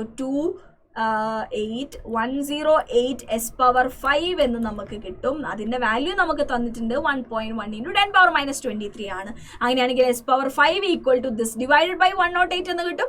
അങ്ങനെയാണെങ്കിൽ നമുക്ക് എത്ര വാല്യൂ കാണാം? S power 5 equal to ഇത്രയാണ് നമുക്ക് കിട്ടി. അങ്ങനെയാണെങ്കിൽ S is equal to 5th root of 1.0 into 10 power minus 5 എന്ന് നമുക്ക് കിട്ടും. ക്ലിയർ അല്ലേ? ഓക്കെ അല്ലേ? ഈസി ആയിട്ട് കണ്ടുപിടിക്കാലോ. അതേപോലെ തന്നെ the value of KSP of 2 sparingly soluble salt NiOH twice and AgCN KSP value തന്നു. which salt is more soluble? ആരെ S വാല്യൂ ആണ് കൂടുതൽ എന്നാണ് നമ്മൾ കണ്ടുപിടിക്കേണ്ടത്. S വാല്യൂ കൂടുതൽ ആരതാന്ന് കണ്ടുപിടിക്കാൻ യാതൊരു ബുദ്ധിമുട്ടില്ല. KSP നമുക്ക് തന്നിട്ടുണ്ട്. എസിന്റെ വാല്യൂ ഇത് എന്താ പറയുക, NiOH എന്ന് പറയുമ്പോൾ Ni2 പ്ലസും 2H മൈനസും. സോ നമുക്ക് കിട്ടും 4S³ വാല്യൂ ആണ് നമുക്ക് കിട്ടുന്നുണ്ടായിരിക്കുക. അവിടെ നിന്ന് നമ്മൾ S കണ്ടുപിടിക്കുന്നു. സെക്കൻഡ് വണ്ണിലും നമ്മൾ S കണ്ടുപിടിക്കുന്നു. അപ്പോൾ നമ്മൾ എസിന്റെ വാല്യൂ ആരതാണ് ഏറ്റവും വലുത് എന്ന് നോക്കുക. ഏതിനാണ് അതായിരിക്കും കൂടുതൽ സോലുബിൾ എന്ന് നമുക്ക് പറയാനായിട്ട് കഴിയും. Next one, common ion effect on solubility of ionic salt. Ionic സോൾട്ടിന്റെ സോലുബിലിറ്റിയിൽ കോമൺ അയൺ എഫക്ട് എങ്ങനെയാണ് ബാധിക്കുന്നത് എന്നുള്ളതാണ് നമ്മൾ നെക്സ്റ്റ് നോക്കുന്നത്. It is expected from Le Chatelier's principle that if we increase the concentration of any one of the ions, it should combine with the ions of its opposite charge and some of the salt will be precipitated till once again KSP equal to QSP. അതായത് ഞാൻ ആ ഇക്വിലിബ്രിയത്തിലേക്ക് വേറെ എന്തെങ്കിലും ആൾ add ചെയ്യപ്പെട്ട് കഴിഞ്ഞാൽ equilibrium disturb ആയി. അപ്പോൾ അവിടെ ഉണ്ടാവുന്നത് QSP ആയിരിക്കും. അപ്പോൾ അത് KSP എത്തുന്നത് വരെ എന്ത് നടക്കും? ബാക്ക്വേർഡ് റിയാക്ഷൻ നടക്കും. കാരണം ഞാൻ ഇട്ട് കൊടുത്തത് പ്രോഡക്റ്റ് ആണെങ്കിൽ ബാക്ക്വേർഡ് റിയാക്ഷൻ അതെന്താണ്? പ്രസിപ്പിറ്റേഷൻ ആണ് നടക്കുക. Till KSP become equal to QSP. Similarly, if the concentration of one of the ion decrease ചെയ്ത് കഴിഞ്ഞാൽ എന്താ ചെയ്യുക? കൂടുതൽ ഡിസൊല്യൂഷൻ ആണ് അവിടെ നടക്കുന്നുണ്ടായിരിക്കുക. Till KSP become equal to QSP according to എന്ത്? Le Chatelier's principle. This is applicable even to soluble salt like sodium chloride, except that due to higher concentration of these ions, we use their activities instead of their molarities in the expression of QSP. Thus, if we take a saturated solution of sodium chloride and I pass HCl gas through it, അവിടെ എന്ത് കൂടും? Cl minus ion concentration കൂടെ, then sodium chloride എന്ത് ചെയ്യും? Precipitate ചെയ്യപ്പെടും due to the increased concentration of chloride ion available from the dissociation of HCl also. Correct അല്ലേ? Sodium chloride thus obtained is very high purity and we can get rid of impurities like sodium, magnesium, sulfates, etc.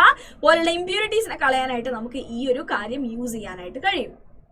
The common ion effect is also used for almost complete precipitation of particular ion as it is sparingly soluble salt. അപ്പോൾ നമുക്ക് ഈ ഒരു method use ചെയ്തിട്ട് നമുക്ക് കൂടുതൽ precipitation നടത്തിയിട്ട് pure ആയിട്ടുള്ള compound ഉണ്ടാക്കാനും കൂടുതൽ സോലുബിലൈസ് ആക്കാനും ഒക്കെ ആയിട്ട് നമുക്ക് കഴിയും എന്നാണ് പറയുന്നത്. ഓക്കെ അല്ലേ? ക്ലിയർ അല്ലേ? യെസ്. ഓക്കെ, ഇനി അത് ബേസ് ചെയ്തിട്ട് ഒരു ക്വസ്റ്റ്യൻ ഉണ്ട്. അതിന് മുന്നേ നമുക്ക് ഈ ഒരു കാര്യം കൂടെ പറഞ്ഞു തീർക്കാം. Solubility of salt of a weak acid like phosphate increases at lower pH. Okay, this is because lower pH the concentration of anion decreases due to its protonation. Lower pH ആണെങ്കിൽ എന്ത് നടക്കും? ആസിഡിക് ആണ്. അവിടെ എന്ത് നടക്കും? H+ add ചെയ്യപ്പെട്ടിട്ട് ആനയോണിന്റെ concentration decrease ചെയ്യും. This in turn increases the solubility of the salt. അതായത് ആനയോണിന്റെ concentration decrease ചെയ്യാന്ന് പറഞ്ഞാൽ പ്രോഡക്റ്റിന്റെ സൈഡിൽ കോൺസെൻട്രേഷൻ ഡിക്രീസ് ചെയ്തു. പ്രോഡക്റ്റിന്റെ സൈഡിൽ കോൺസെൻട്രേഷൻ ഡിക്രീസ് ചെയ്ത് കഴിഞ്ഞാൽ വീണ്ടും കൂടുതൽ ഫോർവേഡ് റിയാക്ഷൻ അല്ലെങ്കിൽ എന്താ നടക്കുക? കൂടുതൽ ഡിസൊല്യൂഷൻ ആണ് അവിടെ നടക്കുക. അതായത് ഇപ്പം MX അതിലേക്ക് ഞാൻ HX കൂടെ ആഡ് ചെയ്യപ്പെട്ട് കഴിഞ്ഞാൽ H+X- അതിന്റെ KA നമുക്ക് ഇതിന്റെ KA നമുക്ക് എഴുതാം H+X- ഡിവൈഡ് ബൈ HX ആണെന്നുള്ള കാര്യം നമുക്കറിയാം. ഓക്കെ അല്ലേ? ആൻഡ് ഇവിടെ നമുക്ക് പറയാൻ പറ്റും നമ്മുടെ X- ഡിവൈഡ് ബൈ HX എന്ന് പറയുന്നത് KA ഡിവൈഡ് ബൈ H+ ആണ്. Taking both inverse both sides, അതായത് എല്ലാത്തിൻ്റെയും ഇൻവേഴ്സ് നമ്മൾ എടുത്തു കഴിഞ്ഞാൽ, അതായത് ഇതിനെ തിരിച്ചിട്ടു ഇതിനെയും തിരിച്ചിട്ടു, എന്നിട്ട് നമ്മൾ രണ്ടിലും 1 ആഡ് ചെയ്ത് കൊടുക്കുകയും ചെയ്തു. അങ്ങനെയാണെങ്കിൽ HX + X- divided by X- ഇവിടെ നമുക്ക് എന്ത് എഴുതാം? H+ + KA divide by KA എന്ന് എഴുതാം. എഗെയിൻ നമ്മൾ എന്തെടുക്കുകയാണ്? ഇൻവേഴ്സ് എടുക്കുകയാണ്. ഓക്കെ, അപ്പോൾ നമുക്ക് എഗെയിൻ ഇൻവേഴ്സ് എടുക്കുമ്പം we will get it like which is equal to F എന്ന് നമുക്ക് എഴുതാനായിട്ട് കഴിയും. And it can be seen that F decreases as pH increases. pH increase ചെയ്ത് കഴിഞ്ഞാൽ എന്താ ചെയ്യുക? H+ന്റെ കോൺസെൻട്രേഷൻ ഇൻക്രീസ് ചെയ്യല്ലേ? H+ന്റെ കോൺസെൻട്രേഷൻ ഇൻക്രീസ് ചെയ്താൽ എഫ് വാല്യൂ എന്താ ചെയ്യുക? ഡിക്രീസ് ചെയ്യുക. If the solubility S of the salt at a given pH S ആണെങ്കിൽ ദെൻ KSP എന്ന് പറയുന്നത് S into FS is equal to S² into ആ എഫിൻ്റെ സ്ഥലം നമ്മൾ വെച്ച് കൊടുക്കുകയാണ്. സോ നമുക്ക് പറയാൻ പറ്റും solubility S increases with increase of H+ or decrease of pH എന്ന് നമുക്ക് പറയാനായിട്ട് കഴിയും. ഓക്കെ അല്ലേ? ക്ലിയർ അല്ലേ? ഇനി ആ ബേസിൽ ഒരു question. Calculate the molar solubility of NiOH twice in 0.1 molar NaOH. The ionic product of NiOH twice is okay. Yes. So solubility of NiOH twice എന്ന് പറഞ്ഞു കഴിഞ്ഞാൽ നമുക്ക് അതിന്റെ എസ് ആണ് കണ്ടുപിടിക്കേണ്ടത് എന്നാണ് അർത്ഥം. ഓക്കെ അല്ലേ? Ionic product of NiOH twice എന്ന് പറഞ്ഞു കഴിഞ്ഞാൽ എന്താണ്? Niന്റെ concentration into OH- concentration power 2 ആണ് നമുക്ക് കിട്ടുന്നുണ്ടായിരിക്കുക. ക്ലിയർ അല്ലേ? ഇതാണ് നമ്മുടെ എന്ത് KSP എന്ന് പറഞ്ഞു കഴിഞ്ഞാൽ. ഓക്കെ അല്ലേ? OH- കോൺസെൻട്രേഷൻ നമുക്ക് പറയാൻ പറ്റും. ഇവിടെ നമ്മൾ എന്താണ്? ഇവിടെ നമ്മൾ NaOH കൂടെ ഇവിടെ ഇടുന്നുണ്ട്. സോ NiOH twice എന്ന് വരുന്ന OH- ഈ 0.1 മോളാർ OH- അവിടെ ഉണ്ടാവുമല്ലോ. സോ നമുക്ക് പറയാം 0.1 മോളാർ + 2S ആണ് നമുക്ക് ഉണ്ടാവുക. കാരണം ഒരു NiOH twice നിന്ന് 2S OH- ആണ് അവിടെ റിലീസ് ചെയ്യപ്പെടുന്നത്. ക്ലിയർ അല്ലേ? ഓക്കെ അല്ലേ? സോ KSP എന്ന് പറയുന്നത് എന്തായിരിക്കും? എസ് ഇൻറ്റു 2S² അല്ലേ വരുന്നത്. സോ എസ് ഇൻറ്റു 2S² നമുക്ക് എഴുതാൻ പറ്റില്ല. 2S മാത്രമല്ല 0.1 + 2S ഉണ്ട്. സോ ഇത്രയും സ്ക്വയർ ആണ് KSP വാല്യൂ എന്ന് നമുക്ക് കിട്ടും. KSP is small. അതുകൊണ്ട് തന്നെ ഈ 2S-ഉം 0.1 കൂടെ കൂട്ടിക്കഴിഞ്ഞാൽ നമുക്ക് 0.1 എന്ന് മാത്രം എടുക്കാം. എസിനെ നെഗ്ലക്ട് ചെയ്യാം.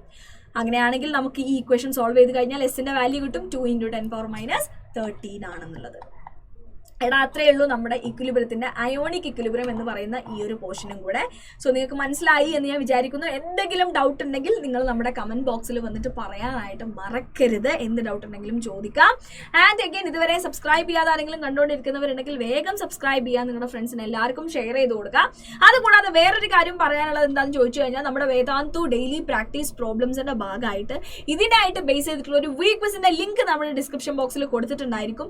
നിങ്ങൾക്ക് ഈ ചാപ്റ്ററായിട്ട് ബേസ് ചെയ്തിട്ടുള്ള ഏതൊരു വീക്ക് ക്വിസ് ക്വസ്റ്റ്യൻസും നിങ്ങൾക്ക് ഇവിടെ പ്രാക്ടീസ് ചെയ്യാം. ആ ഒരു വീക്ക് ക്വിസ് ലിങ്കിൽ കയറിയിട്ട് നിങ്ങൾക്ക് എന്ത് ചെയ്യാം?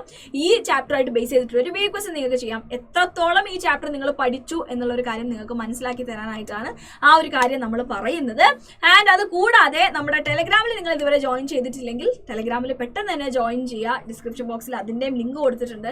അവിടെ നമ്മുടെ ഡെയിലി പ്രാക്ടീസ് ക്വസ്റ്റ്യൻസ് നിങ്ങൾക്ക് കിട്ടും, ഡെയിലി നോട്ട്സ് കിട്ടും, weekly quiz, weekly live, exclusive assignments ഒക്കെ നമ്മുടെ ടെലഗ്രാം ടെലഗ്രാമിലായിരിക്കും നമ്മൾ പോസ്റ്റ് ചെയ്യുന്നുണ്ടായിരിക്കുക. എല്ലാ സെഷനും അതുമായിട്ട് ബേസ് ചെയ്തിട്ട് ഒരു ക്വസ്റ്റ്യൻ നമ്മുടെ ടെലഗ്രാമിൽ നമ്മൾ പോസ്റ്റ് ചെയ്യും. വീക്കിലി നമ്മൾ ക്വിസ് നടത്തും, വീക്കിലി നമ്മൾ ലൈവ് നടത്തും, എക്സ്ക്ലൂസീവ് അസൈൻമെന്റ്സും നമ്മൾ അവിടെ തന്നെ ആയിരിക്കും നിങ്ങൾക്ക് തരുന്നുണ്ടായിരിക്കുക. സോ ഈ ചാൻസസ് ഒന്നും നിങ്ങൾ മിസ്സാക്കരുത്. നിങ്ങൾ ഇത് എന്തായാലും യൂസ്ഫുൾ ആയിട്ട് നിങ്ങൾ എന്താ പറയുക ഇത് യൂസ് ചെയ്യും എന്ന് ഞങ്ങൾ പ്രതീക്ഷിക്കുന്നു. അപ്പോൾ ഇത്രയേ ഉള്ളൂ നമ്മുടെ ഇന്നത്തെ ഈ ഒരു സെഷൻ. നിങ്ങൾക്ക് യൂസ്ഫുൾ ആണ്, നിങ്ങൾക്ക് മനസ്സിലായി എന്നൊക്കെ ഞാൻ വിചാരിക്കുന്നു. So that's it from my end for today. This is me Shibila signing off from Vedantu Malayalam. See you again another day with another topic. Till then, tata and bye bye.